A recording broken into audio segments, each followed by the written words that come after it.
Friends, new and old, we're so happy you're here. We realize that we are starting a few minutes later than planned, but that is okay.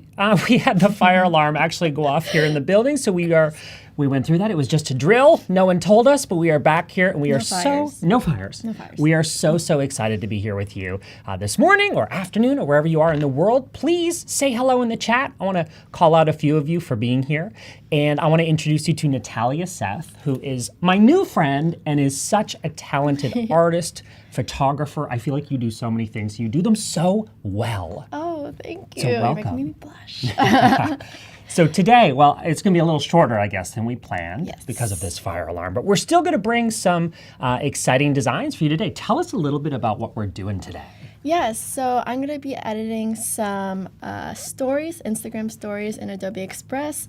And they're really fun. They're from like this little road trip that I took with my friends. And we visited these colorful houses. And so I'm going to be editing them in Adobe Express. And usually I would edit them in Instagram, like in the stories there. But, you know, it's kind of limited there. And I have a lot of free range with the assets that Adobe Express gives me, with animations, with text. So, yeah, I'm really excited to share it. That's what we love to hear. I love actually hearing you, a creative professional, using Express and incorporating that into your workflow. I have so many friends that are doing the same, right? You might be going to Photoshop, Illustrator for lots of different things that you're designing, but now you're incorporating Express into your workflow. And animating an Instagram story is a perfect example of something that you can do quickly in Express. So I'm so excited to watch you work today. Yes. Shall we jump into it? Yes, let's jump into it.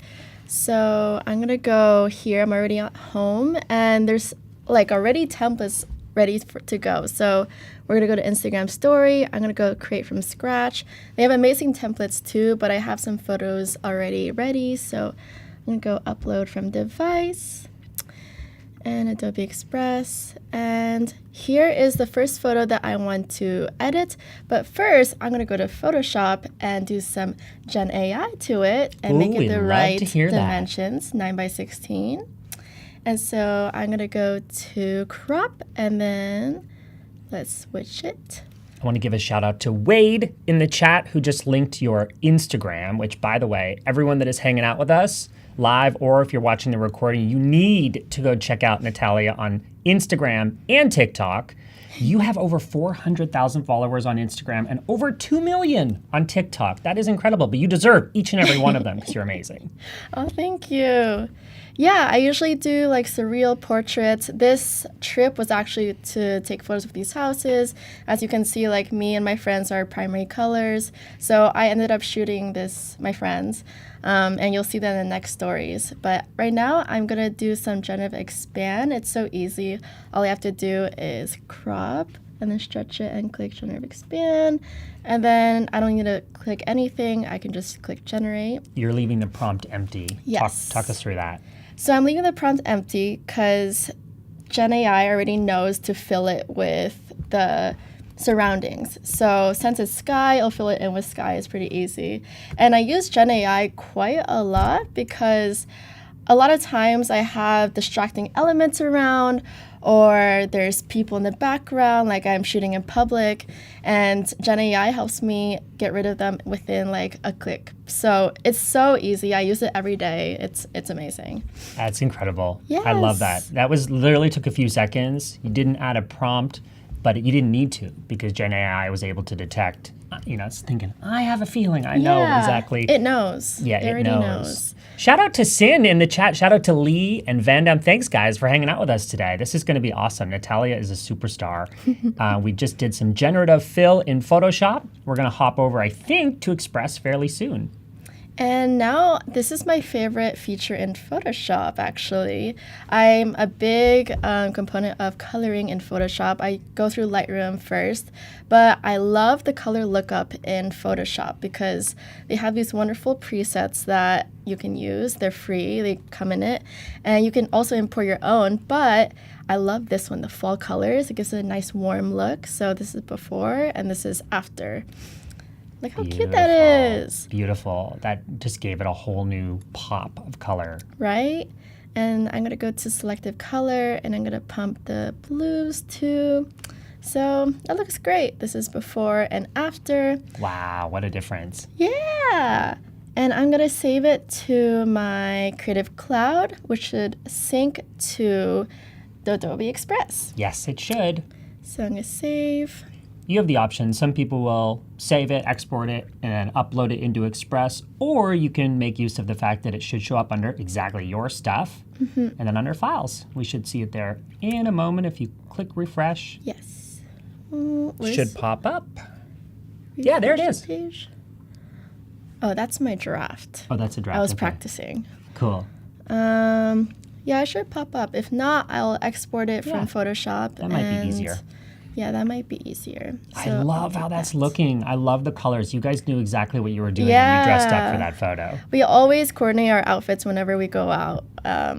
It's amazing for photos. You just never know when it's going to be a content moment. I have a feeling Exactly. you've gotten good at anticipating those. Yes, yes. I always plan. I knew these houses were here, so we planned our outfits for sure. Shout out to Liz, friend Liz in the chat. Liz, thanks for hanging out with us today. And now I'm going to go upload from device, and it's right here. So I'm going to click it, and I'm going to scale it up so it fits the frame. Awesome. I'm wondering if you click full screen here, that might yes. even make it easier for them to see. There Okay, you go. wait, that's much better. There we go. Yes, awesome. And this is one of my favorite features in Express is the text effects. So first, I'm going to add my text, and I'm going to write primary pals. If it will, 1 second. It's being a little slow right now. Oh. It has performance anxiety. This happens to me too. It Uh, gets nervous when everyone's watching. I know. Don't get nervous. And so I'm going to put primary pals. Primary pals. Oh, I already have. While you're doing that, I want to hear about your life. You are also a digital nomad. I say also because yes. I pop around the world as well. People never ask how I am. They ask where I am. That's right. So do you travel all the time and create Yes. while you're traveling? Yeah, so I started being a digital nomad when I graduated from college, which was like 2 years ago. And my home base is from Virginia. That's where I grew up. And I started traveling to New York. I would rent my friends' places when they were out. And then I would go to LA. It was depending on where I had friends or events or where I was just feeling. Like I just came back from Seoul and Taiwan recently. Wow, how was that? And that was amazing. I saw my grandma in Taiwan Oh, cool. for the first time in like 5 years. And that was really, really special. I visited her in her small town. And yeah, it was amazing. So traveling the world and creating has been such a joy. It's also amazing for photos. I'm a photographer, so it's, We changing see the landscape. joy in what you create. We see it. Thank you.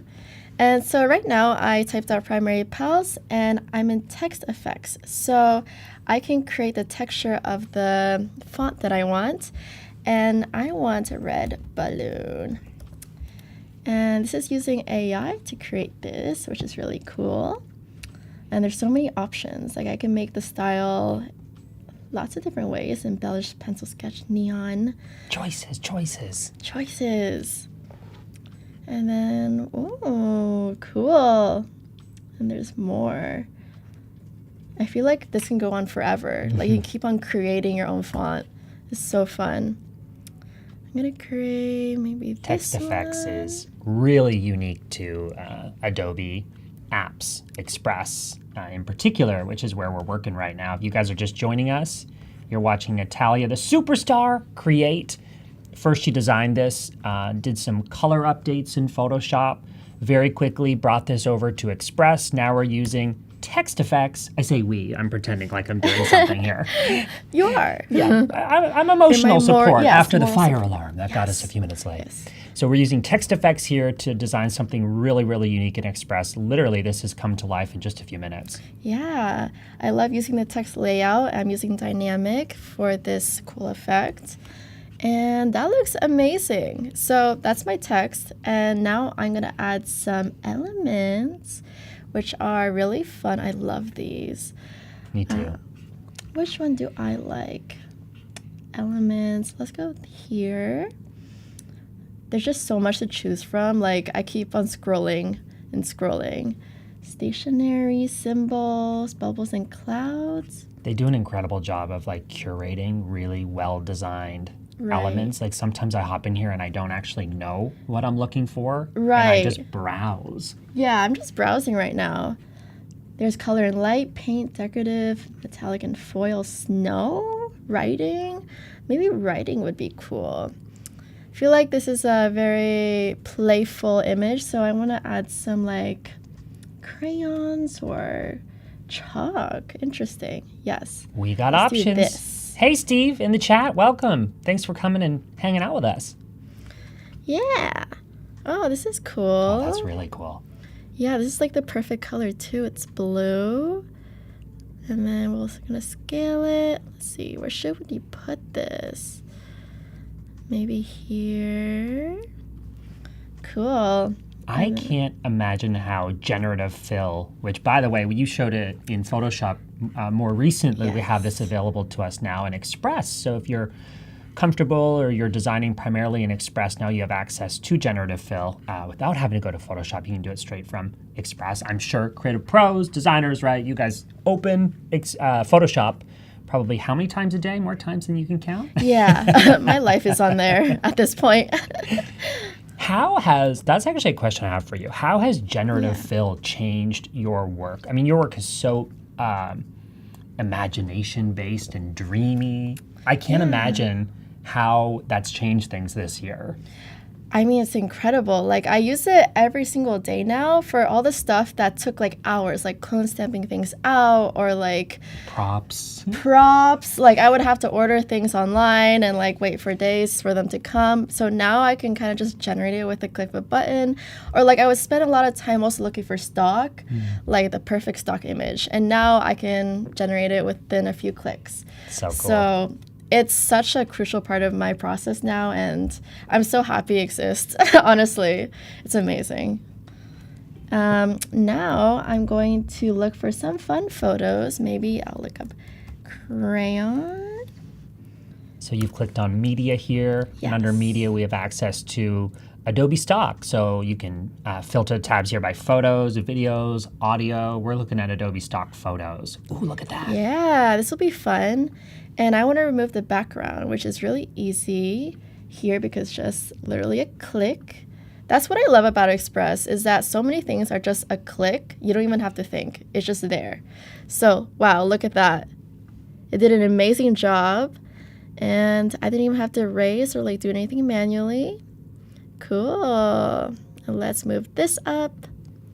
You realize we're starting to sound like those old people when we say, back in my day, it used to take hours to do this when I had to do this manually. Yeah. We sound like those people now.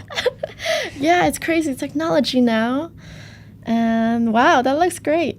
And I can even adjust the coloring to, let's go to adjustments.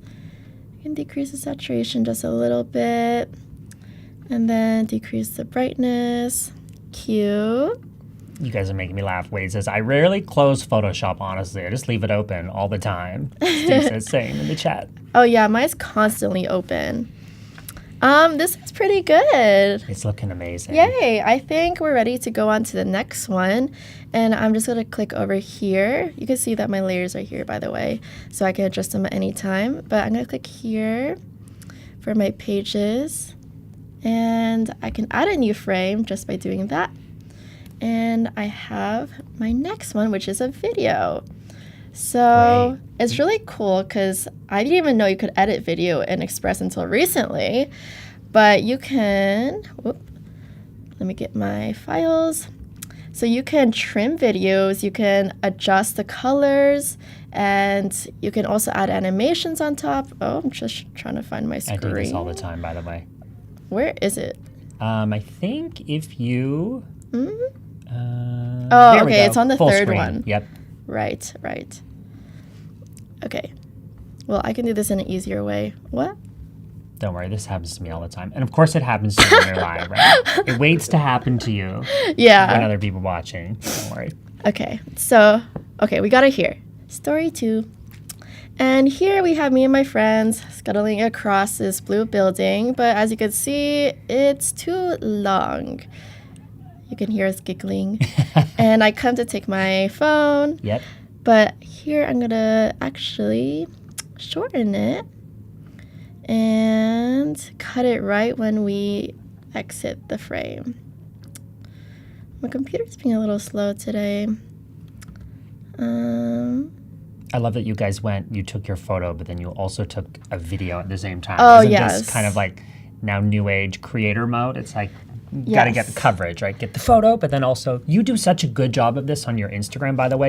Thank you. You show not only the final product, but then you also show the process or the behind the scenes. I absolutely love that about what you post. I try to show the process because I realized people really appreciate it. I always thought like it ruined the magic of the final edit, but it actually helps people learn and like inspires them to try it too. So I started to really enjoy showing the process. And so yeah, I'm glad I can. Oh. And now we cut the video, and I'm going to add some adjustments really quickly because it's looking a little bit dark. Oh, yes. Plugging my computer in because it's losing battery. There we go. Yay. And let's increase the brightness a little bit, the saturation, and highlights down a little bit. Sin has a great question for you in the chat. I'm going to read it out. Do you often pre-plan your concepts, or do you find inspiration on the spot, Natalia? Oh, yeah. Hi, Sin. It depends. So I pre-plan quite a lot because a lot requires the right wardrobe, the right props. And so I would have to get it in advance. And so I'd say like 90% are planned and like maybe 10% are on the whim. I try to leave room for just fun ideas to come about. And so that's why I'm always wearing like colorful clothing in case like the right moment comes up, you know. So yeah, that's a great question. It's a great question. And now I'm going to add some text. I'm going to put, we're just sneaking around. And maybe I'll add some graphics too, maybe some blue footprints after. And see, that's preparation. You got a plan. Cute. ... And we're going to put this here. So of all the places that you've traveled, what has been your favorite as a digital nomad? Oh my gosh. Or maybe I take my question back. What's been the most creatively inspiring place? Oh, that's really hard. I think Asia. I lived in Spain for quite a while, which is really nice. And the architecture is quite beautiful and, yeah, inspiring there. So it's great to take photos outside. But also, you get pickpocketed a lot, so not so great. But I think Asia, because it's, like, beautiful and safe. And, yeah, I think, like, Taiwan was honestly my favorite because the mountains are beautiful there, too. And yeah, nature really inspires me more than buildings, I think. Interesting. So, yeah. I think that's obvious in your work. That makes sense. That makes sense. Okay, now we have our sneaking around little text. And I want to add some blue footprints. So I'm going to go to media again. And I'm actually going to use text to image to create some blue footprints. And let's see, let's go portrait. And I'm going to click blue footprints on cement. And it's always a surprise whatever pops up, so let's see. And we could also change the style too and content type. So right now it's art, but I can also make it realistic to photo. And oh, cool. That's really These are cool. Fun. Oh wow, I like this one, I think. Cute. And I'm actually going to cut this one out. So we're going to go to remove background again. Exit out of here. Remove background. Let's see if it gets it. It is so fun to be able to watch you work. Oh, It's really fun. yeah. This is so fun to create stories, honestly. Like, oh my God, yay. It looks like Blue's Clues. Did you used to watch the show? Yes, of course. Yes. Of course. Okay, that's cute. And I actually want to duplicate it a few times. So we're going to make mini footprints. Wade is helping us out in the chat. He just posted again to your Instagram so people can go check you out. I highly recommend going there and getting inspired. Hi, Paloma. Welcome today. She said she's disappointed she didn't get the notification. Don't worry. When you would have got the notification we were live, we were outside. There was a fire alarm, so don't you worry. We were delayed a little bit, but it's okay. No fire. Yeah. You're still able to create something really amazing in just a few minutes here. It's looking so awesome. Yes. Okay, so that's awesome. Let's move my text a little bit higher. Sneaking around. And let's see the preview. Cute! Oh my gosh, love it. And that's it for that one. That's so pretty great. Simple. But I feel like these little additions are great for stories. Like, instead of just having a video, you can put some little cute elements. It makes it more interactive for people. You mentioned earlier that you used to create all of your Instagram stories on Instagram, but now you're using Express more, right? To create some more unique stuff like this. You couldn't obviously do directly in Instagram. Yeah, I feel like it gives it a more unique look. Like, everybody can make a story on Instagram, but you can tell when there's thought and effort put into it. It's more artistic, and I like to put, it's like an art piece, honestly. Like, every story is an art piece. Maybe people only look at it for like 2 seconds, but it makes me happy. So yeah, I'm really happy. Makes us happy. Everyone's happy. Everyone's happy. What next? And now this is another video, and this is the shoot that we did. So they were kind of, press play. They were just kind of like wobbling, kind of like that. And I was taking some photos of them, but it's very dark. So I'm going to go to adjustments, increase the brightness, saturation, maybe some contrast too. Sin says she loves your pride photos on Behance. Oh, thank you. Wade's really helping me out today. He linked to your Behance. That's behance.net/Natalia Seth. One word, same as your social handles. Just trying to promote you over here. Oh, your number one cheerleader today. That's me. Okay, so the brightness looks good. We made the right adjustments. And now I'll say new shoot coming your way. And I always like to tease my photo shoots before I finish the edit, because all my edits take like around 5 to 20 hours in Photoshop. Wow. And so like it might take a while before it comes out. And so I always like to put a few teasers so I get people excited, and like Adobe Express is a great way to make those happen. So I'll put That is such a smart idea. Coming. I think artists, creatives, photographers put so much work into one piece of work and then you post it, but you have to kind of think about that almost like lead up to posting it, right? Get people excited, the build anticipation. Build some anticipation. This is looking great. Yeah. Go to fill. See what color. Maybe we'll match the buildings. Blue. And cute. New shoot coming soon. What elements should I put in this one? Maybe like a little camera? Maybe we'll go text to image again, and we'll search up a blue camera. See what comes up. I love watching people in text edit or text to image rather, because it's so creative, right? And you just, I use it all the time, but it's fun to watch someone else, especially an artist like you, I'm like, what? It's showing us a little behind the scenes of how you work in some of these awesome features. Yeah. Wow. Oh, it's a little bit zoomed in because it's just a lens. Let's say blue. Let's put blue film camera. Now, I claimed the role of cheerleader number 1. Paloma says she's cheerleader number 2.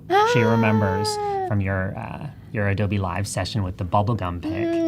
Yes, that was like 3 years ago. Wow. I was editing my face onto some bubblegum.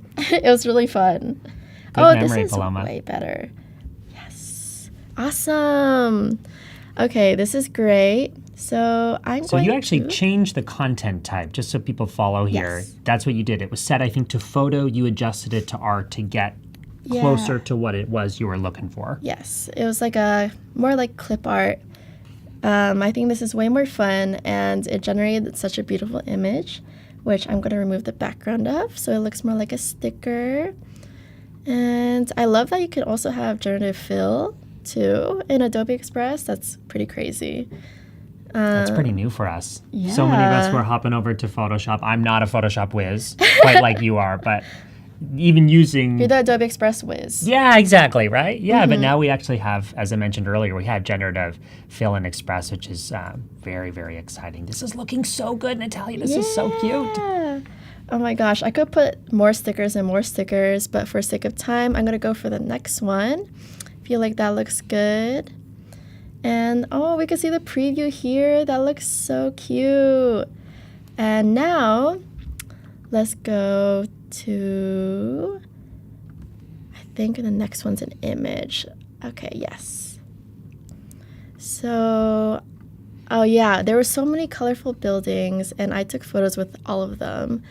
And so I think I'll put like I'm house shopping or something, because I always joke that my house will be colorful when I buy a house. Mm-hmm. So I don't doubt that. Oh yeah, I would bet on that. I feel like my inside of my house will look like a rainbow just threw up everywhere, and it's gonna be lovely. I have a feeling your friends in the chat probably agree. They're on board with that. Yeah, I'm wearing lots of color, but I don't know if you can see. Yeah. I'm wearing a rainbow. Shopping for... Sean says, Gen Fill and Express works so well. I totally agree, Sean. It's amazing. Yes. Shopping for a new house. You've done such an amazing job, and so quickly. Our time was a little bit shorter today, right, than we anticipated. And you've already created, 4 different slides for your Instagram story. It's amazing. Yeah. It's so quick, honestly, in Express. Like, everything is just a click of a button, so I feel like I can do 10 of these within a few minutes.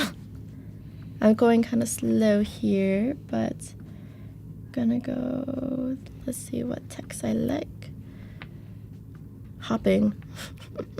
Hopping for a new house. Yeah. And I love that yellow, that pop of yellow. It's so nice. oh, yes. Let's try arch. Shopping for a new house. Oh, that's cute too. Oh, that's cool. It's like a rainbow. Yeah, like this. Shopping for a new house. And then there's also recommended text, which is fun. Let's see if any of them are cool. Oh, this is cool. Shopping for a new house. Each one gives a different vibe. Cute. I love the font recommendations in Yeah. Express. I always find that I always choose something that's recommended more than the one I had initially. I always find something better with the recommendations. There's always really good ones in there. It's always worth a look. Okay, so yeah, this is really good. Shopping for a new house. Maybe I'll put like a little tiny house under the arch, and then we're good to go. So If you could have a house anywhere, Natalia, in the world, you get to pick anywhere in the world, where would it be? Oh, a lot of people have asked me this question, but I never know because I feel like I move around so much and I like so many places. And every new place that I go to, I'm like, oh, I want to live here. So my mind changes too much. But maybe somewhere where I can like go to the beach, you know, and like also have a city. So maybe like upstate New York. Mm-hmm. That would be cool. Or like Spain. Spain is a good choice. Yeah. Spain's high on my list as well. Yeah. Upstate New York gets a little chilly in the winter. Don't think you're going to want to be on the beach. True. Yeah. I've never been there during the winter, upstate New York. But Unless you like being cold, you might want to avoid it, my friend. oh yeah. I grew up actually close to there. I grew up in Canada. Oh, okay. So I know. Look at these results. Wow, this is so cute. I would love to live here. I want to put this right here, but all of these are so cute. It's hard to choose. Let's see, more options. That's a good problem to have. Yeah. Wow, so adorable. It looks like a little barn almost. This is where I would like to live. Wherever this house is, I would like to live here. And let me just expand this a little bit more. Cute. Okay. Honestly, this looks really good. And I think I'm going to go on to the next one. And we're already on our 5th. How are we on time? We're doing well. Have a little bit of time we left. got a few more minutes for sure. Cool. Thanks everyone for hanging out with us in the chat. I'm enjoying watching you. Sean says, did I just hear upstate New York or Spain? He wasn't expecting those options. Very different. Very different. Yeah. Honestly, I haven't been to upstate New York too much, but the one time I did go is really nice, so that's why I say upstate New York. Look at this. Oh, yeah. This is another one of the videos of us playing around. Let's see. Okay, this one's very long. You can see me running back to the wall. And we pop out. Whee! And now we're going to trim it because it's too long.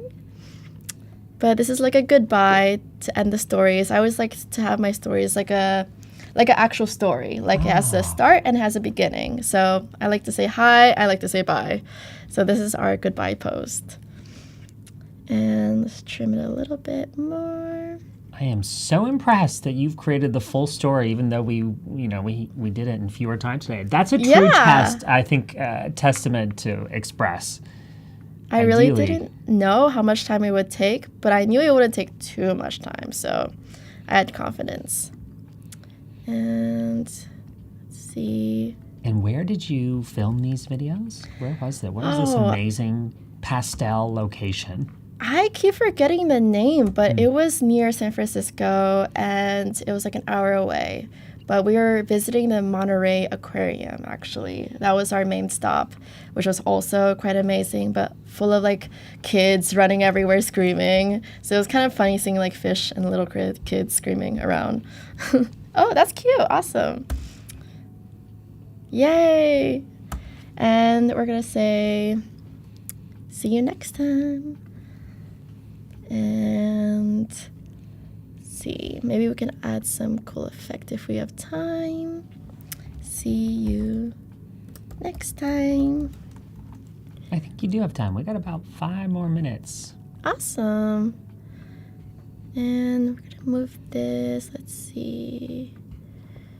See you next time. Maybe here.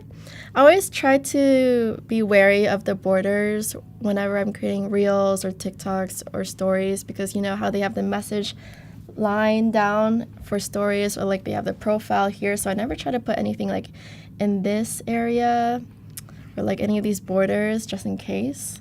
And also if you have different size phones, like mine is the smaller one, not the Max, and it hides like some of the borders when I post. So always try to be wary not to put anything on the edges.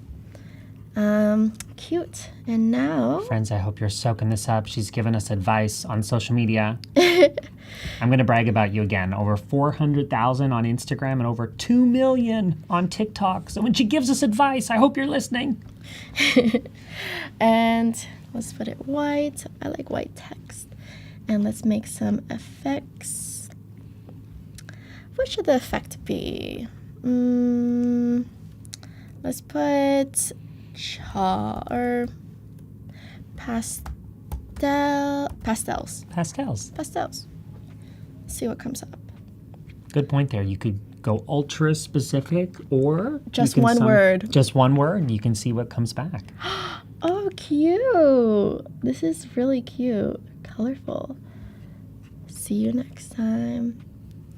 Yeah, I like it going pretty broad and seeing what comes up. And if I don't like it, then I go more specific. But I always go more broad first and see what it gives. So this is, whoa, crazy, very psychedelic. See you next time.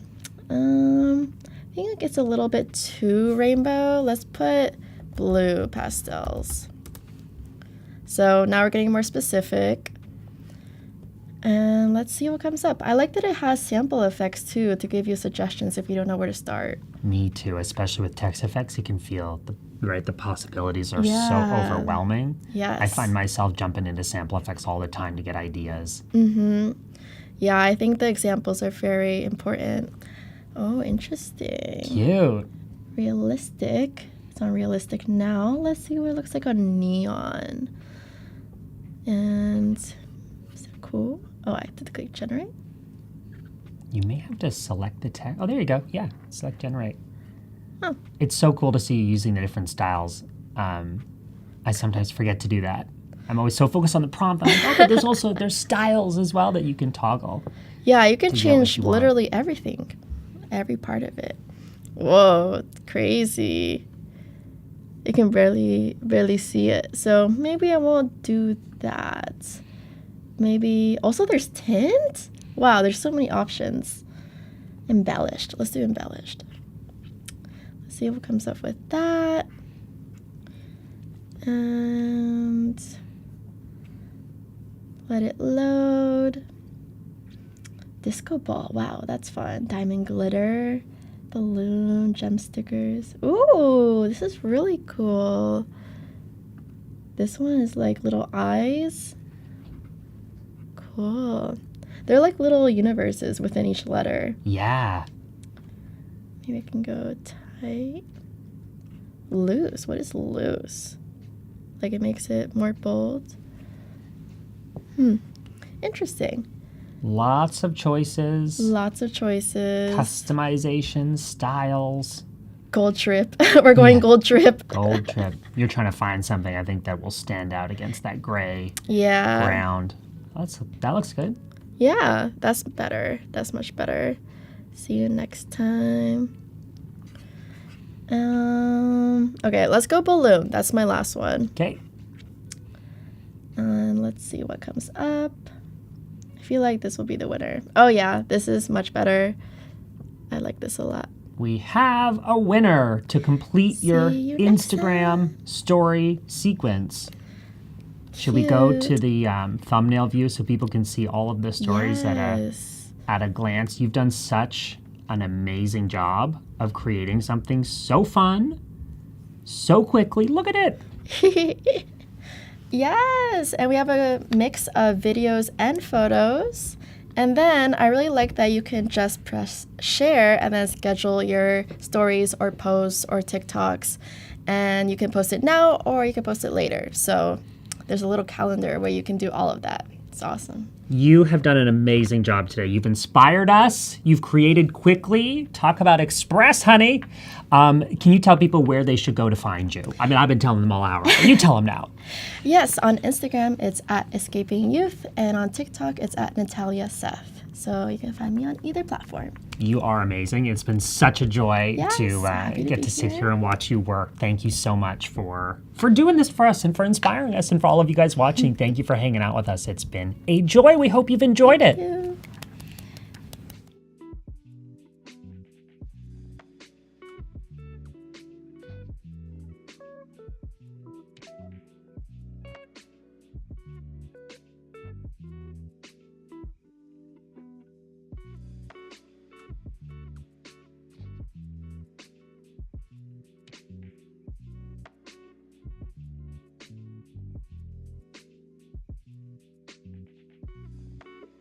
you.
Hi, everybody. How's everyone doing today? So I just learned that today it's Phil's first time being in Adobe and in the studio. And then for myself, it's my first time hosting and being on Adobe Live. We're so excited. Welcome, everybody. Thank you for being here with us. I am here with Phil Pallen, a good friend and someone who actually is going to show you the 10 steps to building your personal brand in Adobe with Adobe Express. And we're going to use a real life example. Oh, you better believe we're going to use a real life example. I actually put on my social media post, put that you are my branding muse today. How do you like this title? I love it. I love it. Being someone from fashion, I love being a muse. So why don't you tell everyone a little bit about yourself, Phil? Absolutely. I'm a brand strategist, which means I help people and companies position, build, and promote their brands. I would say personal branding tends to be the thing that I do the most of. So working with people like you, working with all different types, right? Coaches, consultants, content creators, public speakers, media personalities. There's a few celebrities in there. Sign NDAs, so I can't tell the who. Yeah. But all different types of projects. And our goal today is to work through some material, some steps. We have 10 steps total that's going to help you really get a handle on your own brand, some very tangible steps to give you some advice on how to position your brand. Shall we jump in? Yes, and thank you for giving us a shout out, Liz Mosley. We love you right back. And Paco for their shout out. So let's get started. Let's get started. I am already in Adobe Express. Look at that cutie. So I've popped in your profile photo. I'm going to put on my glasses right now. Oh yeah, put those glasses on. You're going to need to see what we're doing. Oh my God, real life. There you are. So I've got a few slides prepared, a little introduction here. Teresa, can you tell people, because I'm going to be branding you today. Yes. So give people a little introduction into the type of work that you do. My name is Teresa Au, and I work here at Adobe. My main focus is to drive customer empathy and community advocacy. And I'm also the host of Adobe's podcast called In the Making. When I wanted to build a brand for myself as the host of this brand new podcast from Adobe, I couldn't think of anyone else to hire. Phil Pallen was it. That's so sweet. Yes. That's so sweet. Honestly. You and I met at Max about a year ago. You interviewed me, and we just hit it off. We were friends right away, and it's been such a pleasure to actually get to help you build a personal brand. I love that you understand the importance of having a personal brand, right? I think nowadays it's not just about working at a company and being a part of a company. That's important, and your role at Adobe is significant, but it's also important that you think about you as a humanizing element at Adobe, and you do that masterfully. You better believe I have lots of podcast promotion in the plans for today. What I did there while we were just introducing ourselves, I popped in our profile photos and I cropped it, which is very simple and Express. So we select the image that we uploaded, and here we have all different kinds of shapes. Just calling attention to there. In this case, it made sense to do circles. So you know about Teresa, we're gonna work on positioning your brand in a moment. First, we'll outline the challenge. You know about me, I have to give a special shout out.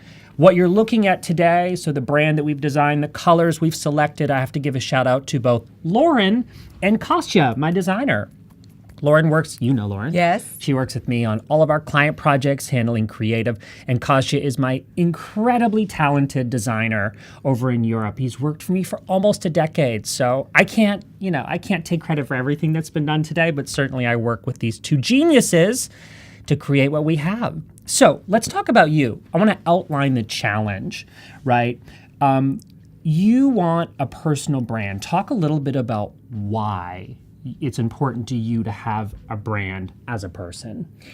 Well, I mean, I love Adobe. I think Adobe is a very strong brand and many people know it, but I think for podcasts especially, the host is a very important part of that, right? And people listen in because of certain hosts, or, for me, I stand for really advocating for others, and I have a lot of empathy for people. So I wanted to make sure that that stands out on its own, and to complement the brand that we already had for in the making, right? Yes. So you had a challenge of coming up with a brand that stands out for me, but that, like I said, also complements the existing in the making brand.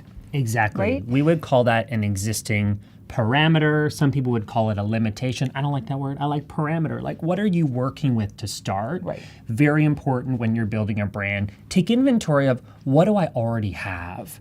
In this case, it was podcast artwork designed by Adobe. We wanted to make sure that we could come up with something that would live and complement and showcase the podcast that is amazing. Okay, now's the moment that I want you to tell everyone about the podcast. And you know I'm going to as well. Well, first of all, I want to acknowledge the people who's showing us love. Oh, the podcast love. Paloma, Curtis, and a few others who says they love the podcast. Thank you for listening and subscribing. But it's all about the creator economy. All the guests are content creators or designers or small business owners, marketers, solopreneurs. And by listening, you always get inspired, of course, but you also walk away with really helpful insights and tips and tricks, right? Including, you were on my podcast, right? You were a guest, episode 5. Episode 5. Brand Aid with Phil Pallen. And we talk about personal branding, the power of that. And so what better person to do my branding, actually? It has been so much fun. I can't wait to dive into that. We're going to talk through the process that we went through to land on your logo, your colors and such. I wanted to show you really quick here in Express. You might have seen me working while Teresa was talking. I hopped over here to Elements, and then I went to Backgrounds. If you were watching on the previous hour with Natalia, she, like me, we all the time just go into design assets, and before I type anything in the search, I actually look, I get inspired. Like, look at all these frames, elements, brushes. Here you can go to the different tabs, in this case, backgrounds. I describe this as Express as Adobe level quality. So anything you find in Express is going to be well designed. I'm so proud of the creativity and the designers literally all over the world that work on here and that create stuff for us to be able to use it. We talked a second ago about parameters. So in this case, the podcast artwork, which I did not design, but it was given to us. And so I'm looking at that going, okay, there's grid paper. So if I was hopping into Express, let's say I was making a PowerPoint or not a PowerPoint, a slideshow. Right, I could find, in this case, grid paper by going to Elements, Backgrounds, and I searched grid. So that's what you saw there a moment ago. In the making, you've had, as you mentioned, some incredible guests. I think you're up to is it 8 episodes already? Yes, so Berna Anat, the financial hype woman holding all the money. Love her. She is the latest episode, and that's episode 8. It launched last week. I love that episode. I love every single episode. And there episode. you are. I'm there, yeah, episode 5. I am honored and humbled to be in this lineup. I don't think I quite fit with like the stature and fanciness of everyone that I'm there with, but I'll take it, honey. Nope, everyone belongs just where they are. So let me give a link for those of you who may have listened, maybe a handful of episodes, or maybe, let me move my, here. Let me get my head right there. There we go. Where is it? There we go. Yeah, there.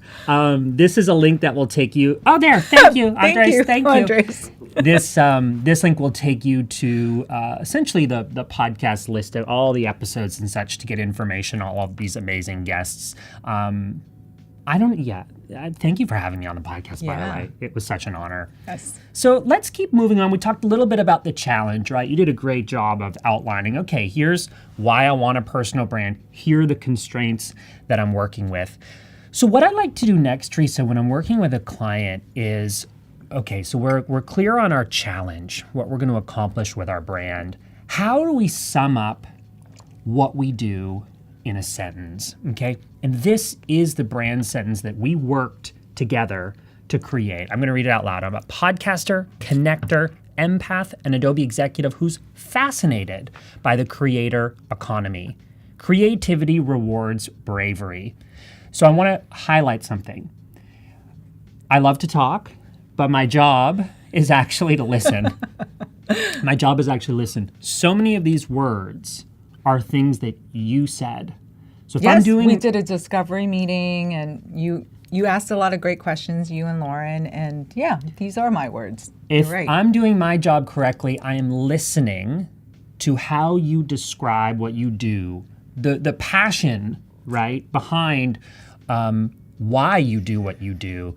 And I think this idea, creativity rewards bravery. Sometimes we'll tack on a sentence, a second sentence that really encompasses your approach. Your opinion becomes your personality online. And I think it's really important that all of us work hard to synthesize our brand in a sentence. And I thought we would give this example. So friends, I can't just do that and not give you a template. So this is a great place to start.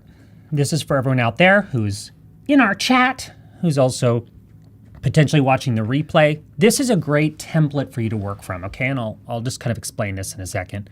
I am a title, Blank. Insert your title, right? I am a brand strategist who helps insert audience, insert verb, what it is you do, and the value that you give people. So I'm a title who helps audience, verb, and value. And by the way, since we're in Express, let me actually show you what is so cool here. To illustrate this for you guys, I was actually able to hop over here, select the text, go to shape, and here, I love doing this. You can actually just add this basic shape effect on the back of the text. So I adjusted some of the settings here, but you could actually do a little tube, you could do a circle. That's really cute. I did a little rectangle in this case, and then of course you can set the color, fonts, etc. So many choices. So many choices, it's so exciting.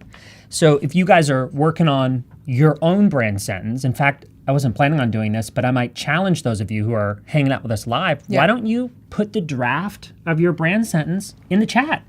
Teresa, we can read out a few of our Yes. participants. I was going to say, for those of you who might just be joining us now, we are talking to Phil Pallen, and he is giving us the 10 steps to building your personal brand with Adobe Express. And what I realize is you're not just learning about Adobe Express, you're also getting a brand lesson, a personal brand lesson by our expert here. So excited to see Julia said, I'm so excited I made it here to live.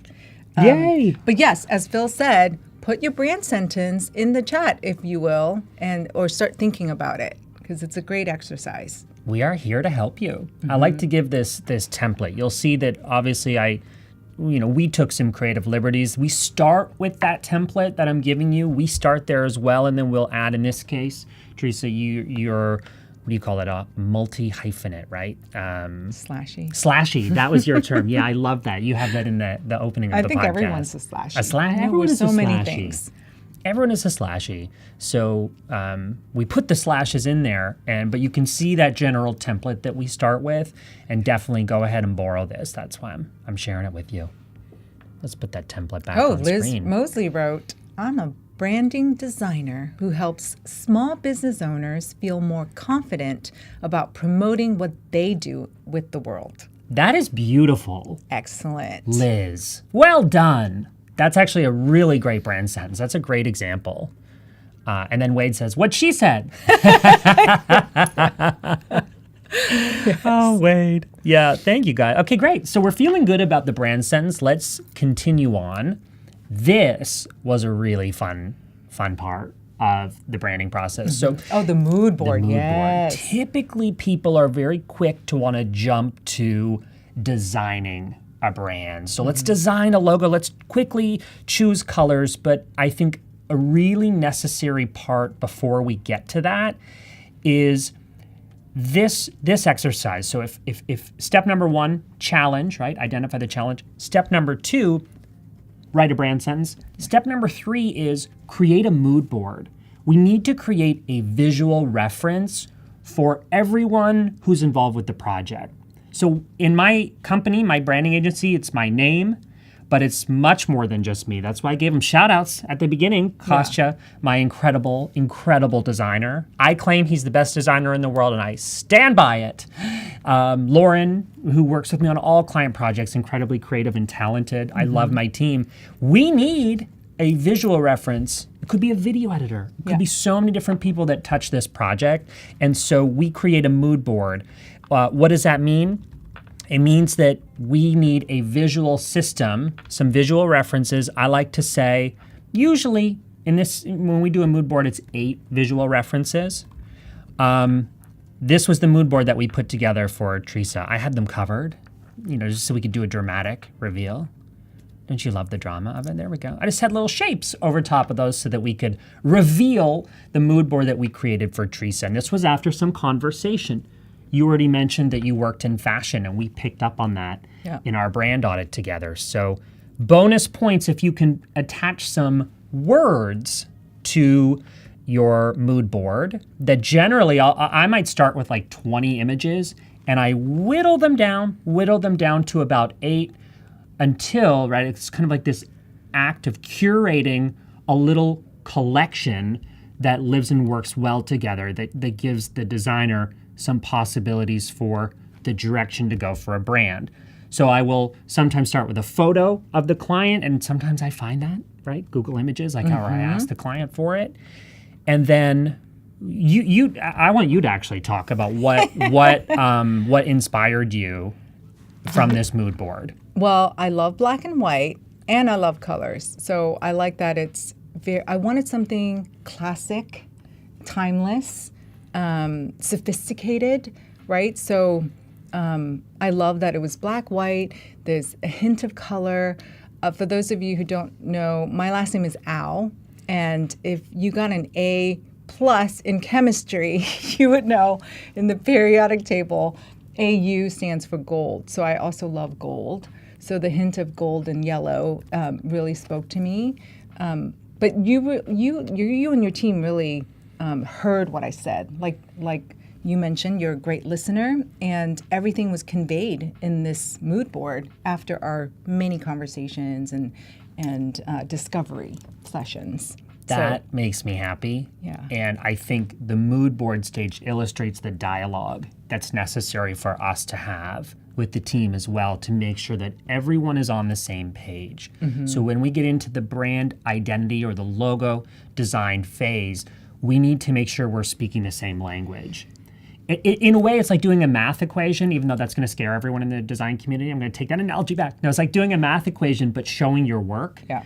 The brand, or the mood board rather, is our way to show our work in the creative process. I was really excited by the handwritten style. I know you were as well.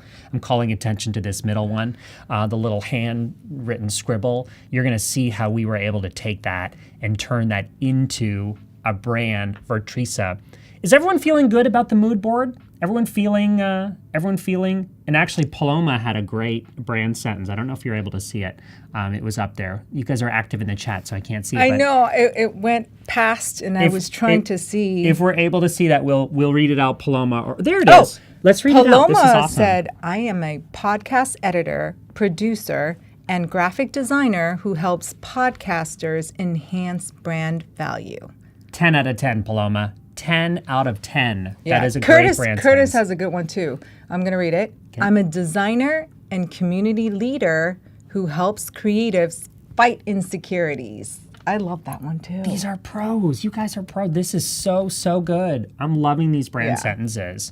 And hopefully you guys now feel good about that sentence. You feel you've got some ideas on how to build that mood board. I say let's keep trucking along. Yes. So this is the perfect thing to do in Express, right? We have the ability, as I had done previously, to just upload from device. In this case, you could be finding inspiration within Express itself even. I will sometimes go to elements. I'll look at backgrounds. I'll hop over to templates. I'll look in media, photo, videos, all kinds of things in here, right? That could just be that little indicator of, or that little source of inspiration. I want you guys to commit this to memory for the moment. So just take inventory of what is on this mood board, and I want you to watch how this parlays into a visual brand. I'm gonna click to the next slide. So this is your chance.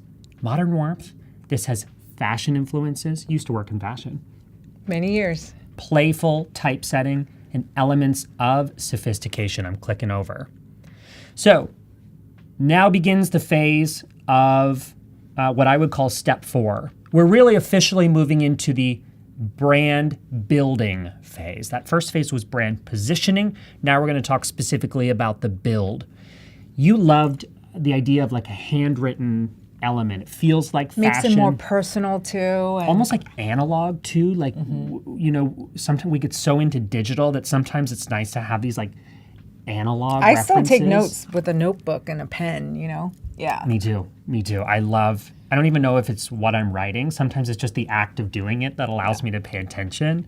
So we got to sketching when we identified that Teresa loved handwritten style. We actually first asked you to sign your initials and your name. I said, take a Sharpie and a white piece of paper and show us your style. From there, my wonderful designer, Kostya, started to sketch. You're looking at one page of sketches. I don't know that I ever even showed you these. You're probably seeing this for the first time. Yes, it's the first time I'm seeing it. Those are his sketches. I just put in one page. I think there were at least 3 or 4 pages of sketches. And I love watching him do this. He'll circle the one that he likes. And you're going to see how, so keep in mind the colors, the style, how this translated into our logo choice for Teresa. Okay? We would call this the mark, the logo mark. So I'll click to the next one. You'll see how this now is not just a single logo. We should probably talk about that. You looked first at the mark. I'll slide back there. That's the logo mark. We also have what we would call a lockup or a logo version. In this case, that is stacked or vertical. So we've got that mark. We've got your name. And then we have at the bottom what we would call a descriptor. So in this case, it's the name of the podcast. It could be executive. It could be podcaster or podcast host. We like for that descriptor to be in a font normally. We also love the wide kind of kerning, that space between the letters is pretty classic in our style of branding, but we like to have the possibility to change that word. Yes. Typically when we do the word mark for a brand, so in this case it's your name, Teresa Au, we'll customize those letters even if very subtly because we want that brand to be something that really feels unique and special. I thought your example today is a really good one for people because it's evidence that you don't need to overthink a logo. I recommend looking for references in every day. It could be how you sign your name. It could be a font that you really like to put your name in on a resume or even in an email signature. Curtis says, wow, that's a unique logo. Oh, yeah, it is. Yeah, it's great. And so look around. Look at those visual references in everyday life that might inspire you for a logo. I always say if you can work with a professional designer, just in the same way if you can work with a professional photographer, we're talking about that next, do it, right? Creatives have so much to give the world that I recommend working with someone that you know and trust, even if it's a friend. If you don't have the resources or the timeline or something that's preventing you from working with a designer, I always tell people hop right into Adobe Express, go over to templates, and let's say you're designing a logo. There are so many great logo templates in here. Okay, there are so many great templates that I love this one. There's so many here that I love, and this is really intended to get you started designing. And so there might be elements here that you change. You might change, obviously, the words, but you might change the icon. And there's a whole section in Express for icons. Under Elements, we scroll over to icons. Literally hundreds of thousands of icons here that would make for great logos. You can change the colors, the font. Everything. If you're just getting started, you probably don't need to go hire a fancy designer to build a really intricate brand. The truth is the majority of my clients are individuals. They're established professionals in their industry. But if you're just getting started, do this yourself. That's why Adobe Express exists, and it's why it's here for people that are just getting started. But also, as we saw in the last hour with Natalia, It's for creative professionals as well. Robert and Patrick, I'm like Bambi on ice when it comes to branding. Oh, that's great. Well, that's why Express is here to help you out. yes, Sean says the Noun Project icons in Express. Exactly. I remember meeting the founder of the Noun Project. I really geeked out. This was well over 10 years ago. Now I'm aging myself. His name is Edward. He's a really, really nice guy. But the Noun Project is an online directory of nouns, basically of icons for any. His goal was to create an online directory and have every noun in the language be represented by an icon. Isn't that cool? Who knew? I did not know about that. Thank you, Sean, and thank you, Phil, for explaining Little that. fun fact, but I was so happy to see that integration, Express and the Noun Project. That's what you see when you click over to icons. Yeah. Well done, Sean. We're showing here the logo system. Not just an individual logo, but I like to think of this as a logo system. Why? Because this, what I would call like a seal type or orientation or a circular. I love it too. It's kind of our signature. Every I haven't brand gotten that the we do. stamp yet. I know I want We're to gonna get you one. an embossed stamp. I'm going to get you an right? embosser. It's supposed to be a surprise, but I just ruined it.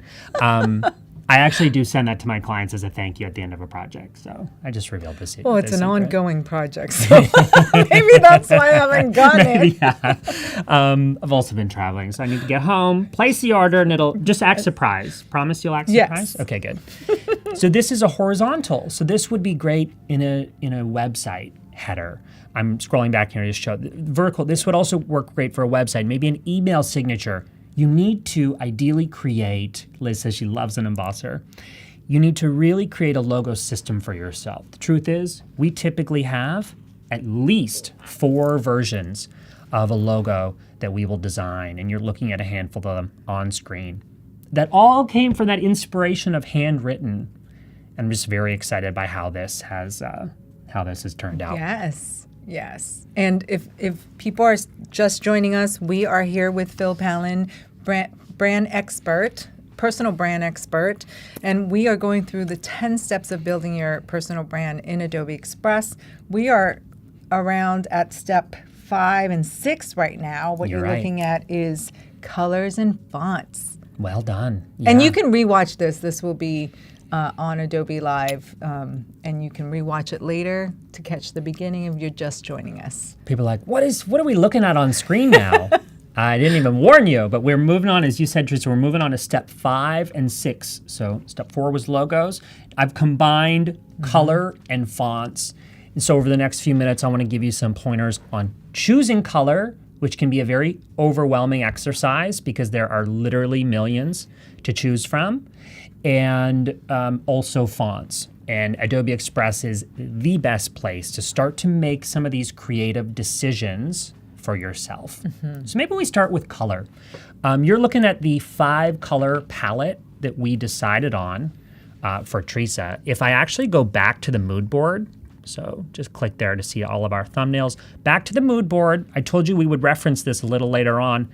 Now you're going to see some of these shades that we kind of sat with and thought, how can we build a color system that will serve you for a brand? Really, when I think about creating a brand, it's about creating a visual playground.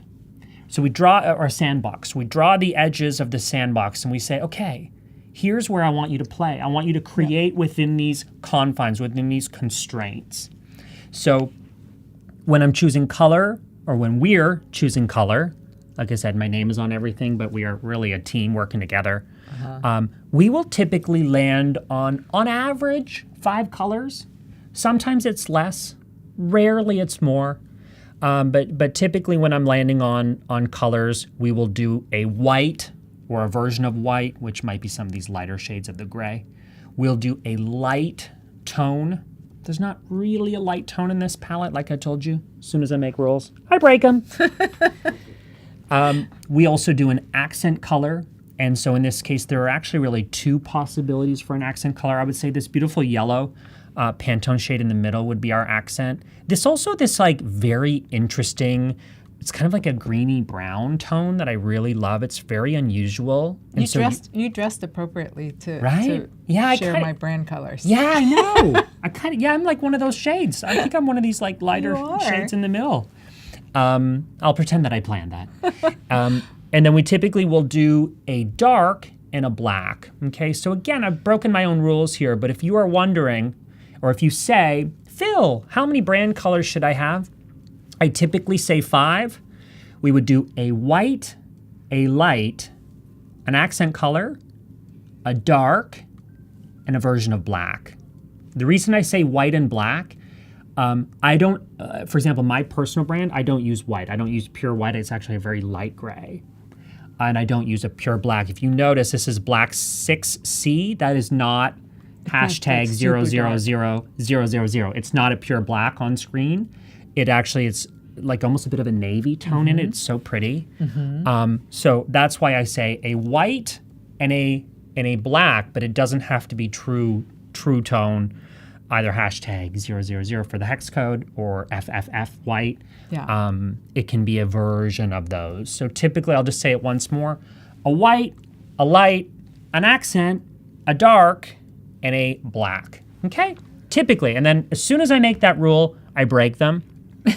I always recommend asking a creative friend that is good with color to weigh in if you are not. I actually tend to be fairly good with color, but if I wasn't, let me show you another tool that I would use. Just gonna minimize my browser. Hop over to one of my very trusted tools that is not in Adobe Express, but it lives so well with Express, and really all of the Adobe flagship apps. This is Adobe Color. It is a free tool that you can go to right now, color.adobe.com. Right away, it's going to show you the color wheel with all of those millions of colors I mentioned. And from here, under color harmonies, we can choose all different color rules to get started. Now, if you're a creator, if you studied art, this might come naturally to you. For me, what I do when we're looking for parameters, remember that word parameters, so basically rules that can help us make decisions. What I like to do is I like to be inspired by photography, okay? So I can actually upload a photo of Teresa here. Oh. Yep. Under the image panel here on Adobe Color. And from here, it's already gonna show us a color palette that it's extracting from the image. So in this case, That's amazing. I intentionally chose a nice, bright, beautiful, colorful photo of you. I love this photo of you. I love the orange tones. I love the purple tones. Obviously, we went in a different direction for the palette that we created, but I still wanted to show our friends watching, either live or in the recording, that this is a great way to make decisions. Rather than staring at millions of color possibilities, So helpful. we can make choices. And so I might move these into a different order, which you can literally just click and drag, right? I like that order a little bit better. I can find here some of these tones. If I want to adjust, I can click and drag. Obviously, you're not, no one's forcing you to have to use these specific tones, but I just like that it gives us the hex Gives you codes. a starting point, It gives you a too. starting point. And the hex code. So literally what we could do is we could copy over this hex code and those series of hex codes. I'm just going to go back over to Express, and actually we'll start from the home page at this moment. What we could do is actually hop over to your stuff, if you're seeing here on the left, then click Brands. And just for this example, I'm going to create a new brand for you in Adobe Express, so I know where it is. So, Wow. yes, this Something is like new that I learned today. Oh, we're going to teach you a ton, baby. We're teaching you a ton. Have a look at this. We can keep all of your brand assets here. Obviously, your logos are already designed, so I can upload those. Let me actually go to the folder where I've got your logos. Here we go. Oh, wrong folder. So I'm going to upload your PNG files. Okay, so I'm going to upload all of them. I'm uploading the black versions, the white versions. I can have all of those in Express. There we go. All of your logos. Remember, not just one logo, but multiple logos, depending on how they're going to be used. We can also paste in your hex codes. That one I just copied over from Adobe Color. Okay, that's obviously not your brand color, but I actually... That's how you do it, though. That's how you do it. I actually already, let me just minimize my window. and get your colors here. I've got your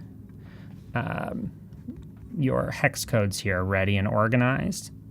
Doing Adobe Live is a little bit like cooking in the kitchen, doing a cooking show, where you get like a few things prepared for you before Next you time go we're going to on. have a spread of food. Yeah, right. It's almost lunchtime here on the West Coast. There we go. So I'm just going to just paste in your hex codes right here for your brand. Looking good, looking good.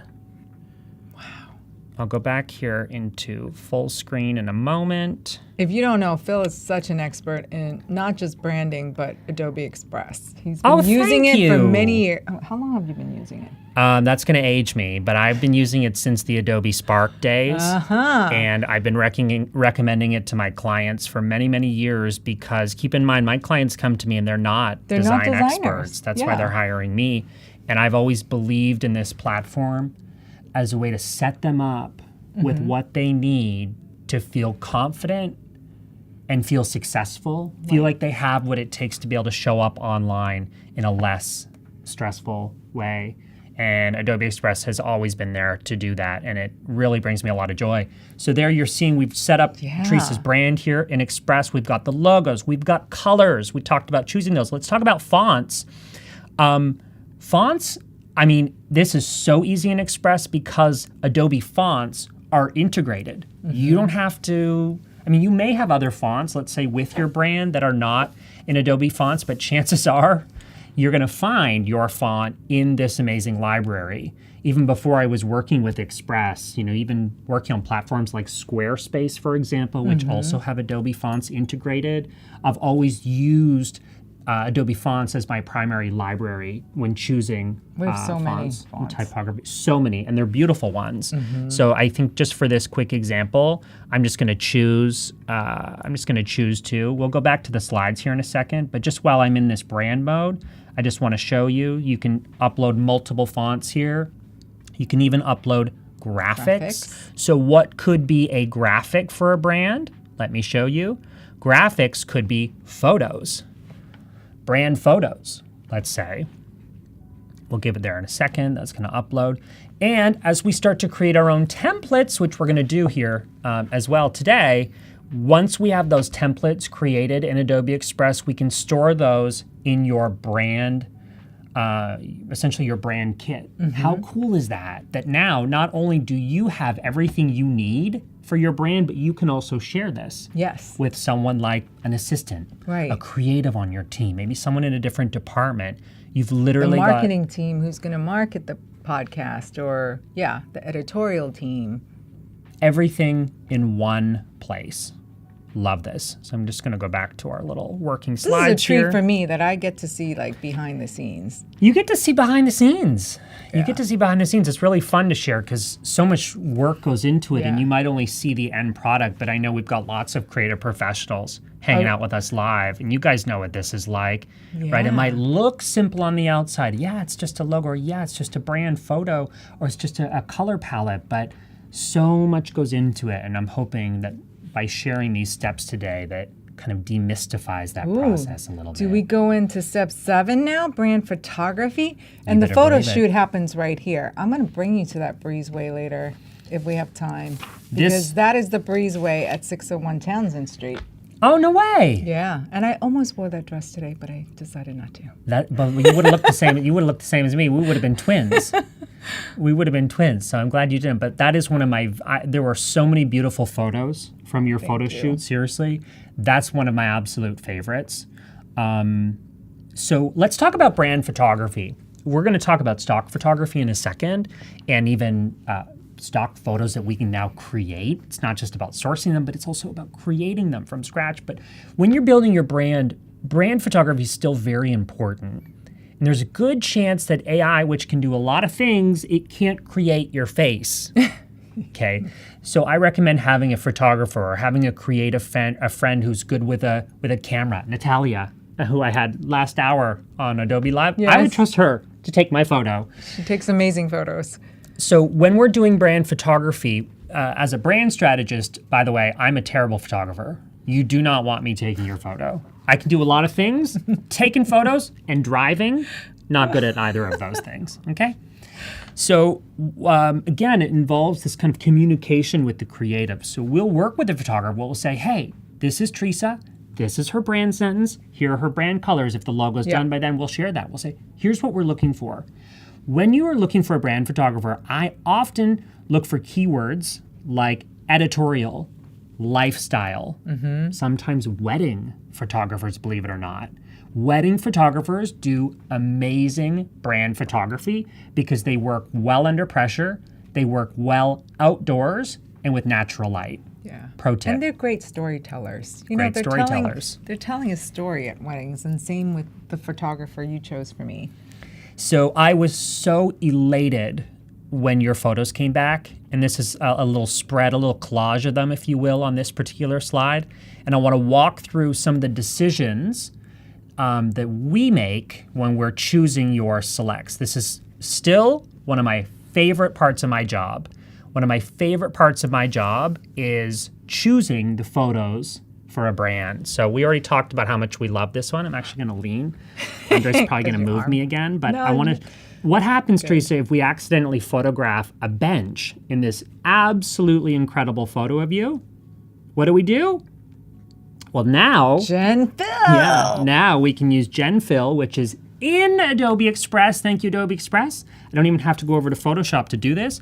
I can literally stay in Express. I'm going to highlight this bench that, I mean, I don't really mind it, but we don't really need it in the photo. Now it's behind me. So we're going to put here, remove bench. And I'm going to click generate. And we're going to give that a moment. We're going to see if it understands my prompt to remove that bench. Because I feel like otherwise that photo is literally perfect.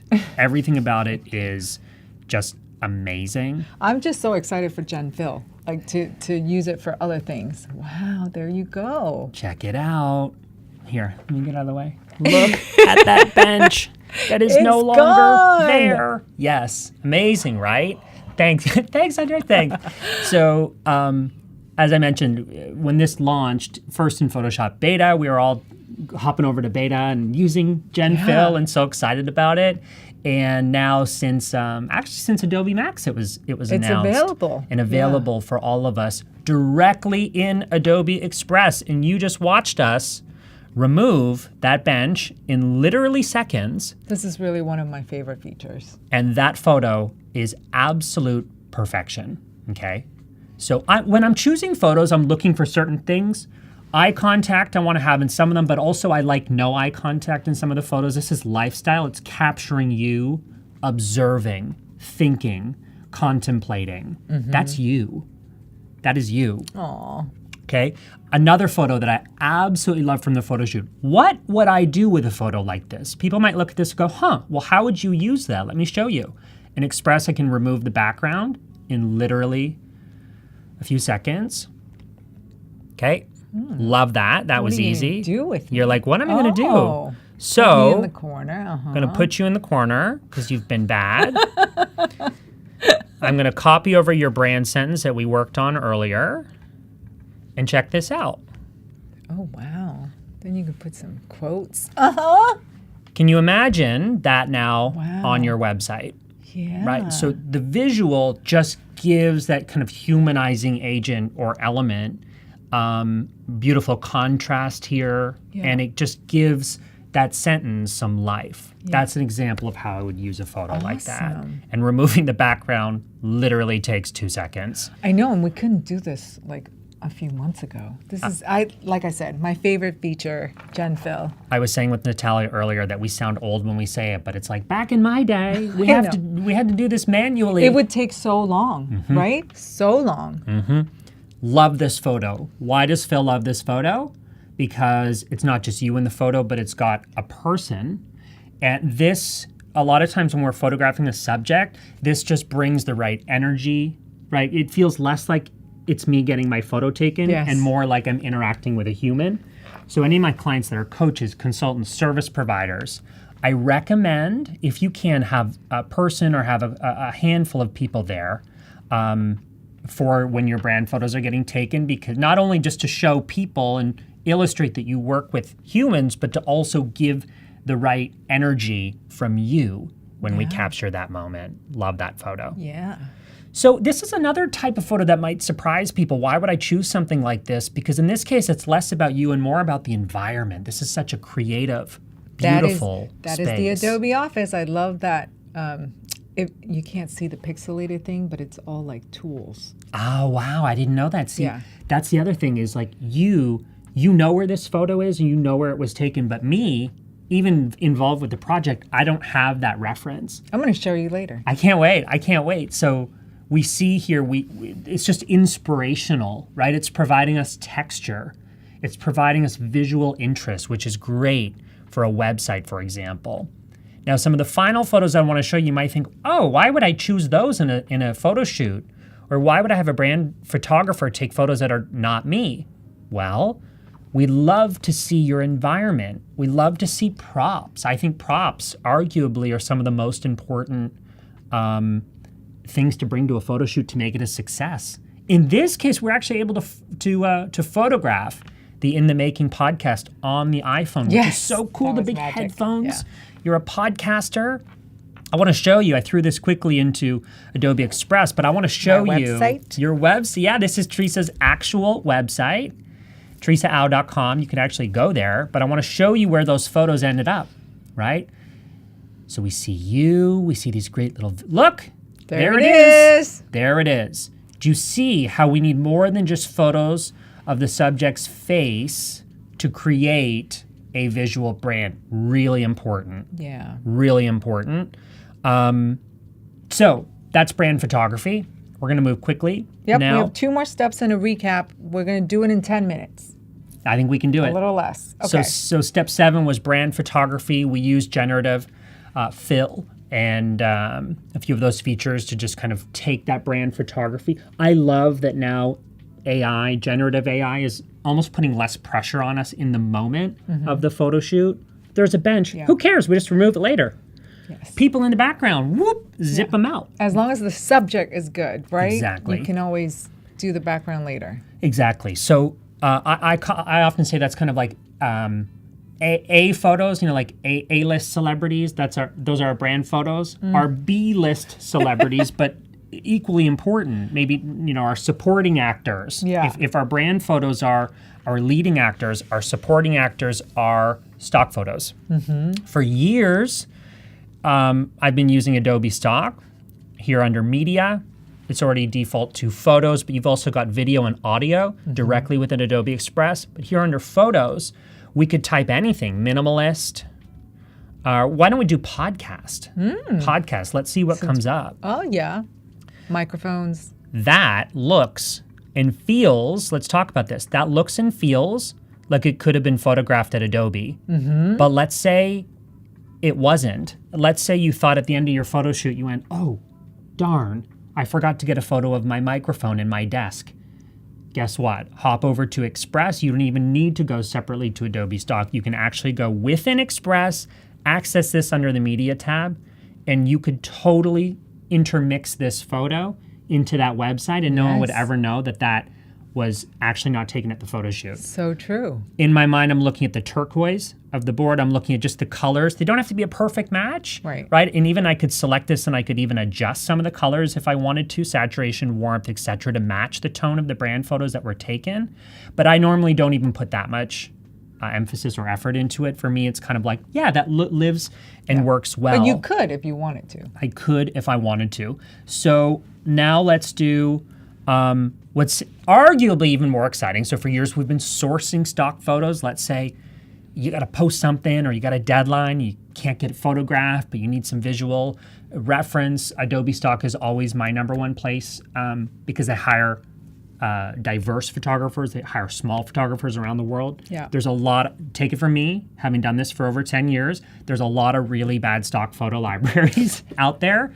And Adobe Stock is not one of the bad ones. And I think it's the best one because you see interesting results within that library. Now, what's changed our game?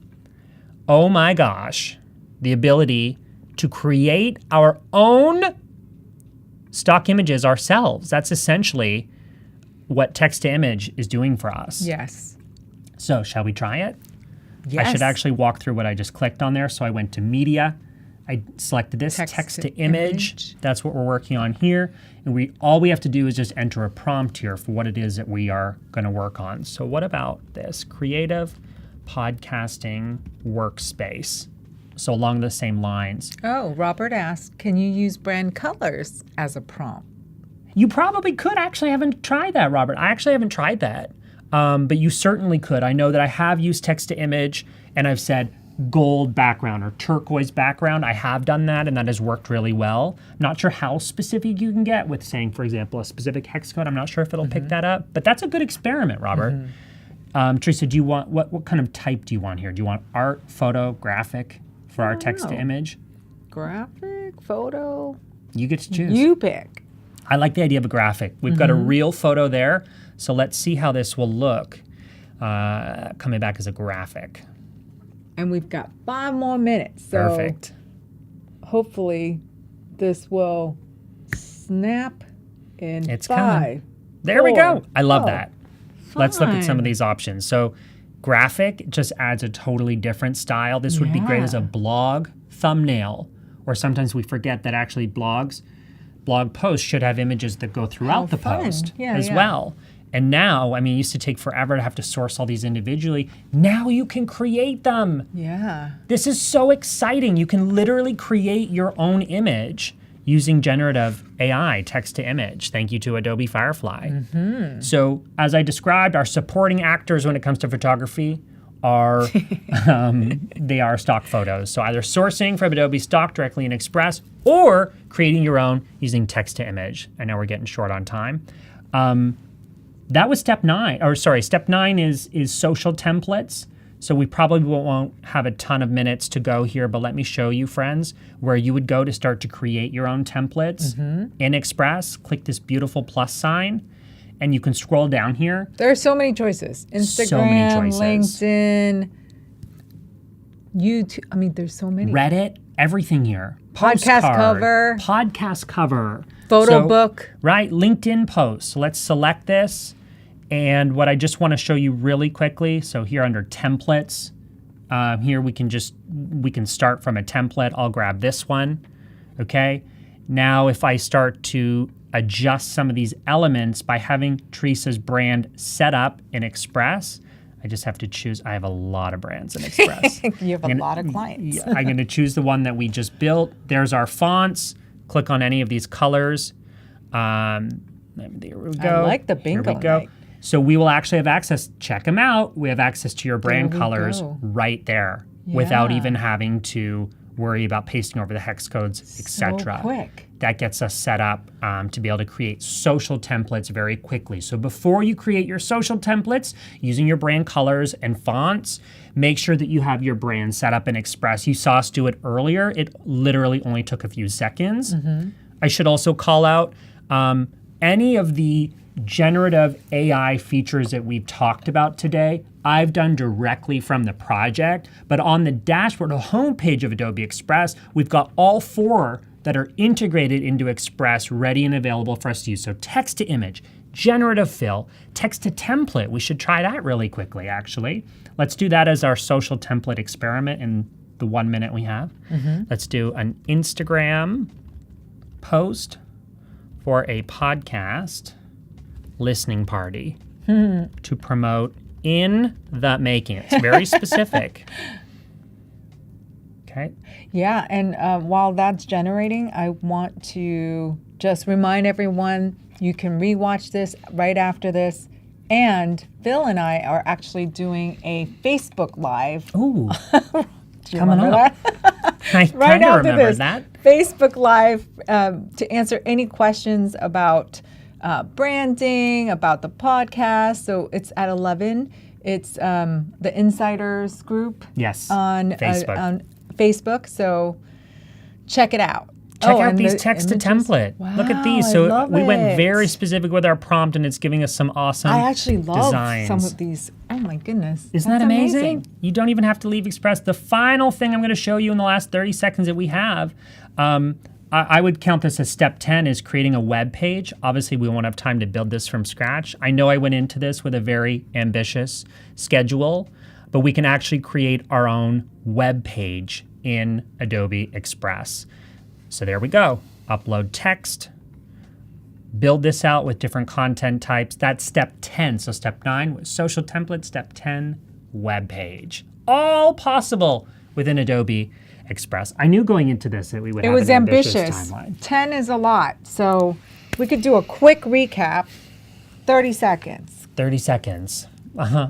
We In have 30 the seconds, steps right here. I say rewatch it. Rewatch the stream. There's your recap. Yes. Well, thank you so much, Phil. I learned a lot actually from this behind the scenes of my own brand making. So thank you again for coming on live. You can find Phil on Instagram, myself as well. Wade will put the links, I'm sure, in the chat. But thank you for watching and rewatch it multiple times. Learn lots. Thank you guys for hanging out with us. Bye. See you soon.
Hi everyone, welcome back from another session on Adobe Live. I'm your host Ted, and today we have Natalia Seth, aka Escaping Youth, a very talented surreal portrait artist. Nat, please tell the audience a little bit more about yourself and what are we gonna work on today, and chat. Let us know if you guys have any other questions and feel free to ask anything. I'll help you to answer it.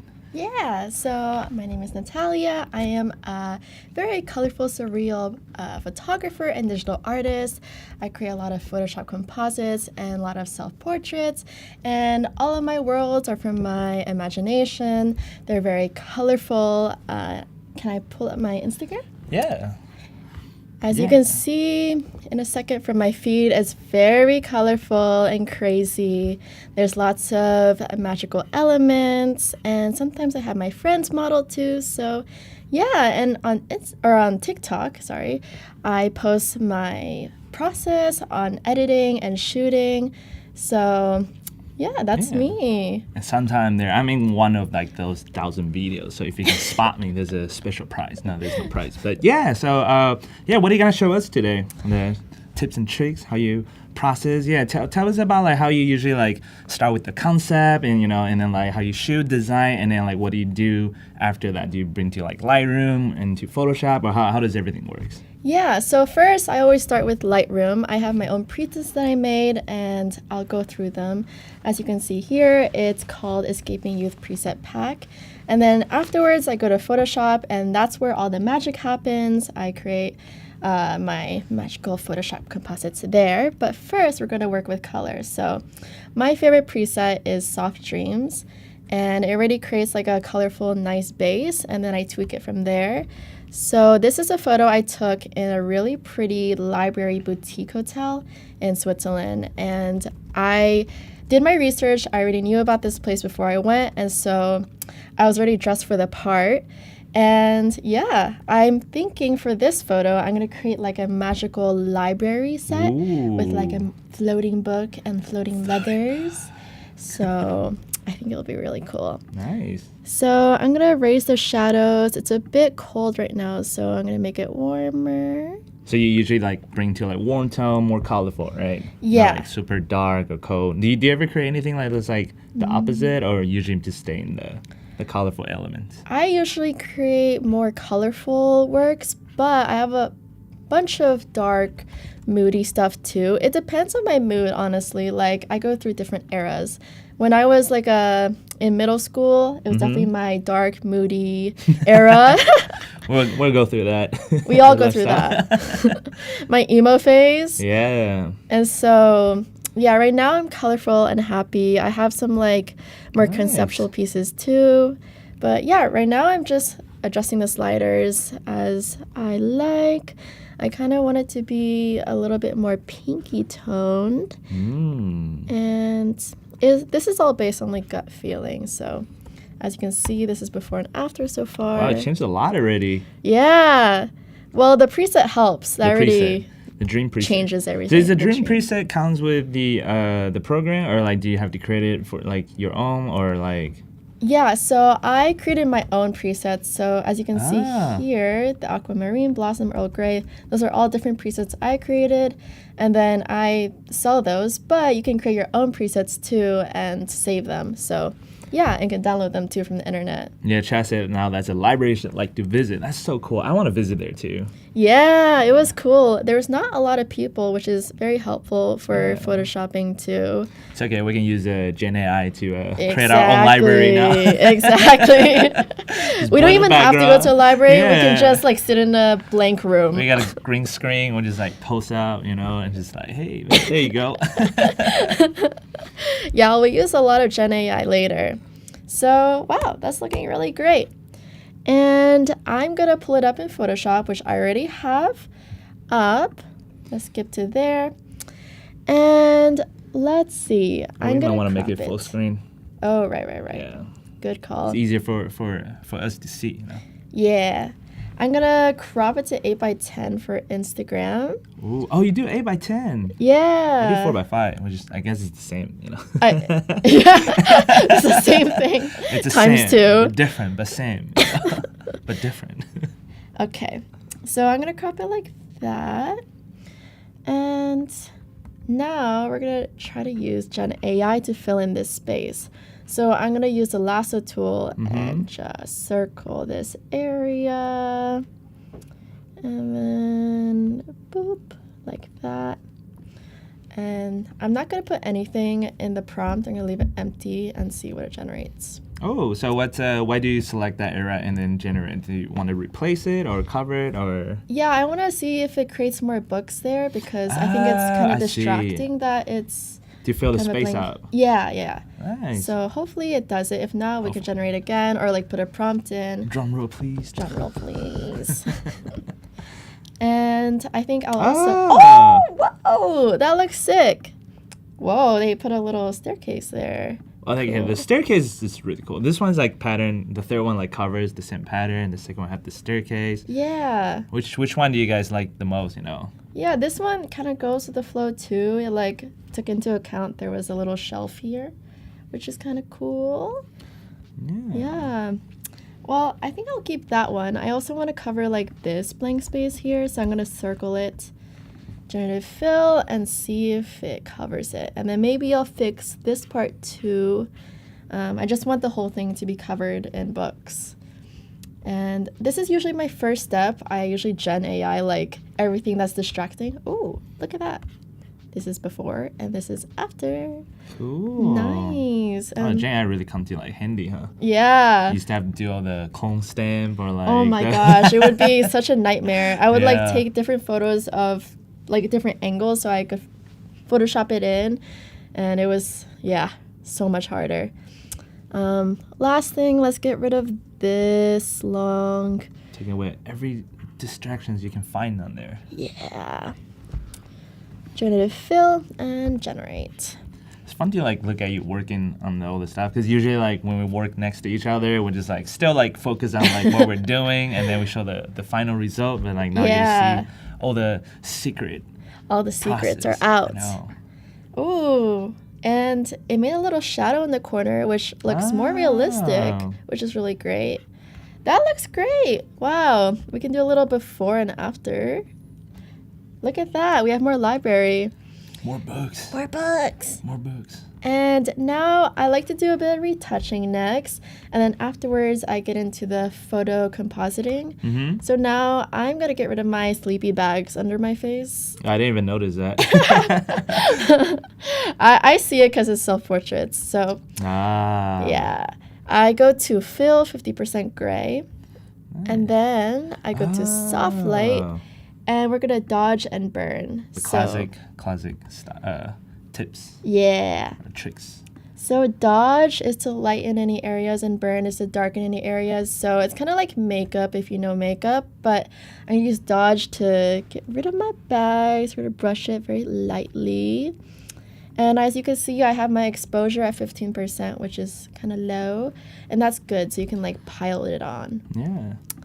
Do you usually use a same preset on every photo, or after you use the preset and you go fine tuning after, right? Or what's your process on that? So usually I use the Soft Dreams one from my preset pack because like I know those are the colors that I like. And then I tweak it quite a lot usually because it's really depending on like if it's an inside photo or like the environment.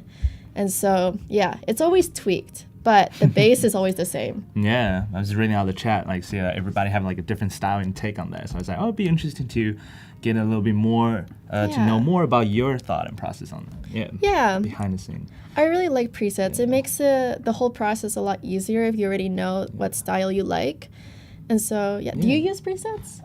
Not really. Well, I kind of do like color grading in Photoshop, which I use both. It depends, right? If I do like photo shoot, then I'll probably use like some sort of preset to make everything look similar. Yeah. And I go select and then work on those, the one I choose. Want to work on, Right. So with the dodge and burn technique, so would it have you tried using like Generative Fill tool for that, or is like different result, or you prefer like the old school style, or? I prefer the old school style. I haven't tried it for dodging and burning. Classic Can you style, do that? I don't know. I haven't tried it yet. because the textures might be slightly different, but we like to control everything we see on there, right? Yeah, I like to use the spot healing tool usually, or the remove tool for I any used to use that a lot. skin Yeah. texture. Yeah. But sometimes I removed too much. I was like, ooh, that's not what it's supposed to look like. I look too smooth. Too smooth. Oh, actually, we can use the remove tool on these wrinkles. Wrinkles, Yeah. I haven't thought about that. It's been a while since my last retouching job, but Yeah, we can just do I that. use the remove tool. That's smart. And then it'll get rid of it. Oh, yeah, I'll smooth it out. I don't even have to iron or steam my What? clothes anymore. I can just. What if you use like a bigger brush? Oh I'm yeah, curious. let's see how that. Oh wait, that's still the same. Even bigger. Bigger. Bigger. Yeah, I was just curious. Like, would it be better to do smaller brush or bigger brush? Right. Yeah. Oh, that was really good. Let's That's keep really doing that. cool. Yeah. I feel like the remove tool is really good with recognizing patterns. And like, even if there's like a net or something with a complicated pattern, it still recognizes that there's lines that need to be continued and it'll continue it. So let's see, I can do like this. Oh no, it doesn't do that. I mean, that looks pretty cool. Though. I mean, look, see, Yeah. it still kept the line. So That's cool. yeah, Wow. because like with spot healing, sometimes it doesn't continue the line, but it's good for like non-bordered Whoa, areas. that looks really cool. Wait, zoom out real quick and show like a quick Yeah. before and after Before on and the after. wrinkles. Yeah, The wrinkles before and it helps a after. lot. That's really cool. So I could go on forever with ironing out my wrinkles, but we're gonna continue. And now I'm gonna edit in a book. I got this photo from Adobe stock. And I'm gonna zoom in, opacity down so I can see what I'm doing, and I'm gonna scale it. So this one's gonna be my floating book in my hand. I'm gonna place it around here. Let's zoom in. Yeah, that looks about right. And then we can adjust it later, and we're gonna cut it out. There's so many selection tools now, but the object selection tool is really good because it already recognizes that there's an object there, so I can just click the white part and it'll do it. And then I can refine it. Smart, yeah. So I guess for me, since you like when I first like start learning how to use those tools, my teacher at the time told me that hey, sometimes like instead of selecting what you want, select what you don't want. It's easier to remove that, right? So which is like the same thing you did there. Yeah, because there's a lot of shades going on here, so maybe it's like not the easiest to select. And I also like using the magic wand tool for like just white backgrounds because it's really clean. And then for the shadow part, I can just like keep on clicking, or I can adjust the tolerance. But it did a really good job. And I can click here. And let's clean it up a little bit. And clean it up even more.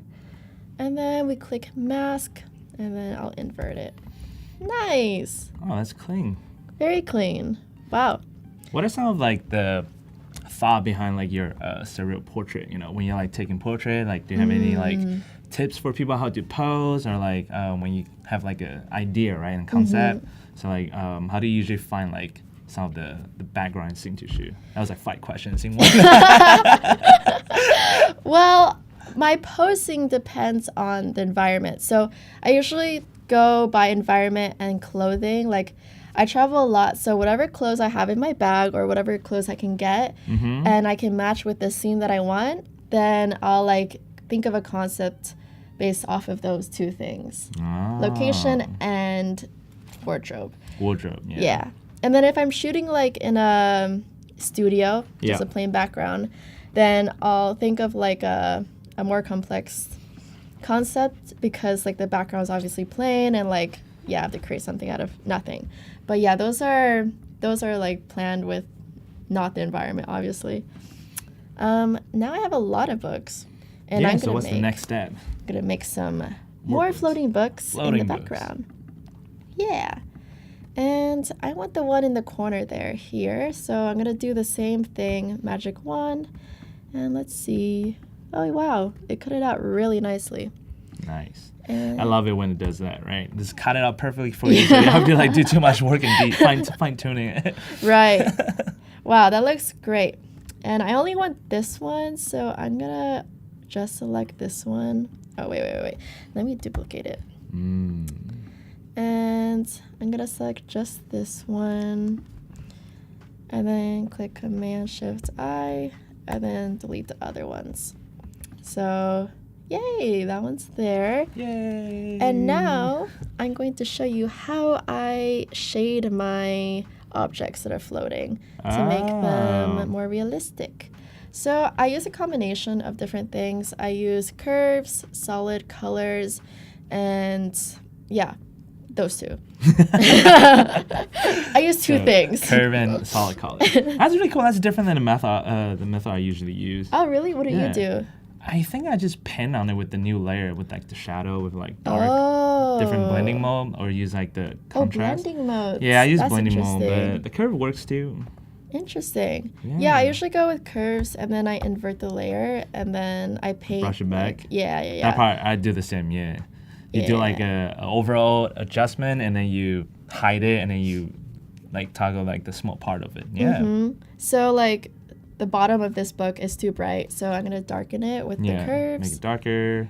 And then, do you ever use solid color to? I know the method. I don't usually use it, but I do love to see like when like people use it so I can learn from it, right? Yeah, I like solid color a lot because here I'm gonna clip it to this So click into the book and you change the blending mode to multiply. So this is for shadows, and then I invert the mask, and I just paint on like where I want the shadows. So how do you determine like what color to fill to use, right? To match the shadow?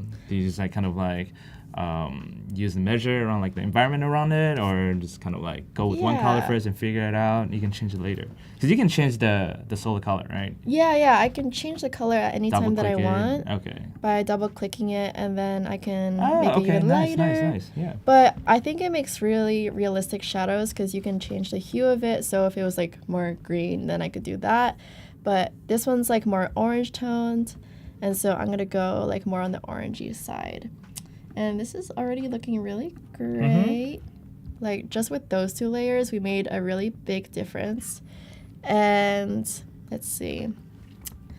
I'm going to maybe make the book a little bit lighter. So at the end, I want all of the books to be glowing. So this will help Magical glowing book. Magical glowing books. Maybe I'll paint a curved layer up here and make it more light. And Nice. brighter. Very subtle. Mm-hmm. And yeah, we're gonna actually lighten this a little bit because it's too dark. So the solid color and the blending mode will help to match the shadow color, right? So you tune the shadow color. Yeah. That's really cool because I use a color balance and select color on that to match the darkness on the shadow and the three different tones. So that's very interesting. Different cool. technique we're seeing, yeah. Yeah, it depends. Like I use color balance too sometimes. But it depends. If things aren't working, I use like all the slides. Curves, color balance. I now have like 10, color. 15 different adjustment layer on like one object, which I could probably do everything in one go, but just like, no, I want to change slightly different here, a little bit different here. You could probably It's do like, the same thing in all I one. know, but it's like, nah, like I want to make it look complicated. Yeah, I do the same thing. I'm gonna make another floating book. And oh yeah, also I'm gonna take into account like how blurry the background is. So this book, since it's a little bit closer to me, Yeah. I'm gonna make it just like a little bit blurry. I'm gonna turn it into a smart object.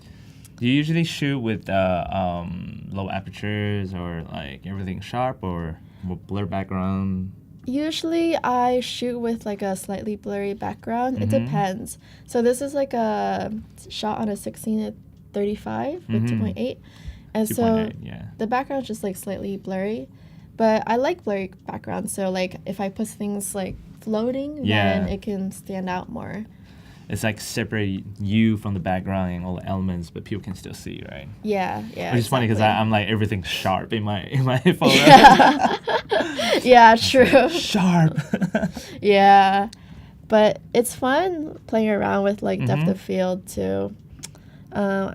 Wait, which book did I click over there? That one. I'm That gonna one, click yeah. this one this time. Do the same thing. delete all of those. Maybe I'll make this one a bit smaller. Imagine you have a library like that at home. That would be so cool, right?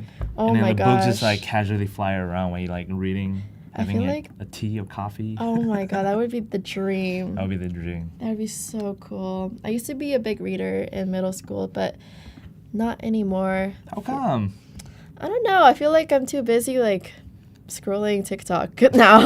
Now you become a storyteller, right? Now I'm Now a you become a storyteller, storyteller. and I'm Yeah. just getting inspiration by scrolling. Yeah, exactly. Yeah. Gonna do the same thing to this. Oh, as you can see, there's a little line there. I need to get rid of that. You need to find which layer that is. Or just Jim Fill to cover it. Yeah, you Oh, could. it is from the book layer. Yeah, Yeah. there. That was easy. And cool. I think it's a little bit too yellow, so I'm actually gonna use color balance and make it a little bit more blue, Mm-hmm. a little bit more maybe magenta, maybe more red, and that fits the vibe more. Yeah. And actually with this one, I'm gonna put a color balance layer. See, I keep adding layers and layers. Oh, what did you do just right there? You right click it or what was that? Huh? You This? right click on yeah. Oh, yeah, I right clicked. Oh, so what does that do? Take you It directly to the shows- layers or what's It shows Click me onto. like what layers are on the thing that I clicked. So Ah, I didn't know that. it could be layer 4, which is this one. Yeah. It's better if you name your layers, but I'm very bad at doing that. So I think just we're all kind of pretty bad guessed. with it. I Do you just guys kinda name your guessed. layers? We need to know, you know. And so it could be this one, which is the dodge and burn one, or it could Yeah. be The the centaur base won't bring layer. us gift for Christmas if we don't name our layers. I wonder the percentage of people who name their layers. I know, right? Chat, do you guys name your layers? I try. Oh, that's too much time. Sometimes I have like a million layers. I write like a short initial, like foreground would be like FG, Oh, initials. background would be BG, Right, and it would be right. BG1, BG2, BG final, and I forgot which one is which. That's true.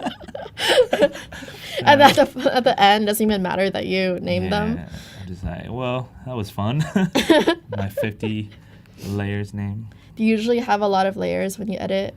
I would Like, say do you average. keep all of the trial? I keep everything. Oh, Yeah. okay. So the file gets a little bit too big sometimes, but Yeah. yeah, I keep everything. But maybe around like 50, 60 is not a lot. Oh, Not like okay. when I have like 500, you know. Oh, yeah. I have some of those Yeah. too. Like, for example, this one, I want to make some letters coming out of the book later, but like each letter is one layer. And so, like, this is right. at the end is going to have like a lot. Nice. But so far, this is cool. Yeah. I'm gonna Let us know if you guys have any question you want to Oh, yeah. ask. I'm gonna add some glow to the book. Ooh. And Solid color then- again? Yeah, Oh, so you do use a lot of solid color. I use a lot of solid color. I should try it next time.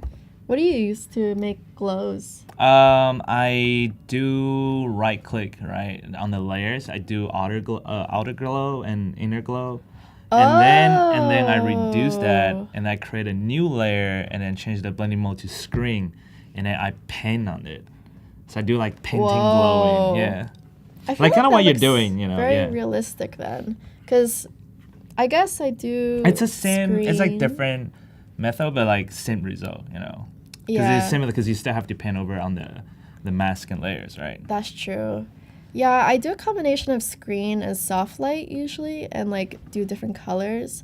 So now I'm just doing screen and like. Yeah. softly Do you name brushing. your layers when you're working with clients? No, because they never asked to see my PSD files. Oh, that's right. It's always the end Yeah. product. So unless they do, then I go back and like organize everything. I usually do But- name my layers more detailed when I work with clients because sometimes they have a Yeah. designer that want to work on the files. So it's Yeah. like better to clean it up to pass to someone so they don't like get mad at you, you know. I mean, they won't Yeah. tell you they're mad, but they'll just be like, oh my God, it's like so hard to work with this artist. His layer just everywhere. Like, you know what's going on, but they have no clue. I know, Like, they don't know right? where to start. It's like, it looks messy, but we know exactly where every single layer is and what it does. Exactly. Exactly. So the glow looks really good on this one. So I'm going to paint it on this one to show you. Nice. And, ooh, little glow there. So this is where the letters are popping up, right? So we're just Yeah. making the glowing for the book. Yeah. The glow for the book. And then a little bit there. Nice. And I have my flow at 6% because I want it to build up. So if I have it at 100, it'll be like that, which is too much. And so I usually decrease my flow to like under 10%. Nice.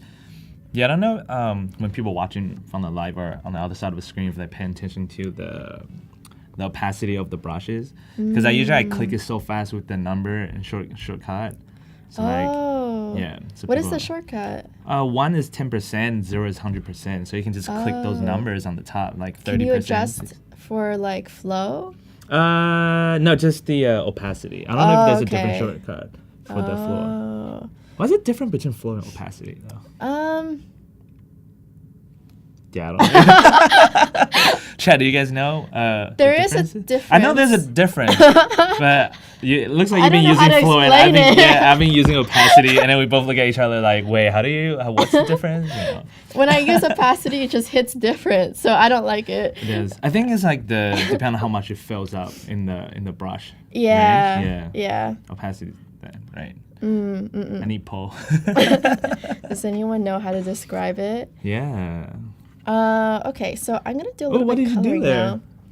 Okay, so I talked about this in my previous stream earlier today, but color lookup is one of my favorite features for coloring. So I like a lot the default filters that are here. You can import your own LUTs, but fall colors is so pretty. It's like warm and beautiful. Oh, yeah, I love those. I love the filter on that, but I never use it. Really? Yeah, because I think I just forgot to put it in. So Oh. yeah, show me after this, or I'll download it. Yeah. No, No, these are already included. All of these. Yeah, I didn't have that window open. The chat said shift plus number for the flow changing. Okay, I tried that. Yeah. Okay. You Let's press see. shift Shift 4. 4. Oh, there you go. Now you know the short Shift key. 1. Cool. Yeah. We're learning. We're learning. We're learning together, guys. That's cool. Awesome. So yeah, look at the color lookup. It's very subtle. I usually really like to good. like blend a lot of them together. Mm-hmm. So I put the opacity at around like 28. Nice. And then I already know my favorites. Like this one's really nice.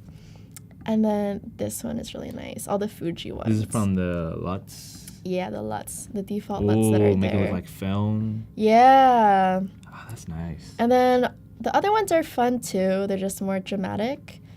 And this one's cool. Which one's your top 3, or which one you use the most? I definitely like for this is too much. But I really like fall colors. Full color. That's my number one. Is it number 1? This one's my second one, Fuji, the second one of this one, and then this one. So they're all like colorful and kind of pastel-y, warm. Now I can become you, learning all your tricks and secrets.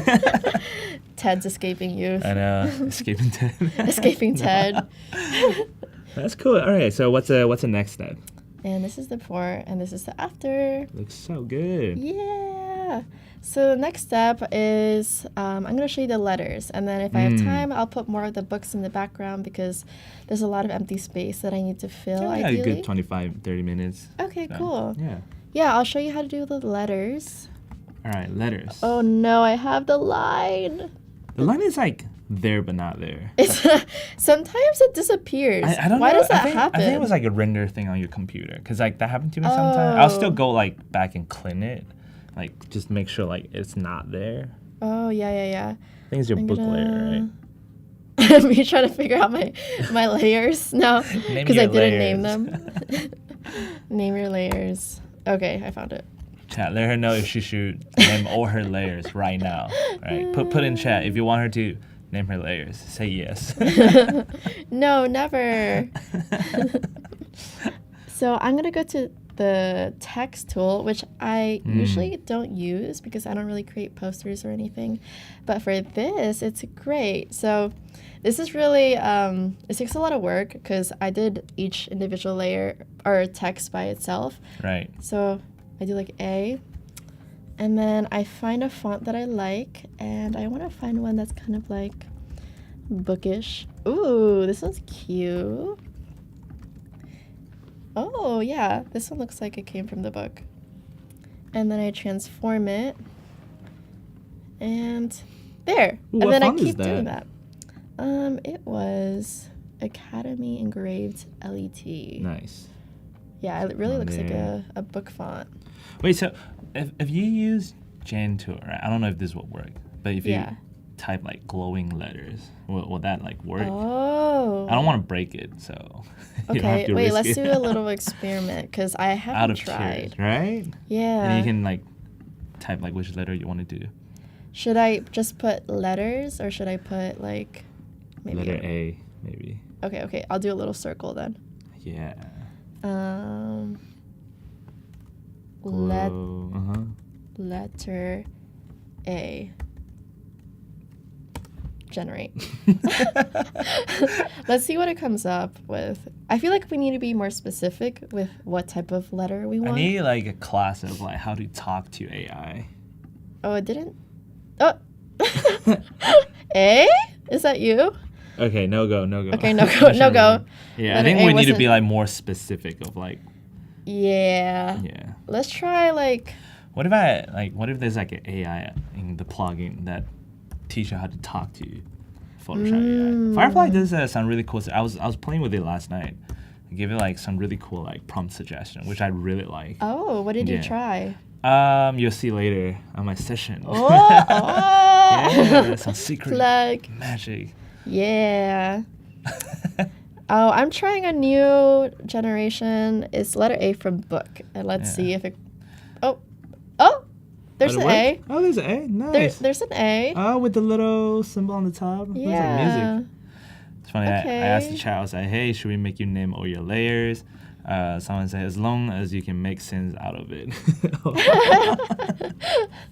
Yeah, I feel like it would take way too long. Like my edits already take like hours, Yeah. so that would just Hey, we like can take. go back to. We'll test this theory later. We can jump back to your original process of like making the letter Yeah. glow. Yeah. Wait, I'm doing one more. One more. Yeah. We're I'm curious. gonna see if it can create multiple letters based off of this letter.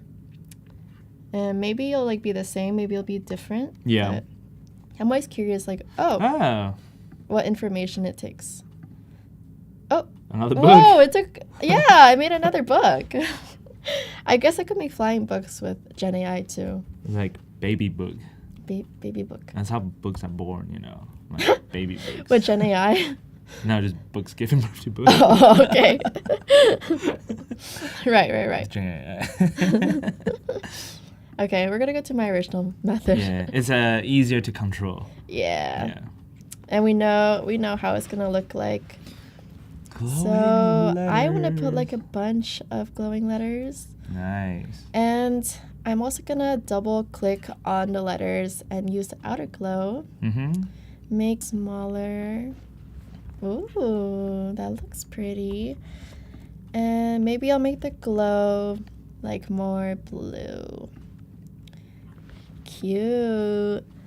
And this is before and this is after. Oh. So it looks really magical now.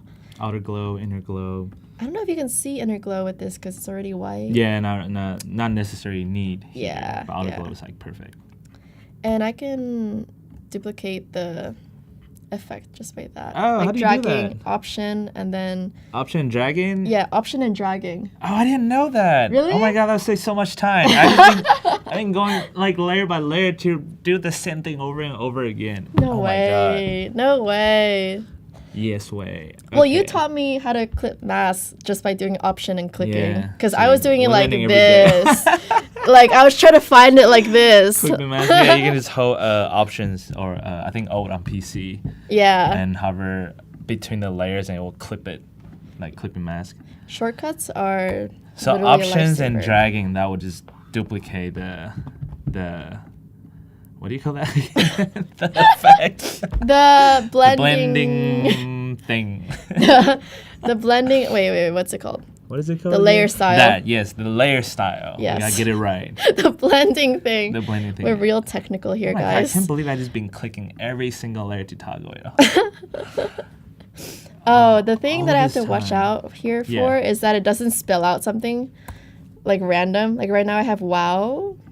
Oh, yeah. So, if you So put, maybe I'll like spell something water accidentally. or something. They'll be like, why is there water coming out from the book? Yeah, I want it to be random, not like something like a secret message that I'm trying to Okay. hide. Chad said, we all have blind spots. I'm in shock right now. I'm in that 5 stage of denial, you know. And Five the stages second of one, third denial. one, yeah, it's like that's not true. All this time, All this time, I could. there was an easier way. Okay. So I want it to float like not too far from the book, like maybe until like here. Yeah, so you're using like different size, different Yeah. rotation, so it's like doesn't look like too flat on the design, you know. Yeah. It's a simple. Oh, design see, it says element. wet. If I put it there, it says wet. Or W-E-Y. Or yet. Or Yet? wait. Oh, I see. Wait. But if I So you have jumble to a be bunch careful of them, of what message. what message Carefully I'm sending. design, yeah, putting it out there. Yeah. Okay. And then that's cool.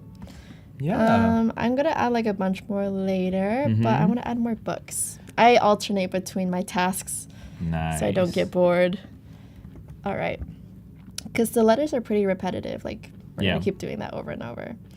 So we're gonna add a book in the foreground now because we want to add some dimension. We're gonna flip this horizontally. I just found out about these two tools. Oh, it's new. Yeah, those are new. The, Oh, okay. I think it was from a few months ago when they did the toolbar update. Yeah. So it wasn't there before. Okay, I'm thank pretty sure it gosh. wasn't there last year. Maybe it was, but it's there right now. It's very Okay. helpful. Yeah. It's very helpful. I always Yeah. had to like click and then do it, but now I can How just did you like, do it before? Right click, right? yeah, right click. Yeah, right click and flip. Yeah. Yeah. It's very helpful. At first, I wasn't really too used to the toolbar. Then I got really, it grows on me, you know. So I was like, this is great.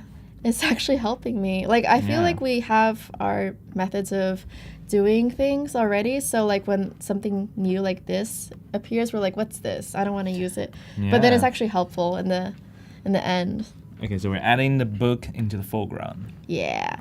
And so it's really bright. So we're going to go to curves and then option. Yes. Clip it. Clip it. Nice. Nice. And then we're going to make it a bit darker. And then I always pay attention to how bright the highlights are on my stock images are versus the base photo. So as you can see, it's kind of bright, but not too bright. Mm-hmm. So we're going to try to like match it. Like obviously this is way too white. And so, Like Yeah. the color tone, right? The balance on it. yeah. The And then- highlight, the mid-tone, and then the shadow. Yeah. Actually this has a little white edge. So Mm-hmm. this is perfect for me to show. It's a magic trick. This, what is this called? The layer Refine edge tool? refine edge. Yes. Yeah. So you double click on the mask and it will bring you to this window. Yeah. It's really helpful because like I want to get rid of this little white edge. Edges, yeah. And then I can shift edge and like decrease it and it just goes away. Nice. And then as you can see, it's kind of rough up here. So I can go to smooth and I can smooth it out. Look at that. Cool. And then I like to sing to like the words, but I almost sing the other song. I don't know if it's copyright protected. I'm like, smooth. All right, name it. You know what the sound Yeah, about? yeah. It's in our head. It's in the back of my brain right now. Something to do with the operator. Yeah. And okay, I don't want it to be too smooth or it looks weird. Right. And then I can also, here, let's fix this. We can go, it's not that one, it's this one. I know. So there's like a whole bunch of different tools on the left side. So you got to make sure you're clicking the right one. Yeah, this one is really great if you want to mask out hair. Yeah, refine edge tool for Yeah. that. Or like anything that's like fluffy jackets or anything that's kind of finicky, fuzz. Yeah. Any fuzz or hair. And this one is like more like masking. Like, yeah, there you go. For like hard edges. Hard edges. Perfect. So you want to bring that back. And then we're going to blur this anyway, so it doesn't matter that that edge looks kind of funky. Still gotta make it look good, right? Yeah. And so we're going to do our solid color, and then let's do some warm, toned shadows, multiply, and then Command I to invert it, and then we're gonna softly brush the shadows, and I'm gonna go through the edges, and we're probably gonna change the color of this later because it's kind of dark, but that's already looking good. And let's change the color. There we go. Sometimes I do like multiple solid color layers, like maybe I'll do another one and then I'll do it like even darker so it can be for the edges. And like this or something. Yeah, so I do like different shades. And maybe like over here to maybe like here, and Nice. we'll decrease it. I have like shadows because where the light source is coming from. Yeah. Bounce around. There was like big windows coming from like the top, so the shadows will be like down below, and we can also see like here the shadows are down below. So we're just copying that, and here we go. Nice. Here's before, here's after so far. Let's brush a little bit more on this layer. Brush, brush, brush, brush, brush. Brush, brush, brush. Brush, brush, brush. And cool. Nice. And we're gonna go and make a color balance layer. Make it more blue. The blue tone. Blue tone. More magenta. And then more red. And yeah. Let's go to highlights actually. Looking pretty good. Yeah. Maybe a little bit more yellow in the highlights. Maybe I want to make it bigger, so I'm going to select this whole group and then make it a bit bigger. Yeah, because just want it to be like kind of random, like it's floating. Maybe I'll even like tilt it a little bit. The other way. Yeah. Kind of trying to randomize it. And then I'm going to turn it into a smart object. And we're going to make it super blurry. Super blurry because it's in all the way close to us, right? In the Yeah. foreground. So if you imagine like you're actually taking a photo of this magical library with book flying everywhere. Your focal point focus on her, so everything is just like too far or too close. It's like blurry, right? yeah. So that looks like the right amount of blur. Yeah. And maybe I'll make it like even bigger. I like when it overlaps on know. me because then it really looks like I'm there. That's like a technique I haven't really like used it a lot in my work. I try to use it more. I should probably use it more because it's making it more interesting, right? More Yeah. like a depth of field. It's like Yeah. different on that. And I'm going to make another book image so I can cut more out. Mm-hmm. I have so many books. And So you have about like 10 more minutes. okay. Yeah. Make sure you show all the tricks. All my tricks. Yeah. Let's see. I'm going to cut some books out. And I'll show you, because I've already edited this photo before. So I'll show you the final result later in 10 minutes. Nice. But for Yeah, so now, what I'll you show did the is like process. select the white space, mask it, and then invert it, right? So it's like Command I or Control I to invert it on the mask. And you have the book right there. Right. And then I'm going to select the book that I want. Duplicate it first. Select the book that I want, and then Command Shift I, and then go on my mask, make sure it's on white, and then click delete. So they all go away. So you invert the selections and delete everything out there. Yeah. Oops. See, I usually just put in a group and put all the mask on the top. So I want to keep everything. Oh. You don't have to do that, right? Because you only need one object. You don't really need to keep everything else. True. That's why Yeah. I duplicate it, so I Yeah, have it's more Different method. Yeah. different methods. And yeah, another book. More Color balance, blue, magenta, red. So yeah, it becomes kind of repetitive after a while. Let's see, what else do we want to do before our time is up? Maybe we'll make like a vignette. Ooh, this would be good for gradient. Gradients. How do you use your gradients? So, it's in my clipping mask. Let's do that again. Gradient. And so I like to do a vignette with this.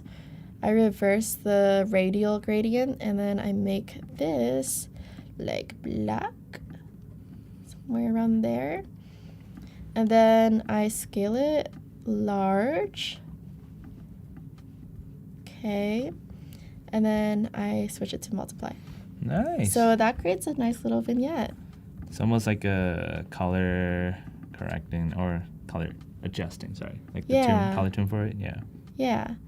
And so you can also adjust the color that you want, of course, but I think a warm vignette is nice. And there we go. So far, cool. just to Gradient. recap, this is what we've done in this hour. And maybe I want the highlights to be a bit more aqua. So we're going to go to curves and then the channel red. And then I'm going to make the highlights more aqua like this. Interesting. Yeah. And then I sometimes pull the red curve up a little bit if it gets too aqua. Yeah, that looks nice. It's interesting. This is so cool. Yeah. This is like you have the main tone, which is like red, right? And then you create the contrast on the highlight, which is like aqua, teal light, like contrast on that. So make the glowing stronger and have highlights everywhere. Yeah. Magical book. Wow, the This curves is like really a did a perfect lot. Christmas like pose too. Christmas. I don't know why. It's only November. I know. Does this give you Christmas vibes? Yeah, because it's the warm color, right? Oh, warm for like the winter. fireplace, marshmallows. Yeah. Halloween just passed, but I already start hearing like Christmas song everywhere. Honestly, you know? once Halloween passed, it is Christmas season. I know, and it's like end of the year. It's like, whoa, what happened there? Yeah, It's like and November doesn't really exist. Thanksgiving sometimes Yeah. exists in the middle, like for a few days, and then you're like, okay, Christmas again. Right? Oh, look at what the curves did. Looks really good. Looks really good. I'm gonna turn everything into a group, so we can do a little before and after. Wow, look at that. Yeah, and ideally there would be Put it more side by side and books. then do like the find a difference. The final difference. Well, I'm actually going to show you the other PSD. The the one final that- additive of everything. Yeah. Do you want to like show the whole layers real quick and go like step by step breakdown on this one? Yeah, this one's a Right. very large PSD file. As you can see, it's 4 gigabytes, 4.3. And this is where she panicked because she didn't name any of those layers. Oh, yeah. I have groups, okay? I have coloring group, which is also, oh my gosh, that's really large. I have group 3. Group 3, okay. I have letters, copies, letters. Yeah. And then I have group 1. So who knows what's in any of those? Yeah, But so I see you added more orange highlights on the top of the book. yes. So, the shelf, and Yeah. then more teal highlights on the letters, and then the one that's like have the letters flying out, and then some highlights on your face and shirts. Yeah. That's cool. And you fix the wrinkles. Nice. For after. Yeah. Yeah, I fixed all my wrinkles. I added some Dodge and Bird on my outfit, and then I darkened the background actually. So like, I think it's maybe I'm trying to Yeah, you click got through like my 5 more layers. minutes. We can go through some of the layers, dig around. This is the Yeah. one.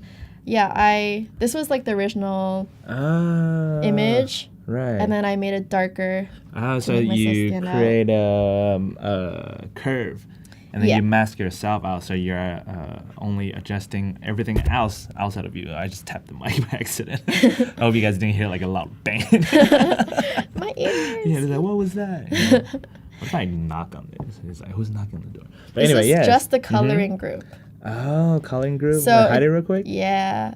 Nice. Quite a lot. Quite a lot, yeah. It's a lot of layers. There's a Is there other Creative letters on the Fill. books around there too? Is there letters there? Yes. Or- okay, yeah. they're very small details, but Yeah, we got they zoom are in so they there. can see too. You know, it's Yeah. a very small screen. Yeah. And then we have a few there. some there. Nice. Every book has letters. The So letters. they're in the back and they're a little bit blurry. It's with the hidden message. The hidden messages. Maybe there is one. Who knows? Oh. And then, as you can see, I made a lot of different ones. I chose That's a really different cool. font, actually. Different fonts. Yeah. For each book or No. Just for like this, the final one, the final one. compared to the one we did today. Oh yes. Yeah, Different yeah. one. Yeah. Make it more But- magical. Yeah, they both look good. Like, it just depends. So, wow, yeah, this was a lot of work. Cutting out each book, putting the letters, putting the glow. I decided to make all the flying books warm tone, so it would be more like in the background, and the focus would be on the subject with the blue, more like cool colored Nice. book. Yeah. So when you first came across with this library, right? Right. It was like, was your like first thought just like, oh, I'm gonna like make some magical book fly around, or you just like, oh, I'm gonna take photo first and then we'll figure out ideas later. Yeah, that's interesting. I didn't have this idea before, but I knew that I wanted to do something with books Right.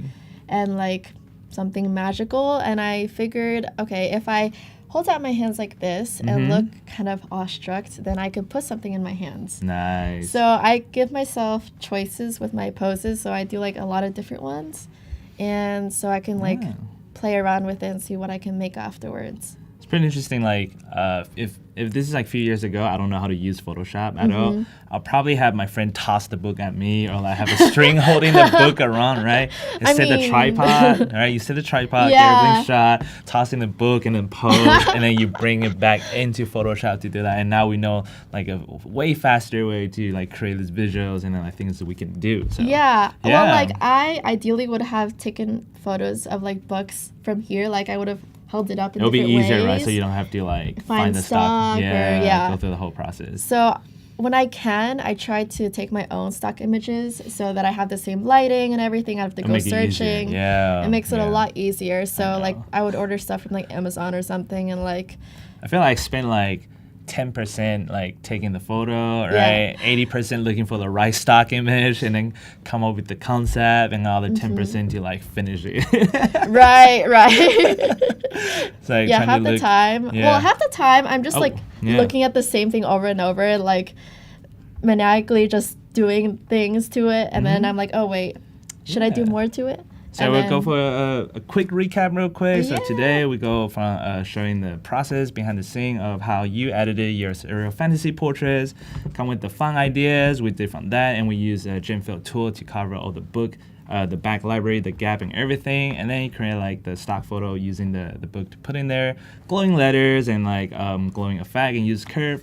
LUTs, right? Filters, and then there's Lightroom filters too to make all this. Yeah. So where could all the audience find you? Like, where do you usually post your processing art? You know, do you? Yeah, I post it on Instagram and TikTok. On Instagram, I am at Escaping Youth, and on TikTok, I am at Natalia Seth. And I post my surreal photography and also my process. So if you want to learn a little bit more about that, then you can find me on there. Yeah. So make sure you guys find her on all the social media, follow her creative journey, and stay tuned for the upcoming session for Adobe Live. And yeah.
2, 1. Hello, friends. Welcome. Oh, you are in for a treat. Meet my friend Tomasz. I'm so happy to meet you and get to play with you today. You have some exciting things planned for us. We're going to be in Photoshop. We're going to be in Adobe Firefly. Hello to everyone in the chat. I am Phil. This is Tomasz, and we are going to have some fun, I think, over the next hour. Oh, yes, for next hour. Thank you so much, Phil. I really appreciate it. I'm glad to be back. This is fantastic. Today we're going to do something slightly different. I'm not sure if you're aware of past episodes that I was sort of presenting posters or Firefly, etc. These episodes were heavy on theory in a way. And this time we decided to switch it up a little bit and make something a little bit more practical. So We love to practical. be honest, I'm relying heavy on you, audience. This is the episode where we'll ask you questions. Not, we won't test you, but we'll ask you for inspiration. So I would love to design a poster for you, with you, of course, with all of you, and so for some fake movie. Let's pretend that's something that you think about. I'm saying this right now so you can start thinking about eventual topics and themes. And I'll walk you through the thinking behind the poster, the layout behind the poster, and why is that. Oh, hey, Robert. And of course, we'll do some research and generate imagery using Firefly 2.0 beta version as of now. And hopefully we'll have some fun. Let's make it interactive. Please join us. If you're getting your coffee, get your coffee and come to see us. And we'll be here for the next hour. I will start in a second with showing you what I mean by posters. And at that time, please do think about possible themes of the film that you would like to illustrate or twist and plot, evil characters or whatever you'd like, right? We'll select something. Phil will help me. We'll select something interesting and try to illustrate it. And the reason why I don't want to do any particular movie poster is that I want you to be able to repeat it on your own. You'll see the process. How do we start with this? How do we gather information? How do we illustrate the pivot or in an interesting way, hopefully, and the storytelling way. So you'll see the process, and then you can repeat it constantly. Oh, I'm excited. Yeah, this is going to be good. Freaking A. Let's do it. Shall we jump in? Yeah, let's jump in. Audience, please do think about it. What would you like to create? And in the meantime, I will show you a few posters of my own. If you're not familiar with what I've been doing, I will show you a few posters. Please take a look. And this is sort of the theme that we would like to hit, right? So I'm on my website, opasiński.com. For the record, your work is so beautiful. Oh, thank you. Thank you so It much. is amazing. Appreciate it. Thank you. There is almost no AI in this. Within this gallery, what you're seeing are very conceptual posters. So I'm not relying. Oh, I disappeared from the main screen. There we go. Okay, I'm back. Yeah. Woo. Okay, I got it. So what you're seeing here, these posters are heavy on concept. So these are not posters that you most likely see in the theater. These are posters for more like galleries and such. It looks like art. Yeah, it literally looks like art, but amazing. it's somewhat complicated. So I can't imagine you walking by or driving by in your car and be like, "Oh, I have to see this movie," right? You'll be like, "What is going on? This ear, there is a face. I don't know. I don't get it. Oh, wait, I get it. Parasite. This is what it is, right?" So these are slightly different posters. I call it Polish poster because of Polish school of posters. I'm Polish originally, and this is how we interpreted posters for years for various reasons. Wow, so I didn't know that. Oh, Learned something new. So we had to, back in a communist era in Poland, we were forbidden to present Western posters to movies. So we had to come up with our Polish posters, right? And folks took a lot of liberty, but also at the same time they were hiding things for others to see against the Communist Party, right? So they became a piece of art by itself. Oh, Santa Claus, December 6th poster. Okay, we'll think about it. These posters became a riddle in a way. If you look closely, you will find things that were rebellious, anti-government, etc., etc. Wow. Plus, they started creating this theme of really complicated elements. So look up Polish posters, and you'll know what I'm talking about. And these are some of the examples of like, how do I interpret, doom. For the group of folks who are playing music from a pirate ship, right? So this was my way of showing this wave of LPs going at them, right? So, and there is Roma. I'm not sure if you saw it on Netflix. These are two hands, women's hands, giving hearts to each other, and their husbands dropping their hearts on both sides of things. So you sort of have to know what's going on there, and this is what I'm asking you. Come up with the theme. At the bottom of it, I'm not sure if you can see it. These are meant to be 27 by 40 inches big, so that's why you can't see some of the elements on the poster. At the bottom there is a door, and there is a Keanu Reeves standing there going into the White Rabbit for the Matrix, right? These are so amazing. And audience, those of you that are with us live, we're asking you for themes, so get those creative juices flowing and in the chat. I'm watching it closely here. Okay. We're gonna hopefully get some inspiration from you on the movie. Awesome. Poster, Yeah. right? If not, we'll come up with something wicked, so you can just sit, enjoy your Coca-Cola or coffee, and we're good to go. One or two more examples of how to think about those posters. These are all your work, by the way? Yeah. This is amazing. Oh, thank you so much. I appreciate it. So this is using 3D. I didn't have Firefly or anything like that back then. This is for Paris Je t'aime. Wait, I want to show you something else. This is art. Like wait. You never think movie poster and relate that to art, but these are absolutely incredible. These are literally pieces of art. They're amazing. I know I'm going fast through this, but this is, for example, I wanted to focus on this a little bit. My interpretation of Alien Covenant, where the aliens opens, the egg, and there was a face. So this was my Look how interpretation. beautiful it is. Thank you so much. Alien Covenant, and it's that beautiful? Thank you. Come on. Thank you. Or 13 Reasons Why, where I'm not sure if everybody watched that or not, but the clues from the tapes generate the key to solving the puzzle. So this is how I think about it. This is how I would like us to challenge ourselves a little bit. Great. And think a bit about this Chernobyl, where the mask was to the world as untouched, unradiated, let me put it this way, for Chernobyl, but the rest was radiated, right, with the atoms for the Chernobyl disaster. So this was my interpretation of that. What else do we have here? I'm sorry if I'm going fast. Stranger Things, so literally taking a different stand on things. Hunger Games, or just hunger as like I'm hungry. Unicorn. Or the birds. So this was a challenge, for example, to show the birds without any birds. So what you see on this type is actually what birds leave behind them. Actually, so that was my way of showing that there is a lot of birds, but no birds present. Actually, once upon a time in Hollywood, when the backfired, right? So let's think about it, or more right, Santa Nicolaus. So we get a theme that is very Santa Clausy, December 6th. Yeah. Folks, let's vote. Let's do something. If not, we'll do Santa Claus. I don't mind. Bowl and Bliss is saying, agrees with me. Amazing, amazing work. So glad to find this. So glad to have discovered you. Oh, Nate says Gdansk art scene is amazing. I would agree. I've actually been there. Yeah, you've been grew up there. close there. Yeah, we just talked about it. Actually, it's kind of funny. Beautiful, beautiful city. Beautiful country in general. Yeah. I love Poland. Yep. So one of more examples, I'm not showing, this is not about my portfolio, by the way. This is just to show the way of thinking. So imagine, I'm not sure if you saw La Casa del Papel. One of my favorite shows. Oh, really? Awesome.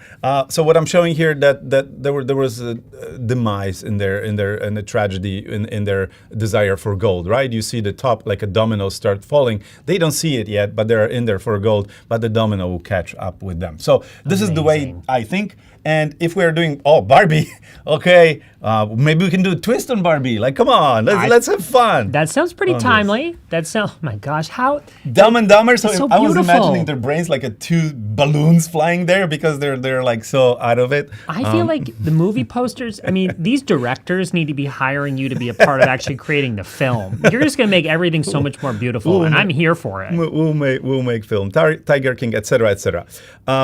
So, okay, let's go Oppenheimer. I have not seen Oppenheimer, but if you guys can tell me what it is about, let's vote Barbie or Oppenheimer. Oh, let's just don't do Barbieheimer. That's not that.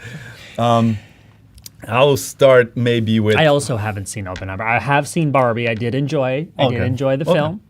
So you know what? Let's do this. I will start with a Photoshop template for this, and building block and the title treatment setup, and you guys keep thinking about this, what we're doing, okay? Cool, so let's start with the poster. What's the default size of the poster, right?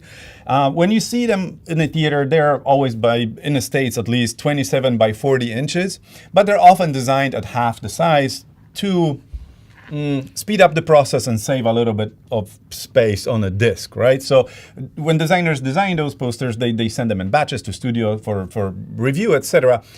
So we designed them in 13.5 by 20. And this is the size that I'm going to design it today. Especially I do have a laptop here. I don't have my tower here. So I'm going to design it at 13.5 by 20 inches tall, right?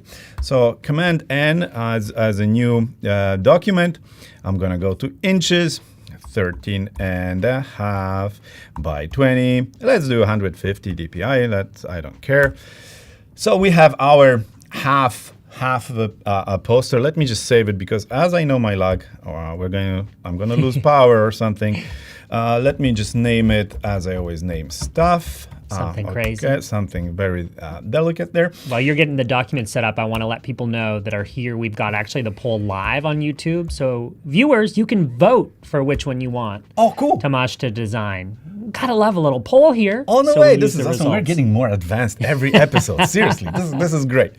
What we're having here and what you're seeing on the screen, just 13.5 by 20, we're starting our poster. And the first and the quickest sort of interesting fact I can give you is that what makes a poster in our mind is a building block. Literally all those tiny little credits, director, music by, etc., etc. If you see it without as a teaser poster, you're like, yeah, it's a poster. I don't know if it's a cover for, I don't know, CD or something.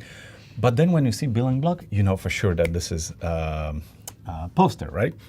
So I've made one when I was waiting for you. I've made one really quickly so I can just plop here.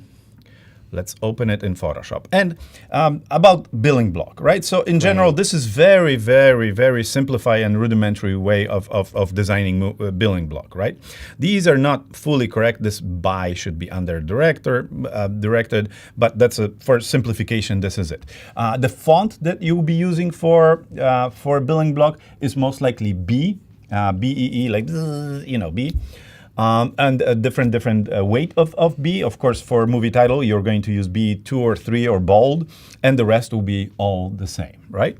There are two fonts that are often used in poster design that work everywhere for almost every film. It's B for building block. This is standard, American standard, and I think on the legal color for this is cool gray 700 something. I don't remember exactly, but it's a legal thing that you have to keep it in a certain color. So for that, background has to work. Oh yeah, there's a lot of rules, and I'll mention a few in a split second. So I've made it 50% gray here. We are taking a lot of liberties here, right? This is not professional poster, but anyway. So I'm gonna. It still just gives us drag the it. idea, right? Oh yeah. It's absolutely. more like a for placement. I'm just gonna drag it here. It's here. It's kind of big, but let's Command T. I'm going to shrink it a little bit. And while I'm shrinking it, I think it's worth mentioning that the building block is in a strict relationship with the title treatment, as big as it is, right? So imagine that I'm going to type title treatment, let's say, Turu, right? Just for example, like we're still not set on Barbie or something. Well, we do have the vote out, so when Oh, you're really? ready for Oh, the okay. results, you tell me. I'm watching them closely here. Okay. We've had 13 votes from our live viewers. Oh And no, actually- we have 13 viewers. Thank you so much. 14 votes. So those of you that are hanging out with us live, make sure you vote. Which poster should we design today? Is it Barbie or is it Oppenheimer? And I'm telling you, this is a nail biter. You wouldn't believe. Come So on, let's keep people. going back and forth. Go on. Barbie was the clear winner for the first little while, and now they are very close, neck and neck, baby. We'll do Barbie. So before we start in Firefly, I want to tell you the rule that will make poster more poster. So again, the simplest way of looking at it, if you were to divide this size of this title, oh God, sorry, I'm using. That's the joy of a live demo. It looks Yeah. amazing already. By the Okay. way, so Barbie, I'll just report this while you're getting Okay. that set up. Barbie did win in the end, 53% for Barbie and Okay. 46% for Oppenheimer. So I'm a little biased because I actually also voted, and I voted for Barbie because I want to see what you do with a Barbie poster. Okay, and so I think gonna those that put- voted agree I'm with going to me. put the Polish spin on this. Okay, this is going to be the most terrifying Barbie ever. The Polish Barbie poster. I am in. Okay, have you seen a Polish poster for aliens? We'll look for this, or Tutsi. Okay, so this is how you measure proportions between title treatment and the building block with all those names and such, right? So in general, the building block size, the size of the font, is 20% of your type in the building block. So the reason why I drew this block here to transform it and make it just 25%. So, or 20%, right? 20% and 20%. So now I know how big the building block should be. So now I'm gonna just move it here and transform the building block to this size. by using a simple shape. That is genius. I have a lot of shortcuts. It started at 100% Yeah. just by default, and then you shorten that or you Yeah. lessen that to 25. What a Yeah. smart little trick. So now this is the legal representation of the size to the title treatment, right? It's worth remembering because when you design, just by forgetting about this or not knowing about this is it makes your poster less professional because in your mind you're set with this, right? So let's say we're doing Barbie, right? I want to say Barbie. hi to Ruben in the chat. Hey, Ruben. Hey, everyone else who's joining us. If you're like, what are these two guys doing? We are, I can't believe I'm saying this, but we are creating, based on the popular vote, a Polish movie poster for Barbie. Okay. Uh-huh. I'm gonna make it really creepy. I don't doubt that. We've seen your okay. work, but you're also going to turn it into art. Yes. It's not just creepy, it's going to be art. So there is a second question. If we're doing Barbie, would you like to see a twist actually in this? Is there something else? We can fantasize. We don't have to stick to the film that already is. I hope we're not breaking any copyright issues or anything like this right now with this. And just for fun, I'm gonna make the background pink, and I'm moving to what I'm moving? I'm moving to Firefly. Not okay. This. Okay, moving this to Firefly. Okay, so we're starting with Barbie, right? And let's go to Firefly. Dear Firefly, before I start, as I always do, I'm probably you secretly hate it there because every time I start something, I was like, there's one more thing. But before I start, I wanted to mention to you something. If you go to firefly.adobe.com, there is awesome section there. If you were to scroll down as I just did, where you can compare results from 1.0 and to 2.0. And we're doing this for various reasons. One reason is for you to see the improvement, to trust us with this tool, where we're going with this tool. And the second also is to quickly previs, if you wanted to go back to 1.0, what kind of effects you get, right? How simpler the images will be, how inaccurate in a way these images will be. And this may be desired, actually. So imagine that your client, my client, will sort of lock their brand identity or their visuals on 1.0, and they always want to go back to it, right? So we are preserving 1.0 within our Firefly structure, so you can generate continuously the imagery as they were presented at the first time. So this is the reason, second reason why we're doing this. But improvement is big. Please do play with this. It's fantastic. Even though with the old ones, I was totally satisfied. I have many presentations using the Firefly 1.0, and these were fabulous. Like it's a story. It doesn't matter the technique in a way how you're using this, right? I can do something with a paperclip if I wanted to. Oh, by the way, we have paperclip here. Yeah. We got a So, paperclip. let's start typing. So most likely we would like to, what we would like to start with? Maybe some sort of background there, or some sort of sense of place as where the Barbie is. Yeah. Let's talk about, I saw the movie, and I love the movie. So the movie, I think the set design is probably the best part, but it's set in this utopian, really like true to Barbie. So it's like a little neighborhood, but all the houses are actual like Barbie houses. 1960s. Yep. Or As you're watching the show, you feel like you want to be transported into their land. Everything is, it's pink and it's that blue color, and the design of it is just amazing. Okay. Oh, there, yeah, you got a few keywords. So literally, what you just did, I was translating this to the machine. So let's see what we can come up with. And this is how I would encourage all of you to work with this. It's like, imagine that you're talking to your friend that has a hard time. It's like a Polish dude that I was some years ago, and I couldn't talk back because I didn't know English. So imagine this is Tomasz, and presenting you images instead of words. So this is good start. Let's say somebody said vibrant colors. What we can do? Jack said vibrant colors in the chat. Thank you, Jack. So we're going to switch here to portrait. As this will be better for us for this sort of composition. But there is something interesting I want to point out for you to experiment at home. Try generating, try generating very, very widescreen images and then crop them. The reason why I say that is from cinematography perspective. What it was built as a wider world, you're cropping later on, like in real life, right? So then Firefly is not composing everything into this tight, narrow space. It composes it into something wider that, oh, my hand is gone. Oh, okay, I lost my hand. Oh my God, here it is. Okay, cool. And it composes it into something wider that you can crop with, and that sort of resembles the real life view. So I would highly encourage you to do that, experiment with that. The results are fantastic. If you put it in a presentation later on, it'll be like, that looks like a big camera and stuff like that. That is such a good tip. I would have never known that. Oh yeah, we I have looked at these results, by the way, and I thought, these are perfect. You go, this is a good start. This is a good start. This is why you're here. This is why you're the This is good artist. start. We'll do something twisted.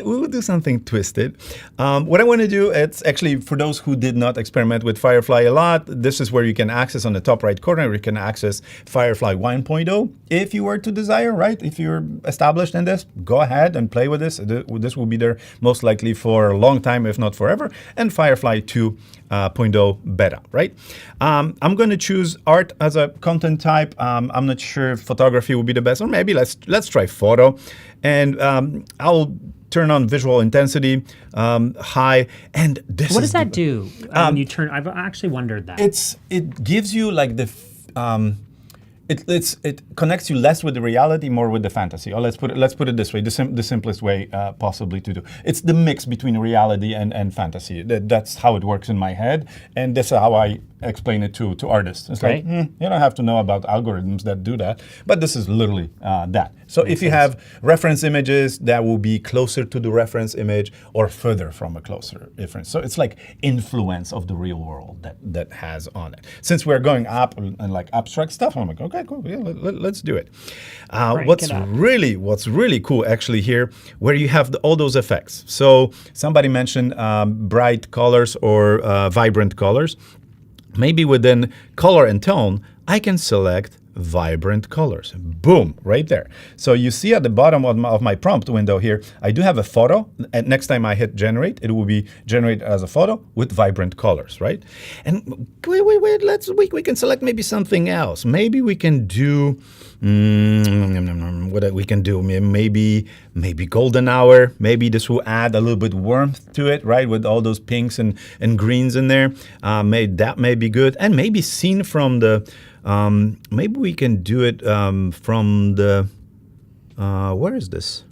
Wide angle. Let's do wide angle, and let's click again and just to see what will be generated, right? As of now, we're just generating the background. We may pop Barbie in there and maybe do some twisted Polish version of that later. Because there was, if you were, photography, I'm not sure if it works in this case here. Let's see, but it's awesome. Let's see, because there is can, right? So there is can world. So what can we do? Please, guys, think about what can do in this poster. I don't want to give any spoilers. Are you gonna go watch the movie? I did watch already. You did watch it already. Yeah. Okay, yeah, great. But for those of you that are here and you haven't seen the movie, and we're not going to spoil it for you, but Ken plays a very important part of the film. Actually kind of becomes the antagonist. I'm just trying to give some ideas here. By the way, it's so fun to watch you use all of. Ooh, look at that. We go deep right now. So here's my spin on that. Since the world there is sort of evolving, I was wondering if we can take it for a spin. It's fun to watch you use all of these new features in Firefly Image 2. Some of these style choices under style. You've got the visual strength. You've got the effects. There's so much you can do. There's so much you can do in Firefly 2. I'm telling you, every time I sit with this, it's like 4 hours go by in a split second. I start doodling with this, maybe that. And the beauty of that what I keep repeating, is that you don't have to finish with just one image from that. One image is just one ingredient from all this. And I've been saying this for quite some time. And imagine that this is just a background. There's more to come. So keep rendering, generating, and then combine it all in beautiful tool that is Photoshop for me. I've been doing this for 20-something years of now. So Photoshop is my go-to place. I know you love Express. So maybe in Express you can remove the background and do something else.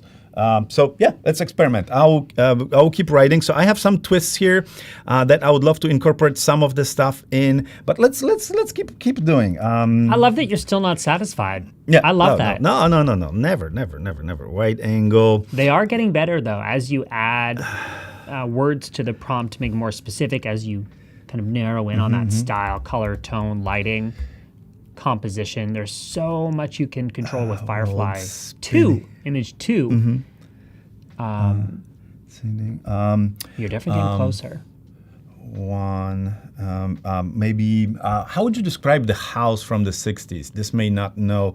A flat house, one story? Yeah, or it's kind of a mid-century modern vibe. Okay. I don't know if you want a specific design reference there. Mid-century modern, but then pink. Okay. Let's try it. Art Deco maybe is another one. Yeah. Okay. There is actually setting for Art Deco. If we speak of movements, there is Art Deco movement. Boom. We can set it up as a separate parameter for this. And let's see. Ooh, now we're getting something twisted. Okay. So we're getting somewhere. It takes about 6 seconds for this to render. And I you know what? I've stopped saying Firefly. I'm just saying I'm flying. So if somebody's asking me what I'm doing, I say I'm flying at this moment, because fireflying, blah, blah, blah, this again. So this is somewhat decent as for Polish interpretation of this. But let's do, if I may, like 2 or 3 refreshes. Oh, let's save it maybe. And then maybe we'll do something. I'll save it. You can find save. It's kind of hidden here. I do believe we're going to change it soon at the top right, where you can click and download. And what you're seeing here, content credentials are being applied, meaning Adobe is marking this image as designed by AI. So everybody will know that this was designed by AI. So this is our, approach to AI being transparent about this and all of that.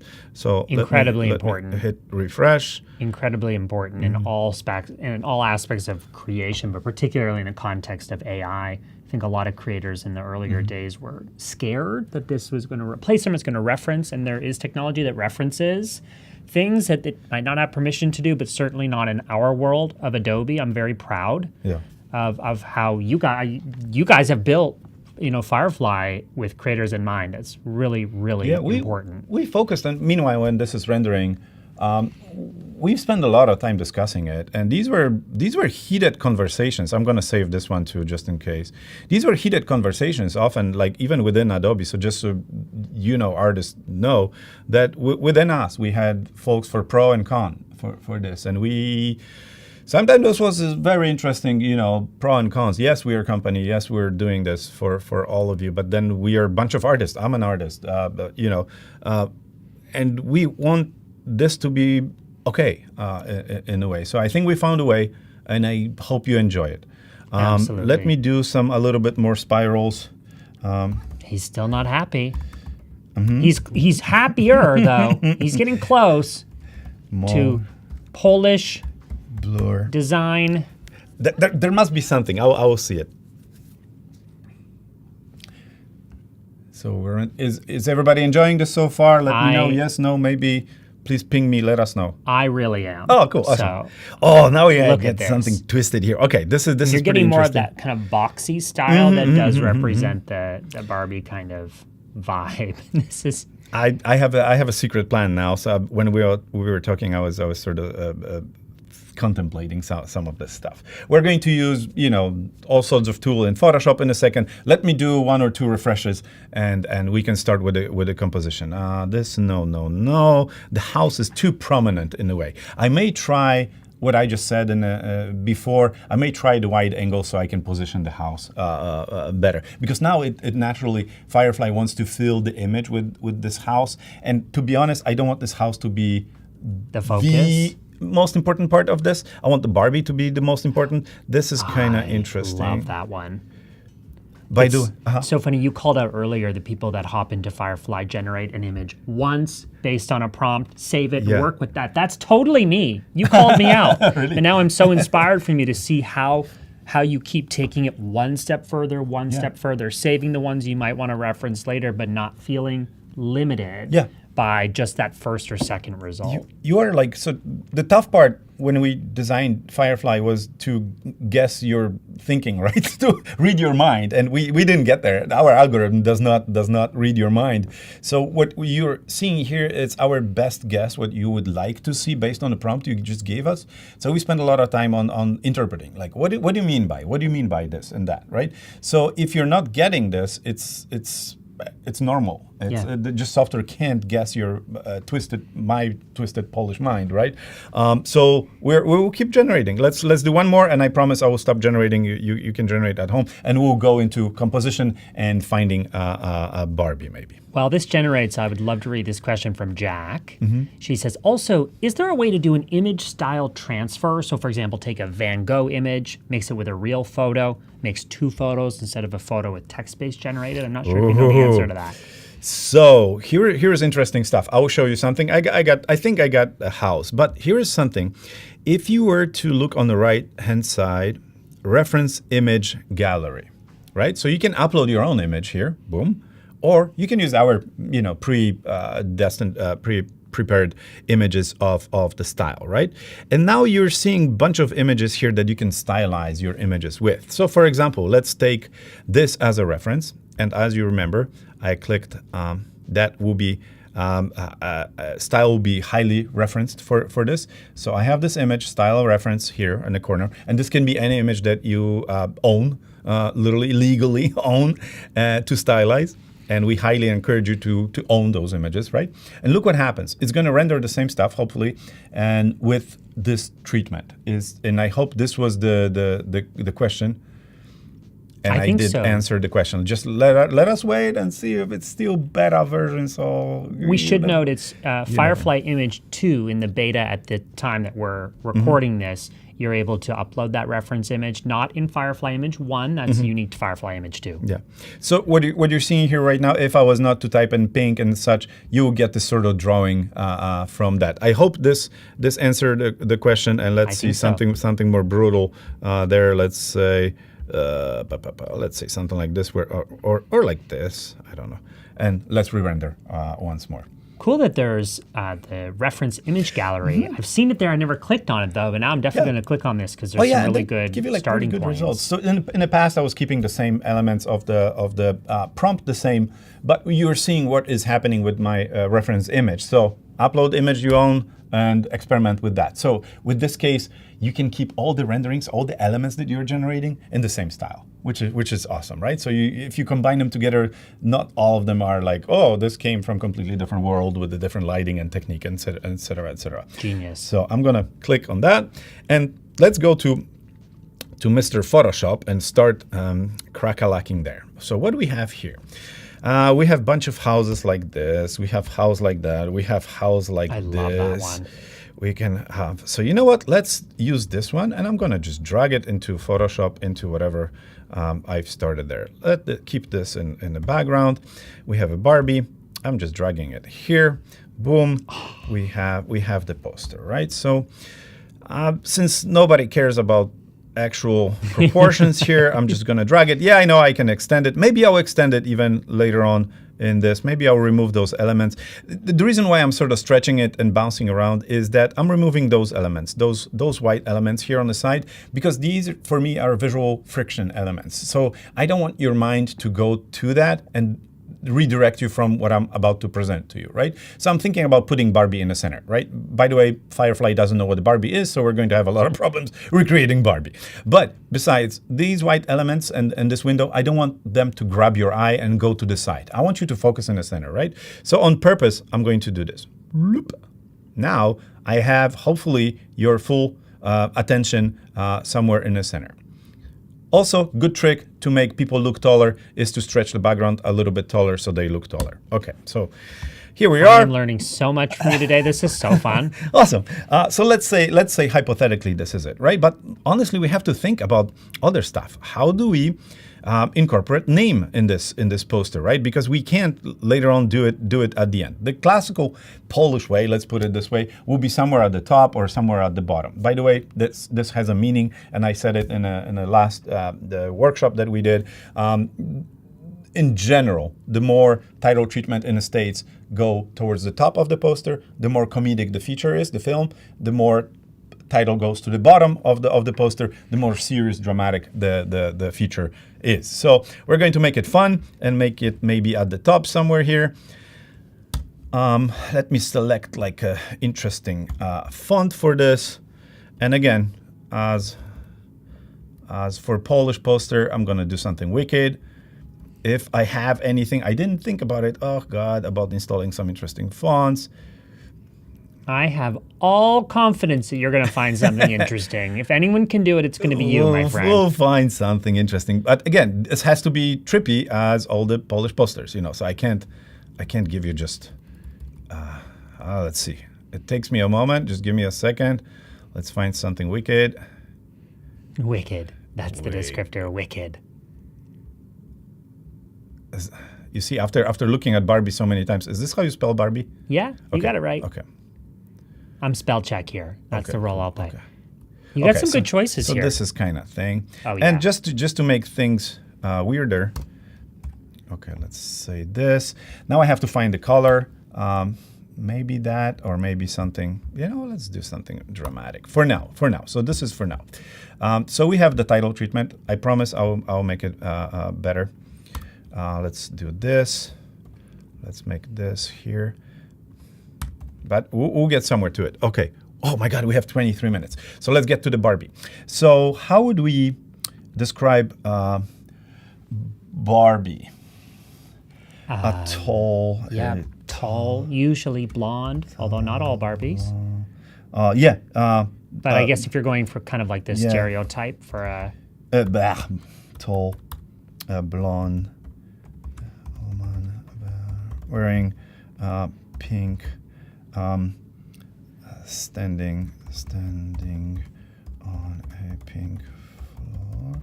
Let's see, just for starts. What I like you've also done here, you've kept the same styles, right, to be able to generate something that's going to live well with So that hopefully first she will be in image. Art Deco.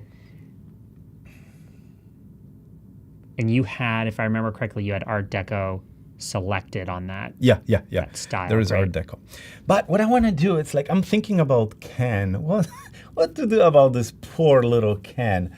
So I'm going to do something else in a split second. Let's refresh. None of them sort of vibe. Well, we can't just go with the first option. No. I know we're sort of running short on time, but hopefully you're seeing the practical approach to that, how we work with this and how we search and find answers for that. This is sort of interesting, but no, let's do again. And pink floor, studio. So I'm going to put her in a studio, so I don't have any stuff in the background. And that's interesting. You added a comma and then that location, so it kind of knows place this here. Oh, it didn't do studio. Thank you so much, Firefly. I can go back to this and maybe lighting. There's a studio lighting. Let's see, maybe we can do. So she will be. It on purpose. It generates diverse set of images to avoid bias and such. So just so you know. So if you're stressed that you don't have what you're asking for, this is the reason for that. So each image, each generation has to be significantly different from each other to avoid biases and such. I think that's really important. Kind of funny that in this one rare instance we're actually have in our heads a certain look, at least the quintessential stereotype Barbie. So it might take a few different generations, but you've got some great results here. So okay, I'm going again. This is Polish twist on this.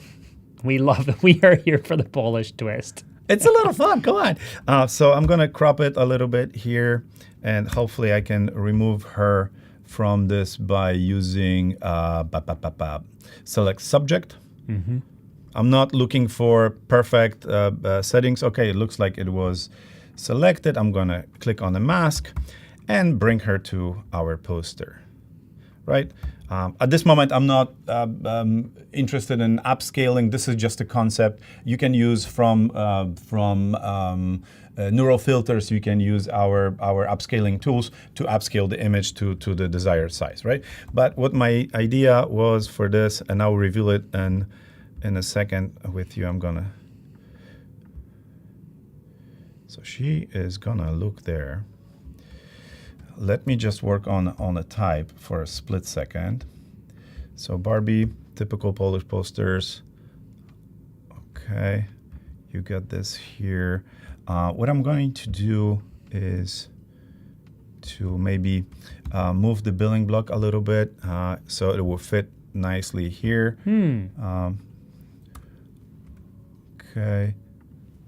Okay, we're not going to shoot from this, so it doesn't have to be perfect. Most likely bigger, as this is 20%. Okay, so we're getting somewhere. It starts to look like a Polish poster. But what I'm going to do is actually a little bit influence the Barbie, the typography with the color. So I'm going to create a new layer, and I'm going to sample maybe yellowy sunny color and use a gradient to create a circular gradient for this, 0%. I'm going to stretch this, and I'm doing this to simulate the sun a little bit. Okay. So I'm going to do this a little bit. Maybe we'll change the color of the type to slightly maybe dark purple, maybe. What a great way to give it some dimension right Something away. like that that, little kind of sun glow. Yeah, boom. And since we're at it, we can actually do a little bit of trickery here. So we can add the mask and now just mask a little bit of this. Again, I'm using a tablet. So we have Barbie going behind it and maybe behind it. Details. Details are important. This is what we... the mouse. Pretty good. Okay, cool. So we have this, but here's the trick that I wanted to do, and let's duplicate the sun again, because what I wanted to do, I wanted to actually give Barbie a little bit of space, dimensionality between her and the building, right? So I'm separating her a little bit, so we have a little bit of this haze, maybe 60-70%, something like that. And here's the trick. This is what I wanted to do. I wanted to create. I wish I can ask you not to look, but.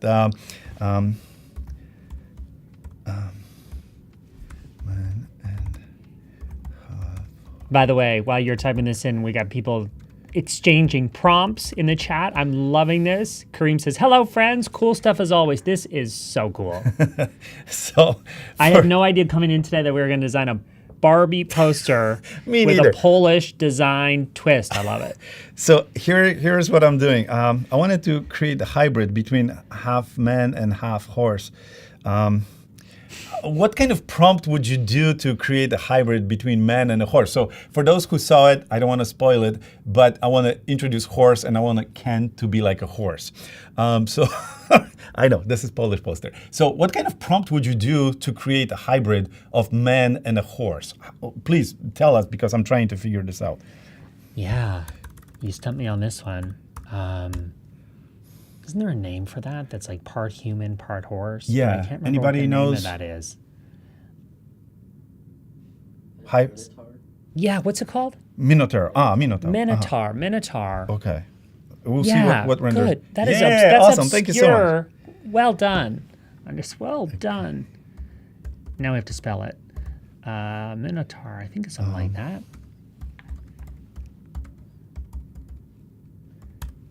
Centaur? Centaur. Centaur? Centaur. There we go. This is why we have live viewers to help us out. Close. It should know what the centaur is. Yep. Okay. So we're try centaur. See? That's awesome that we're working on this together. Oh, got it. Guys, I'm learning so much today. Minotaur is half, apparently. Oh, center on pink floor. Okay, but Centaur. And if and not, Firefly we'll should hack. know. Firefly should know Yes, yeah, what that is. It should know. It generated centaur in a second. If not, I will just hack it and create a horse. Let's do this beautiful horse, and then let's generate the upper torso of a can. There you go. Upper torso of a blonde. We'll see if shirtless will go. Oh, this is getting exciting. Blonde shirtless. Getting sexy. Man. So there is a lot of, you see, not safe for work. So no shirtless for us. It's giving us limitations. Thank We're you, getting Adobe. too wild over here. Upper torso,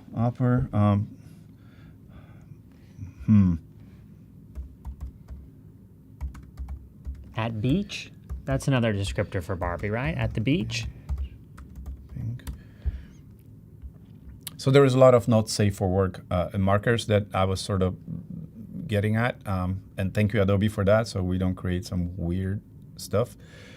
Oh, it's getting us closer, I think. Maybe. Let's do this. In the meantime, I'm gonna find the horse. And where's the horse? Horse is right here. Okay, open in Photoshop. Boom. I'm gonna crop it. If you press C, you can crop it. And then from select, you select subject. Hopefully with those straight lines, we can get this marked. If you hit Option and Mask, you'll get the reverse mask, of course. And now I can take him there, behind the sun, right? And I'm gonna do little this here. I'm gonna mask it a little bit, of course. So it's like right there. Easy. Okay. Don't worry about the legs. And then I'll have to introduce some sort of haze on him, but we'll see what's going to happen. That's not that. Let's see, render once again. Did I press save? I hope I did press save. I know we have just a few minutes. This guy. It'd be nice if he had a little more torso. Yeah. Maybe we can do something here.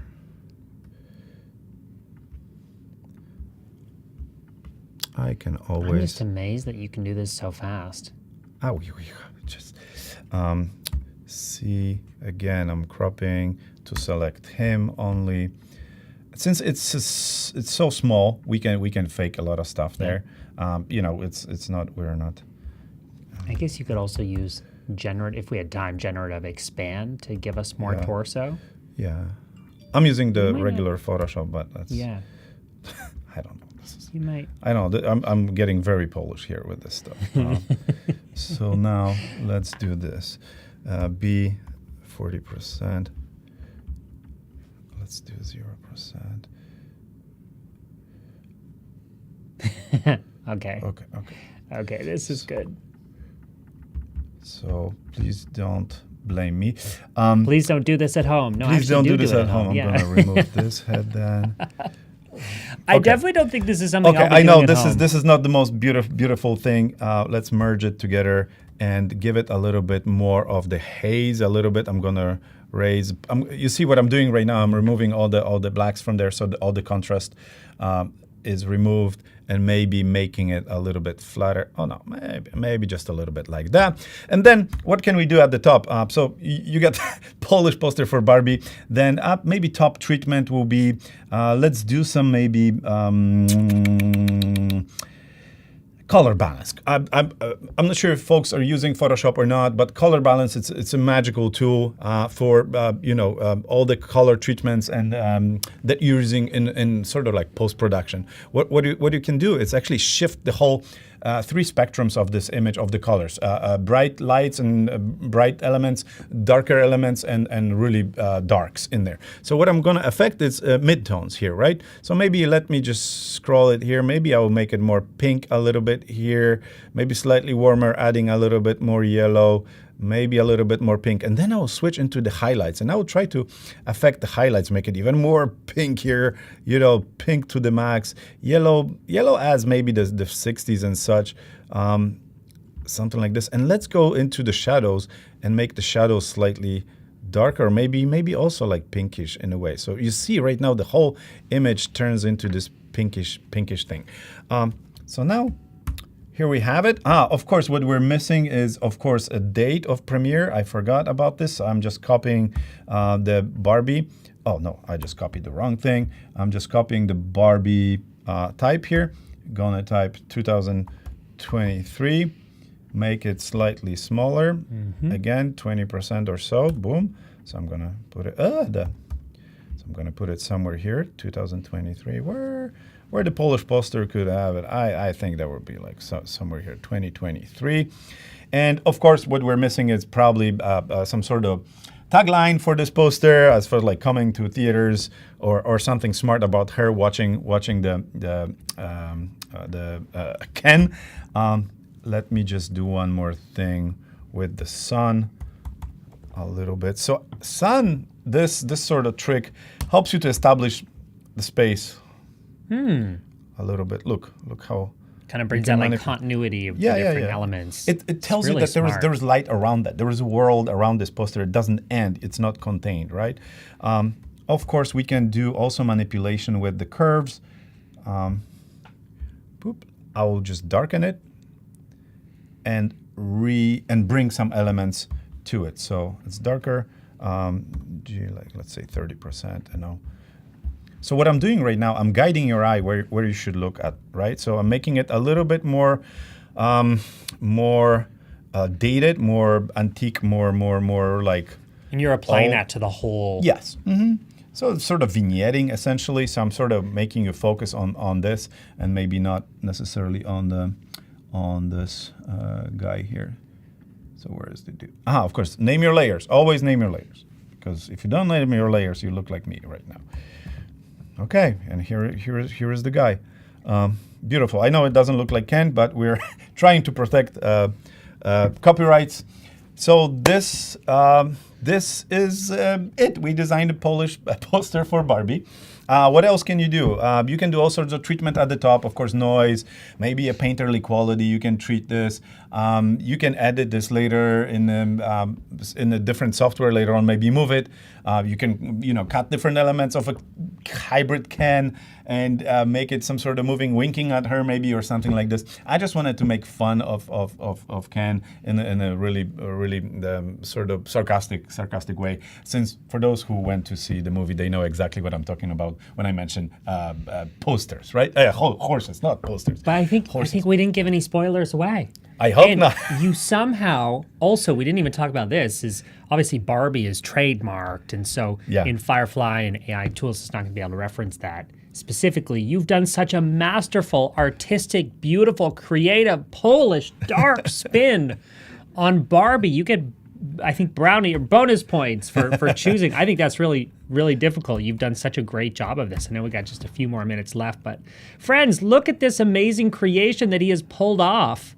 We've had a front row seat to this, the creation process of this. I have been totally amazed at how you've pulled this literally from scratch. There's a few more tricks you can do, but unfortunately we don't have time. If there is need for anything like this, add pink and it's Barbie. And it's Barbie. Add pink and it's Barbie. Wow. Oh, in the meantime, I can show you maybe, if I may, Polish posters. As Paloma said, the marketing for that movie went crazy. Loved it. I agree. They're going to win some awards for how amazing their marketing team. But I think the marketing team would approve of your creation today, Tomasz. Thank you. So, when we're talking about this, look at this. These are masterpieces in my opinion. Like I grew up with this, and you killed Tomasz. Thank you. And look at this. This is Hitchcock's movie. This is Aliens. Eighth Nostromo. Look at all these posters just for fun. Do some research how wicked they are. So I was sort of improvising, mimicking that in a split second. They are amazing. You are amazing. Paloma says you killed it. We have loved watching you create today. I can't believe you pulled that off from scratch. I had no idea where we were going in this hour, and I love where you took this. Tomasz, you are so awesome. Thank you for bringing us through that today. Where can people find you online very quickly? My last name.com, opasiński.com. You can find some posters there, many more to come, as almost every few weeks I'm designing something new because that's my passion. I do have work at Adobe, but I do have a passion in posters. Phil, thank you so much. Thank you for making this so fun. That was so fun to watch and be a part of. And thank you guys for hanging out with us today. It's been a joy to have you. There's lots of places you could be, but you chose to hang out with us. We appreciate it. We'll see you back again sometime soon. Thanks for hanging out. Awesome. Thank you so much.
Hello, I think we're live. Oh, this is awesome. Welcome to Adobe Live.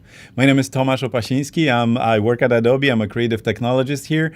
And today we're going to have a pleasure to host Ted Chin, who is an amazing artist, photographer, and all-around person. And Ted is going to do something really interesting today. So we discussed briefly this before, but I'll let him explain what in his mind we're going to do. I'll be here just guiding, walking through the chats. Please do join us in the chat. And, you know, we are here for you. So use us, tell us what you think, ask questions, and most likely we'll find answers. If not, we'll find it for the next time. So, Ted, take it over. Hey guys, it's me, Ted, aka Ted's Little Dream. Good to be here again and finally get to meet you in person. It's really cool. I just watched the session you designed with the poster. I was like, oh my God, like that is amazing. Because like we were outside, we looked away for a second, turned around, you got the Barbie on there and everything. I was like, wait, what did I miss? Yeah. For those who didn't see, we were designing in the previous session, we were designing impromptu poster, and it turned out to be poster for Polish version of poster of Barbie.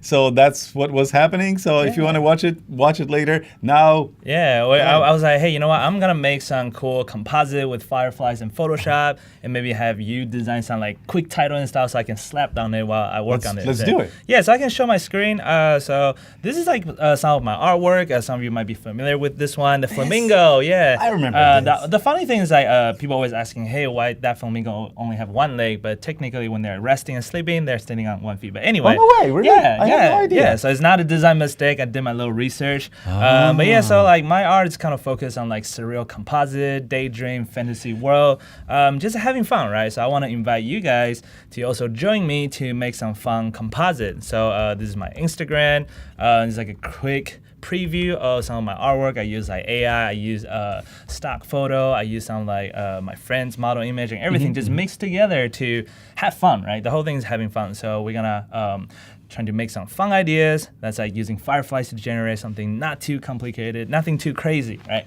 A simple composite.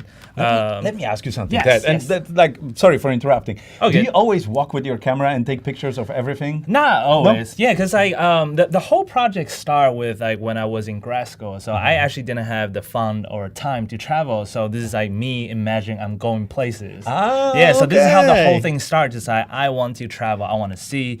And if I go to those places, some giant friendly monsters might be there waiting for me and say hi, right? So like there's all this cool thing could happen. Obviously, I didn't get to go at the time, so now I get to travel more. So still daydreaming at different places, trying to take as much as photo I could. But it's easier for me to use stock image or like collaborating with different artists. It's like, hey, can I use this? And they'll be like, the artists are cool, and then credit them to make something like interesting together. Yeah. Awesome. That's what I love about our community. We share stuff. May I use your brushes? May I use your this? Oh yeah. I will give you that. Yeah. Et cetera. This is what's beautiful. I love it. I've been doing this for years. You've been doing this for years, and I will highly encourage everybody to do the same. Share amongst your friends. Share with others. We can learn from each other too. So I will observe you right now, and we gotta do a cool collab together. Okay, cool. I saw he did a poster. I was like, you gotta have to like make something like that. Dream come true. Yeah. So I practice some ideas. Just want to make sure everything is like working smoothly. But the first idea we're gonna do is like something I like to do is composite two different environments together. So that is something we're gonna try to focus on today. So in a quick idea sketching, right? So this is gonna be like some mountains, some like lower fog happening here, and then you have like a whale that's like popping out of light. This is my drawing skills, by the way. It's not the greatest, but it works, So yeah, we have a whale popping out of the mountain, something, right? So we're gonna create something like that, right? So that this will go for like $6 million 6 years from now. I know. I hope so, right? Just this is the new movie. We're gonna come up with titles and stuff. So we're gonna use Firefly to generate it, the image. Also, I'll show you guys a really cool trick that I saw Jesus was using. It's like you can draw some basic sketches on Photoshop and use Gen AI tool to kind of like finish the composite for you. So something very interesting. So first, I think we're gonna use humpback whale jumping out of ocean. Is it ocean or water? We're gonna see. And personally, I like to use portrait mode, so 3x4 vertical. Obviously, we're using Firefly image 2. It's more interesting. And I did a quick testing too, right? So usually when you type in, you get the kind of more like illustration art, right? So you want to make sure you click photo. And then there's all this like popular effect you can use. My style is like hyper realistic, but I realized like I don't have to click hyper realistic on my prompt to get a more realistic feeling. Yeah, so I keep it very simple, just like photo, and I'll go from here.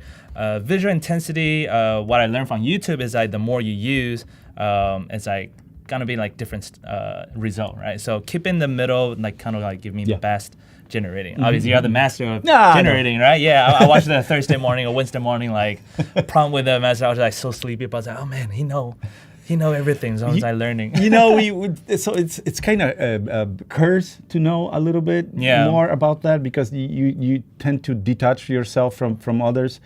Because I work a lot with engineers, and this is what we do. We test it in many different ways. Yeah. But then this is far from what regular folks are using, and sometimes that's confusing. So I have to sort of remind myself not to go wild there. But look at this. This is beautiful. Yeah. So we got something like really cool one. Awesome. Like obviously, I can probably like heart that one. Well, I'm gonna download this right here. Thank you for hearting this one. It gives us information of what we did well, actually. So just so you know, is that the pun? Sorry. Yeah. What we did that was acceptable for folks. Yeah. So then this is like something I like to try to break it. I'm sorry. This I usually I just like, hey, I don't want to jump off the ocean. I want to jump off the cloud. You know. So I'm gonna try it out. It doesn't always come up with a great result, but sometimes like give me something like very surreal and interesting, right? So obviously it's gonna take a moment here. So yeah, it doesn't really do much different, but like this one, I really like this one because like it has like more of the water dripping out from the whale. So we'll also heart that one, and then we'll download it too, right? So we can see like a different comparison. And I pre-download some of the generate from Firefly just in case anything doesn't go out the way we wanted. We have backup, right? And then, so jumping back to our beautiful sketches, that we now need a landscape for it, right? It's my beautiful sketches. So one thing I'd like to do is probably use low fog. Do you ever try to manipulate the perspective or the angle of the camera, doing like a low angle? I don't know. No, I haven't really played with that. I know. So I did I did use the photo setting. Most of my design are really sharp. So I was hosting 2 sessions earlier with Natalia. So she liked to use blurry background. Right? So she shot with like f2.8. So mine's usually around like a little bit higher and sharper. Field of view, make it like wide angle. I do like wide angle. But yeah, I should probably learn like trying to play with like low perspective and like different one, right? So we will probably pick something. I want more dramatic. So maybe we could do, what's a golden hour? Right here, right? Yeah. In the meantime, Sin said, the collaborative process has always been one of my favorite parts with artists that I really appreciate. Thank you so much. We love collaboration. This is... Collaboration is so fun because like, you're putting like 2 different minds that like just clashing the ideas and like brands together and then make some like crazy stuff. It's like, oh my God, like how did you do that, right?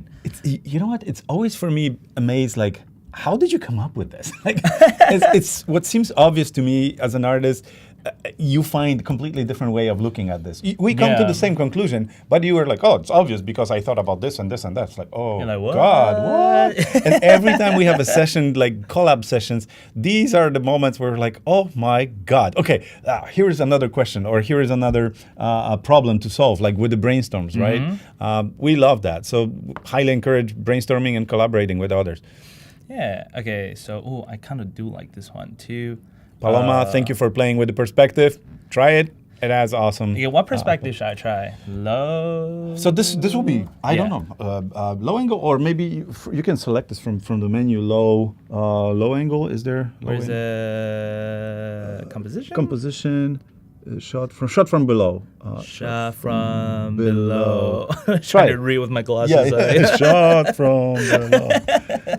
Oh, sorry. We're flying back here. on my chair. You know, this is the daydreaming process. You kind of like trigger like the inception, fold back, and then you start dreaming, and then you full enter, right? Oh, like that's really cool. Wow, yeah. Okay, I see. Yeah. So it brought you closer to To the ground level. To the ground. Oh, I do like this a lot. So we're gonna try a few ideas, right? That's a beautiful thing. Oh, whoa. Testing. I'm just gonna name this 1, 2, 3. I don't know why it has a duplicated file, but okay. So we're gonna jump into Photoshop, and these are like some of the stuff I pre-downloaded. So I'm gonna just drag them all into the Photoshop. I know, right? Awesome. And you're using them as smart objects within Photoshop? Yes. later? Okay. So that's like the other reason why I like to drag it directly onto it. So it's just like smart object, and we can play with it. And then I'm gonna move this up. So I saw your workspace earlier. It's so different than mine. I was like, how is yours so clean? Mine is like 60 different panel that's open on here. Yeah.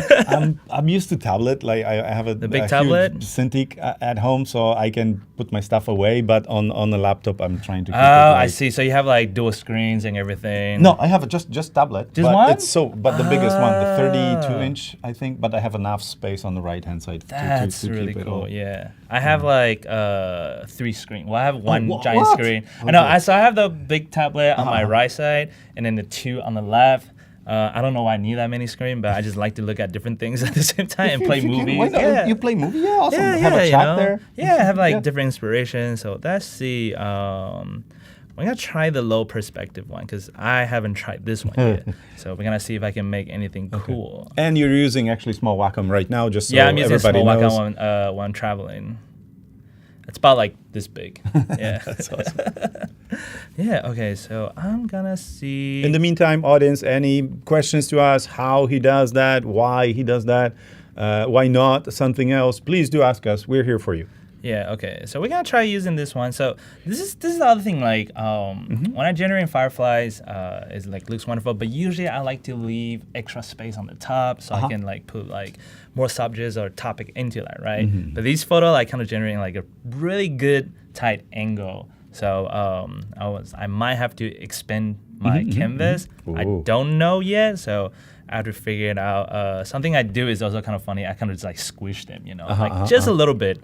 Like you won't see too much of difference, but like so like I can do something like that, and then kind of like pick something more interesting, maybe this, and then I can reduce my layers.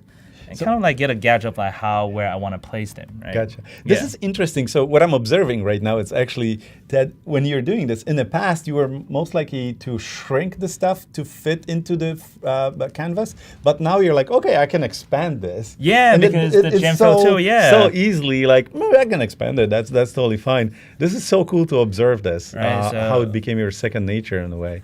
I was trying to put like something together, and obviously I was like, this is like usually where I start to notice that okay, this composition works, this composition doesn't work because it looks different, the lighting, everything, right? Of course. So ideally, since we can generate the canvas all the way we want, so I'm just gonna try to do that. I used to stretch the clouds horizontally to make the space look bigger. I know, right? Here, whoops. Are you using regular brush? Any special brushes right now? So the folks will know. The brush I like to use is just the soft one. So I use that the most on all of the stuff. So here, I'm trying to figure out what I did. There you go. There's a little space on the top that's not showing. Boom. Now I fixed that. Okay. So yeah, we gotta play around with this because like, you know, like notice like I don't always know exactly how I want things to be. So this is like where we're gonna see like if there's if the cloud, the fog can like blend in with this, I'll like we gotta know to match the color and design. So like I don't like I'll be like, okay, this one like looks cool but doesn't really work. Maybe I can try like something else. Like that looks like a cool one. Maybe I can just drop it in there and then like, you know, put an olive mask and then trying to lower this. Because like I really like the foreground of this, right? It gives you like a sense of scales and feeling. But on the top, then I was like, okay, maybe I have to sacrifice the mountain, you know, just like, okay, like, sorry, like, I don't want you to be there, like, take this out, and then, like, we have to do, like, some color matching of this, right? So probably I would do is to go in here and then do some like color balance to match like the cyan, the blue and everything. I do have to be careful because on this photo right here, I think the light is like kind of coming down from this directions, right? It's like a sunset or sunrise, sounds like not super high contrast. But on this photo, right, like this is like definitely more stronger coming from that angle. There you go, better. You know what? You're bringing excellent point when you're thinking about those concepts. You're bringing something that AI cannot do. You're combining those to tell the story, to show your imagination. It's not one image again. Yeah. It's you're making it. So you're using this as a tool, as a shelf with with assets, literally.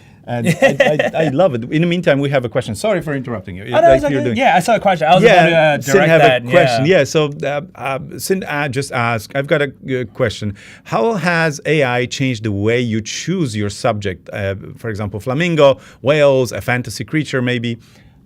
How did this change? Yeah, so because the work I do is like I want it to look as real as possible, right? Like highly detailed textures of like the skin of whale. If I zoom in here, right, you see like obviously you can kind of tell like it's made by AI, so it's not perfect, right? So far I'm still using AI to kind of like as a mood board, right? So I create something, put a composite together, so I kind of get a feeling of like how I want things to look like.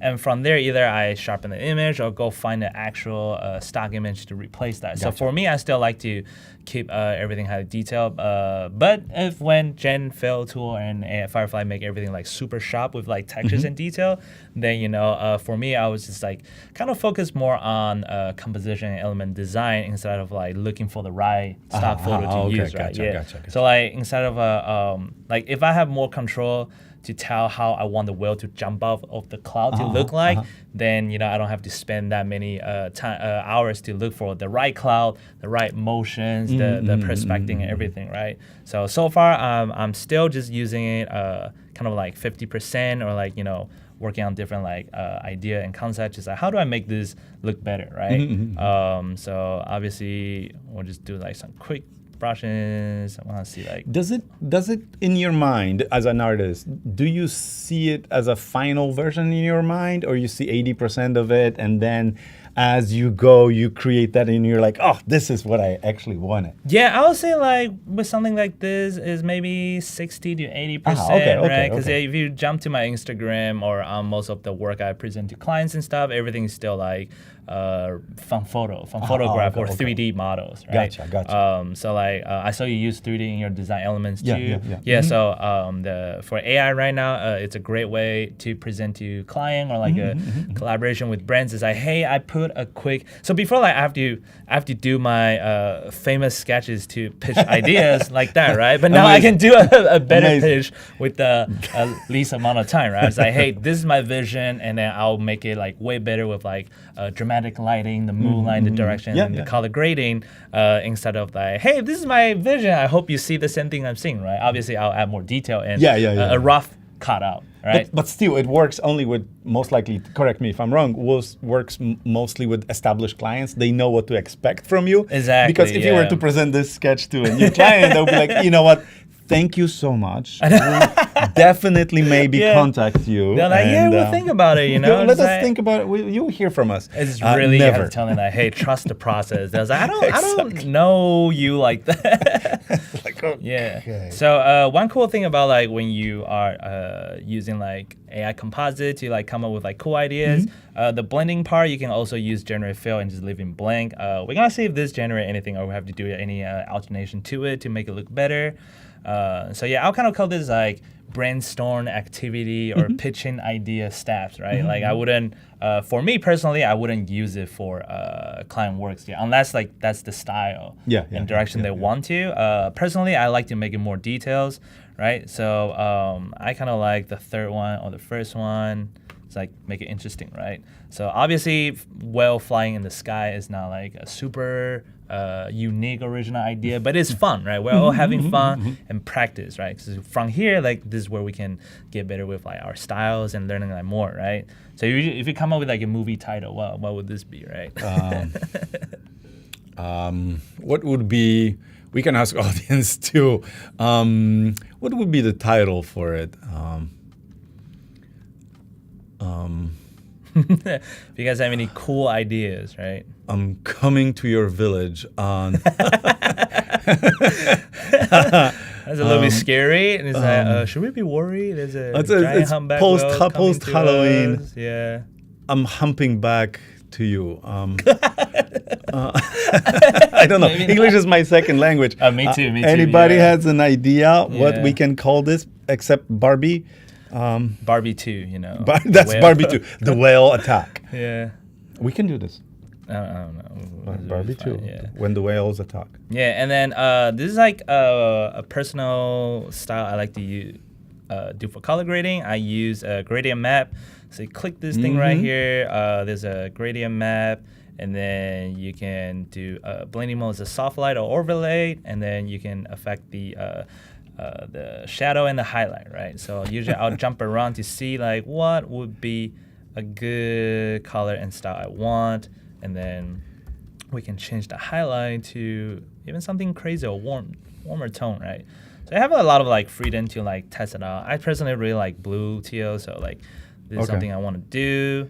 So we're bumping to that, doing some editing, right? Jaws. Okay, let's do Jaws. Can we do Jaws? Moving in. Is there anything we can twist with Jaws? Paloma also moving in too. So this will be the moving second. in, right? Let's see what we can do with the Jaws. The migration or something, right? Jaws. Let's see. Okay. This is fun, yeah. And that's the maybe I want to replace the sky. So let me see if I can find it. And I'll show you guys a different version that I practiced, which is like using similar photo to see if it looks like how different it looked. Let's see. So this is like Q. I'm pressing Q using quick mask, and just help me like deselect the area that I don't want it to change. Just play it around. I'm gonna try sunset cloud. I'm not sure how this will look, but we're trying. Moving in for me is giving environments space since the ocean are becoming not so comfy for them to leave them moving in with us. Yeah, like it's just like, hey, we're coming, you know. Okay, that didn't work out how I wanted it to look like, but it's interesting, but not gonna go with that direction. I'm gonna just keep it like that. And do a little hue saturation, kind of make it like different tone right there. Desaturating. I like that blue tone. For a lot of my work, you actually will see a lot of blue in there. Yeah. So Do you like blue? I don't know. I keep blue jacket. I keep thinking red is my favorite color, but I always see blue in my work. I don't know why. Yeah. Interesting. And then I think there's where is that thing? Nowhere. I can't find it. Here, I'm gonna try and type help. Color lookup. Is that it? No. What was that color grading other tool? It's like the LUT, L-U-T. LUTs, but that's from. Where is it? I don't have that one. See, I don't really use it. I just want to try because I saw it earlier. I was like, oh, that's like such a cool way to do it. I want to see like Color lookup. Color lookup. Yeah. Is it here? Yeah. Color. Look up. Color lookup. Color lookup. There you and are. then you choose. Aha. Aha. I'll try some Fuji. That was like a little film. Oh, that's pretty interesting. We're gonna find a good one. I'll just keep it like that. All right, this is like where we can put like some. So don't tell anybody. Yeah. How do I bridge blanket bingo? Awesome. How do I give you the title now? I guess you can airdrop. Okay, let's try airdropping this. Airdropping it. Thank you so much for inspiration. This Right? this was awesome. Let me see if I can airdrop this to you. The go airdrop. I am not seeing your computer. Oh no. No. I don't know if I click airdrop, we'll see everything. Or I can just click. I'll create it here. What do you type? Oh. And then separate Just 9. nine. Separate 9? Oh. Yeah, separate 9 because we're going to make it like slightly different. We're making, learning how to make movie poster. Make it bigger? Bigger or red or something like this. Red. That's cool. I don't know. You choose the color. You're the artist. This is not my stuff. But I thought maybe, we can spin it a little bit and make it Jaws 9 or something like That's this. pretty funny. Yeah. What highlight there? The other result I want to show you guys is like, I think this is the one I had to use to, and then I'm just going to drag the same wheel into here. So this is like another fun way to do. I think I just make this slightly bigger, right?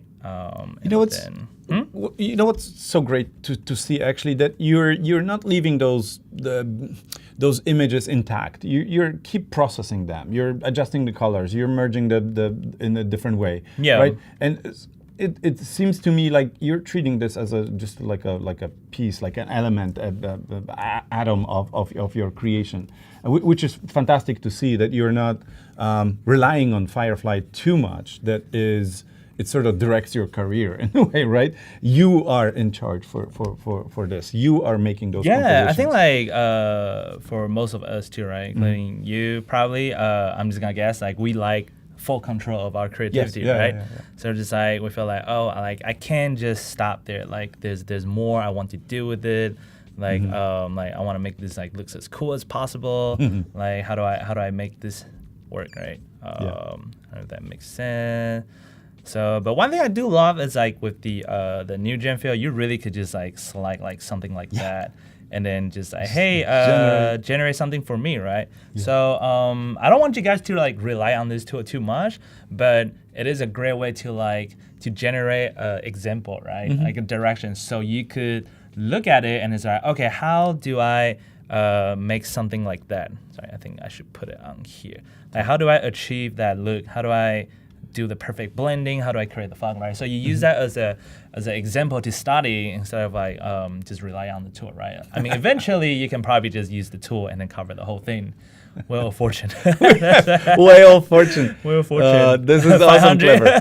That's awesome. We might change the title. We'll see. We'll do lenticular and do a few titles for that. So I do like this effect way better than what go. we had, right? So now we have a few different options. We have these or that, right? You can really change it to any direction you want, right? So that's like the first part, right? So we're gonna. It's also worth to learn how to do it on your own, because what Ted mentioned, he's working with clients, right? And they often have revisions based on their vision, right? So one vision is our vision, but one is a practical vision, commercial vision, let's put it this way. Yeah, right? because the client be like, hey, we want to change this, well, we Exactly. don't like that, you know. And you sort of can't or should not probably say like, oh, I can't get it from Firefly. That's not a good thing for you as a pro. Oh, before we jump into the next concept, right? I don't know if you guys see this before, but I want to try it out. I haven't practiced on live. I did practice on other things. So let's see what we can do. We're gonna make some mountains or stuff, random stuff. I'm gonna try my best, guys. Don't judge me. We're gonna go with blue, right? So we're gonna have a lake right here. You're gonna be like, what is this guy doing? Yeah, what is this guy doing? We're gonna have different layers of mountain. Maybe put like mountain like that. What is he doing? Green mountains. By the way, I don't know know exactly what he's doing, but Will pretend. What is he doing? Green mountains. Is it Jurassic Park? We're gonna try something like that. I'm not sure how it will turn out. We might have to run like 2 tests, because I did. That's beautiful. That will become your style. I know, right? You can't shake it right now. People will be like, I need to design something. And we're gonna have some cloud. Okay. So what we're gonna do is that we're gonna select. I think it was 670. We're gonna try that, right? So you guys probably practiced this before, right? So pretty much I enter the quick mask mode. I fill in the bucket tool with like about 75% of like right here. Great. And then inverted it. Whoops, sorry. I'm gonna do that again. I messed up. Do that. Gotta do, here you go. Jack is watching you. I see the eyes there. I see the eyes in the chat. Yeah. Jack is watching. Okay, then we can generate. Help me to describe this in a prompt that we want to make. Hawaii mountains, lush Hawaii, forest mountains. Here, photograph of Hawaii mountains with lake, ocean, Yeah, or ocean. and cloudy blue sky. Whoa. We're gonna, hopefully this works. If it doesn't work, we'll just jump straight to the next concept. But yeah, so I first saw this, like, someone on YouTube use this method to generate like oil painting and watercolor on their photos and image. And then I try like reverse it, using it to like see if I can control the AI to generate a similar thing. I think because the two green are blending too much together. But pretty much like you could use the same way to fill it up. Well, it changed like how much you want to use. Maybe I'll try like 65%, and then So this way you do the can same get thing. closer to what you wanted instead of going to Firefly and regenerating. Hi Clever, hi Robert, hi everybody. So we're gonna try it again, right? So pretty much like you will be able to control how you want your canvas to look like, and then from there you can go on Firefly and look for similar prompt, and then to replace that layers by it. So I'm gonna try it one more time to see. There you go. That kind of like it's not like super photographic. It's probably also based on like the color I pinned it. But if I reduce that, right, you see how it's like using our sketches to generate based on that, right? So it's like a pretty fun way that you can practice with ideas and concepts. So I just want to show you guys that real quick, and we can jump to the next idea. I don't know if it's like they're mind blown right now, you're not right, but everybody clap. Yeah, woo! This is awesome. Oh, my arm disappeared again. I know, right? Do you use this right now in your daily shenanigans with? Not really, Not really. right? Ah, Because okay. like for me, it's like I want to figure out like what I can do with the program, but just in case in the future I'll need to use that technique, then I was like, hey, I tried this before in Word, maybe I can combine A and B and then generate C for the client, right? But as I say, right, when you're pitching ideas to client or have a first communication, you don't want to spend too much time to like do the crazy composite. That will help a lot to like speed out the communication, share the same vision, so you don't get confused. It's like, oh, you're thinking of like lava and something. I'm thinking about like forest. Like spring, and then we put it as like, oh, like well, what is going on? That's not what I was thinking of. It's like when you take the test and your confidence, and you find out like your friend and you put a different answer. He's like, oh no, like whoops. All right, next thing we'll do. Let's see. Star. I want to make a jellyfish that's like flying in the sky, but at night, right? So with the foreground, maybe we'll try long They come at night. exposure. Yeah, they come at night. You know, to get you. Those jellyfishes. But to your point about using the previous technique for the stuff, it may be very useful for those who are using this for storytelling purposes, right? So you have to have certain elements within the image. Is it somebody's leg, or is it, I don't know, a sun, or part of the house, or a car that you have to tell the story? This is a beautiful tool to do that, right? So you can just select the area and start generating for that, and then the story is told, because otherwise you would not be able to get it in one image, most likely from Firefly, the whole poster or whatever ad that you were designing. Yeah, awesome. It's also like a way that I guess because like most of the people are watching on designer, right? But for your client, like if you want your client to explain their vision to you, then they can draw the sketches, and then you can turn that sketches into your quick concept and be like, hey, is this what you're seeing? Is this what your vision, right? And they're like, oh my God, how'd you do that? You know? And you'd be like, magic, you know? Magic. 10 years of training, It's right? just Wink, it's wink. just magic. You know what? Internally we talked about something interesting. I'm glad that you sort of touched upon that. Is that what would change is the way we work because of those technologies, not only from Adobe but from others as well. Is imagine working with the client now. Client can do quick previews of what they're looking for, right? So you can get one image instead of 17 different emails about that's not what I was looking for. Yeah. That's not what I meant. This is different than our brand desires.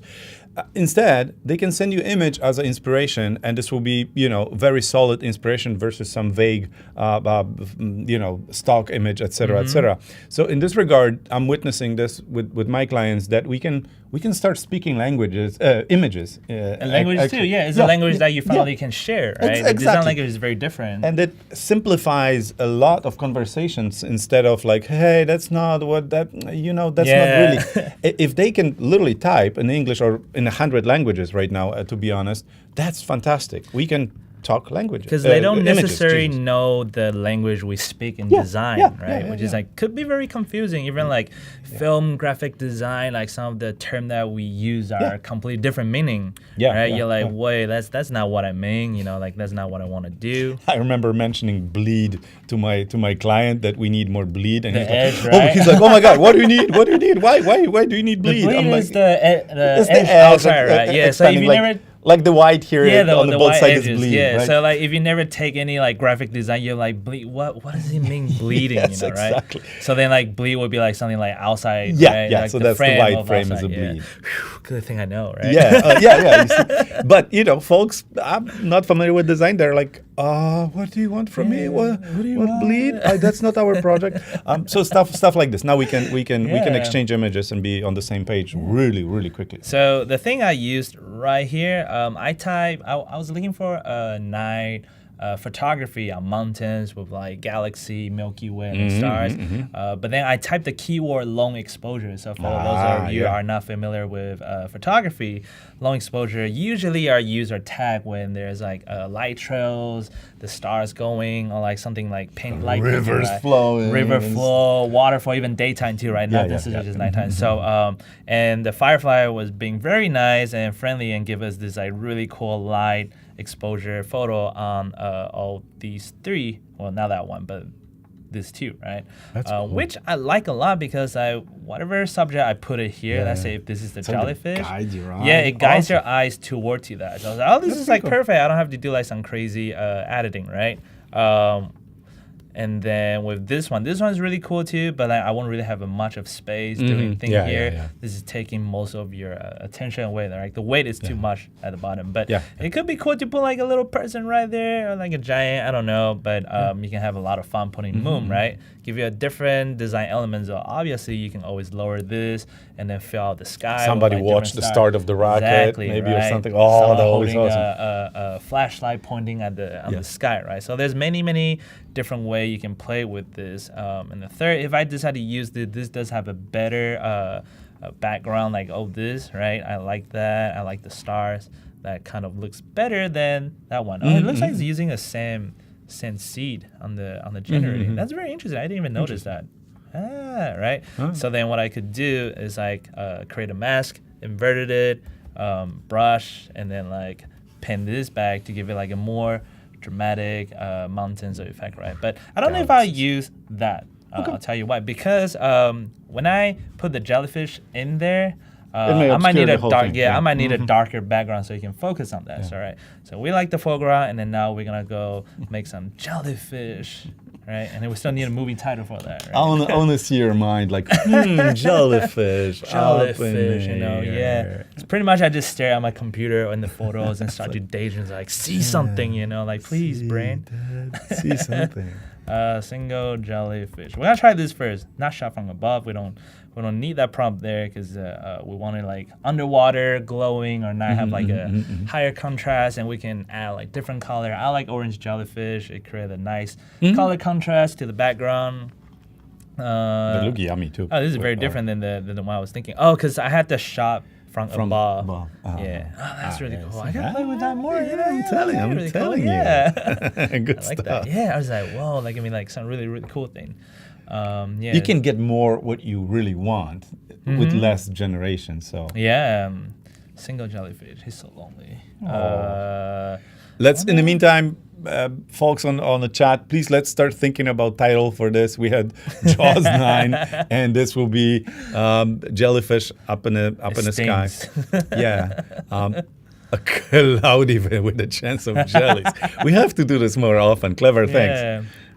So do you daydream a lot sometimes, or just Yeah. too busy with work? Oh, yeah, Daydream? yeah. What's some of the elements you like to use? These are mostly so when we talk posters, or let's say focus on posters, but I do innovation, right? So I focus a lot of innovation. So I Yeah. collide elements in my mind.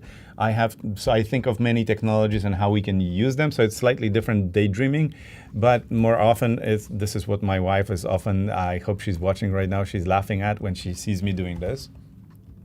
That's really me thinking. You just need a loading bar that's on the top of it. something like this, Yeah. or gears, or light bulb. Yeah, just process. I combine a lot of elements in my head as far as like technology goes. But when we talk posters, these are human behaviors, social events or moments or shapes that sort of create illusion of something. So you use this often in a poster. Let's say now I went into my mind and imagine a leaf that sits on a really rugged floor or road, and the shadow creates sort of illusion of lips or something like this, or heart, or et cetera, right? So I combine those. What elements from the film I have with elements that I can tell the story, et cetera, right? So this is where my mind wanders. So I have some established elements that I have to hit on, and how do I combine them in a way? So that's the thing. So I wish I had your freedom sometimes, but often my clients are saying, yeah, there is no jellyfish in this film. Even if you want to take it to the Polish poster realm. Yeah. Is it like, no? Yeah, I doesn't have to work? use Yeah. certain elements, like with the Barbie poster. Yeah, but we are very similar in this regard. You collide elements and come up with this. These are beautiful, actually. It's by the fun. way. Yeah, it's just type like Yeah. colorful, surreal jellyfish. You guys can try like cyberpunk or like different theme, like depends what you want to try, right? So from here, we're gonna find our jellyfish photo and then drag it on the top and see what will make the best. That's a lot of jellyfish. You know, I always think like jellyfish are like really cute, but like You see they're them actually huge. scary. Yeah, they're kind of scary. They're kind of scary. If you get like stung by them, you're like, oh no. Imagine if that was like 100 feet big, That's scary. long. I have like Organism, cool art. transparent organism. I know, right? Awesome. So pretty much I just put the blending mode into a screen, and then, you know, you can adjust it to see like what would be the best, you know. Obviously, like this is like just for testing out. So I start composite with like photos I can find and use, and then to see what is working and what is not working. Like for this, like the color looks really cool, but I don't like the composition. So I'm gonna like test it out with like different one, and maybe I can move things around. What did you do Like, to make it transparent? blending mode to screen. Yeah, so the key is I put the generated on the Firefly. I use a dark black background. Yeah, Okay. and then the AI can take care of that for me, so I don't have to like struggle for that. All right, every jelly everywhere all at once. That's funny. I just put a giant bagel floating in the back. Thank you so much. Yeah. That's awesome. Yeah. So personally, I know like this will probably work the best because it has like a perfect black background and the orange lighting. They have the great contrast. And from here, I can go in. I do this thing. I don't see a lot of people use it. I use select color, clip it onto it, and then targeting the black onto that, so I can like actually hide the whole thing. That's awesome. Good. Yeah. And then you can color tune, adjust it to make sure it blends away perfectly, and then create a layer mask, and then hide the top. And it's like whoop, boop, boop, boop. Right? So now I have Do you this, listen like, to perfect music when you outfit. design? Yeah, sometimes. okay. Or sometimes I sing, you know, like, do, do, do, do. Yeah. Exactly. That's why I'm asking. Yeah. I want to like play a movie or show, and I got so distracted, just start watching it. I was like, oh wait, I need to finish this, you know, like.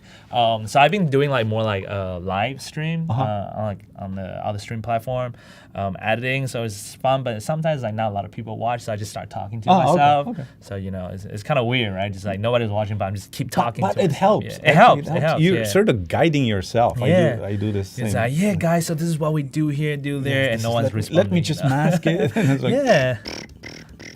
So that's a cool way. One thing you can also do is that I don't know how to explain this, but Romeo if and actually Juliet. take a look at this, right? There's a light glow color like right there, right? So it's like when you are, it's like kind of light pollution from like the city far like a away, haze, right? light Yeah, like a pollution. haze, there's a down, like a little light that's right there. So when it comes to night composite or photo composite, it is pretty important to also recreate that sometimes, just very gentle and light.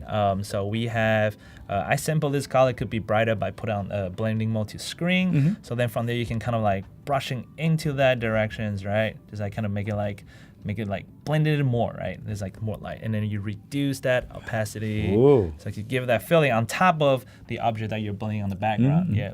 So I see some blending light doesn't have that, so I'm just like, okay, like just adding a little bit tint light, something going on, just to make sure that okay, we can go in and clean the mask too, right? Just making sure.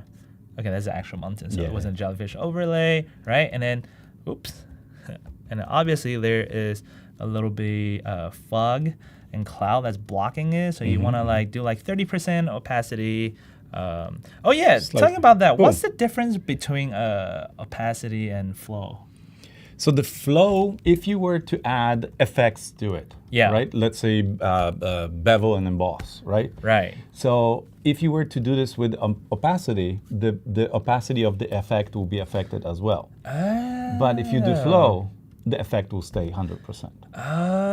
Okay. Yeah, because I was hosting a session earlier. We were looking at each other with Natalia. Was like, wait, what is the difference between flow and yeah. Like So- we know there's a difference, but we don't know how to explain it. you know? So bevel and emboss will be the best way to explain it.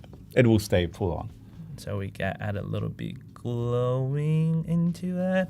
And the other fun thing is that when you do blending mode for jellyfish to blending, right? If you want to make it even brighter, simple like a darker color from the background, and then you can just pen it underneath it. So it make it looks like it's tips and not- tricks. Awesome. So it makes it look like, okay, this is like actual real jellyfish that's like in the sky, right? So this is like without it, with it obviously both work, and then you can change the different color and darkness to it. The darker it gets, the brighter it goes. And then we have like the glowing. Obviously you can do some white color in there. One thing is like really fun to do. I don't know if I'll use it here, but from other blending to create like a sun. Here, I'll do that. So you do like Look at that, crack a liking here. 30%, Awesome.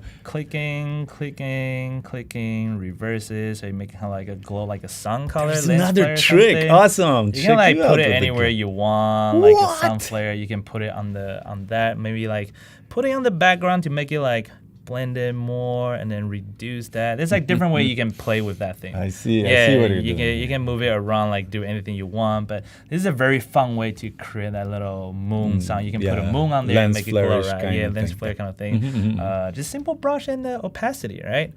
We got a little bit time, so we're gonna pop in here using a gradient map. This thing. Wait, what did I click? That is not what I wanted. All right. Uh-oh. There you go. Haha. Put it on the top. Select like a color filter. I think I have a few. I'm just going to play with this to see which one worked the best. I'm going to probably do that. I know it's going to be a dark blue. I know that I work at Adobe, but you know what's beautiful about Photoshop? That through initial, somewhat steep curve of learning of this tool, right? So when you start learning it, it's like, oh my God, there's so many things. I'm lost. I don't have time for this. I'm looking for something with just one click. There is this sweet spot that comes right after this a little sweat that you sort of invest in learning Photoshop and how Photoshop works, not how somebody else's mind works. Then you have this freedom like you do right now. You transfer what's in your mind into the screen. That's the beautiful part. You do whatever you want, not whatever the tool wants you to do or limits you with, right? I observe you. Like I've been playing with Photoshop for years, like literally since I was a kid. And I observe you, and you play like a piano right now. You don't think about it. Nothing stops you. You're like, oh, I messed up. Let's shift F5, and I keep going, right? It kind of become part of me. You know? Yeah, and it's this beautiful thing. It doesn't stop you. It's like there is nothing between you and your art. There is no tech between this, right? You're just going at it and like, oh, this is not what I imagined. This is not what I want. I will make it into what I want. And if there is any wisdom that I can actually throw at this session is learn Photoshop. I know it's hard. I know it's not like super inviting. What Photoshop does, there is no simple way of doing things. You can always do stuff in Photoshop in 3 to 5 different ways, right? Speaking of 5, we have 5 minutes left. But it's worth this. I don't want to call it struggle. I never had a struggle, but it's worth the time spent on it, because then your abilities are like expanding exponentially. So encouragement to learn Photoshop, and it's fun, you'll be like that. So I added a little bit like highlights from the right Sweet. side. In the meantime, you were doing some gradients I saw there when I was blobbing about Photoshop. Making like a little bit high contrast. Ooh, it's like you can make it dreamy, right? Yeah, so yeah. This is like without the color and lighting fixing. This is adding a little bit more that I can always reduce it, make it like a, right? So even without like the gradient, right, it kind of looks cool too. So we can reduce that. No, don't end. Lol. No, don't end. Paloma. We'll keep it going. Wait, it's gonna be a 5-hour. Clever has awesome title, Stinging in the Rain. Stinging in the Rain, perfect. Oh, yeah. okay. Maybe we can come up with the yeah. title. So thank you so much. It's pretty cool with the Firefly. Like everything does looks like super sharp on here. The jellyfish looks pretty great. I just bit my tongue. Yeah. So this is like a very fun way to play with Photoshop, right? And then I tend to like that teal color with orange, so I'm just gonna brush a little bit back, nothing like, not overdone. You see, so you're not doing this over the whole surface, so that's important for folks to know, is that you may apply this in the segments of the image, right? So it's not like everything is solid, it has to be applied to everything. We often see this in the design world where effects are applied to the whole surface, where you can actually select, you can manipulate this image, right? Create some sort of red corners and such. And then I'll show you guys, so this is the first one we did, right? From this drawing to that, and then we did that, right?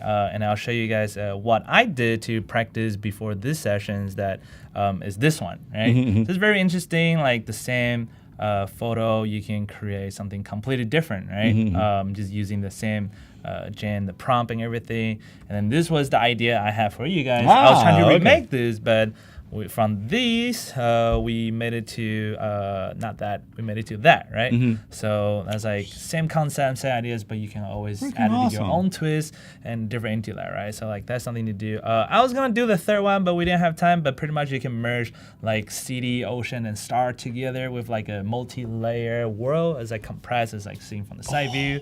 So it's a fun way to do. So there's many different ways you can play with Photoshop.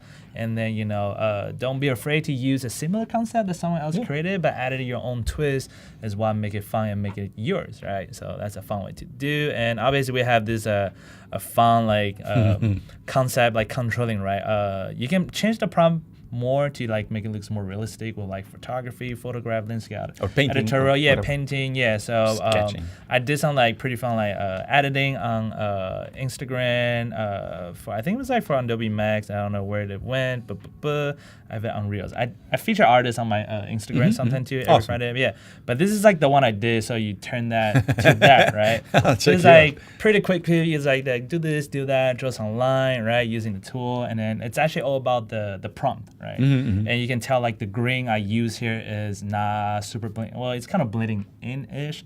By use the prompt like photograph landscape, layer mountains, blue lake, pretty sky. So from here, jump to that. That looks like an actual photo, right? So that's like the other fun way you can play with Photoshop. Were you in LA in a hotel there? Yeah, I was at Adobe Max. It was it's the same hotel everybody stayed at. I was like, I really need to film the intro video. I got everything else ready. I need to film this, right? So yeah, this is like another thing we can do. And the new thing, color lookup is right here, so we can add like anything you want to like make this look like a film or Fuji or anything, right? So yeah.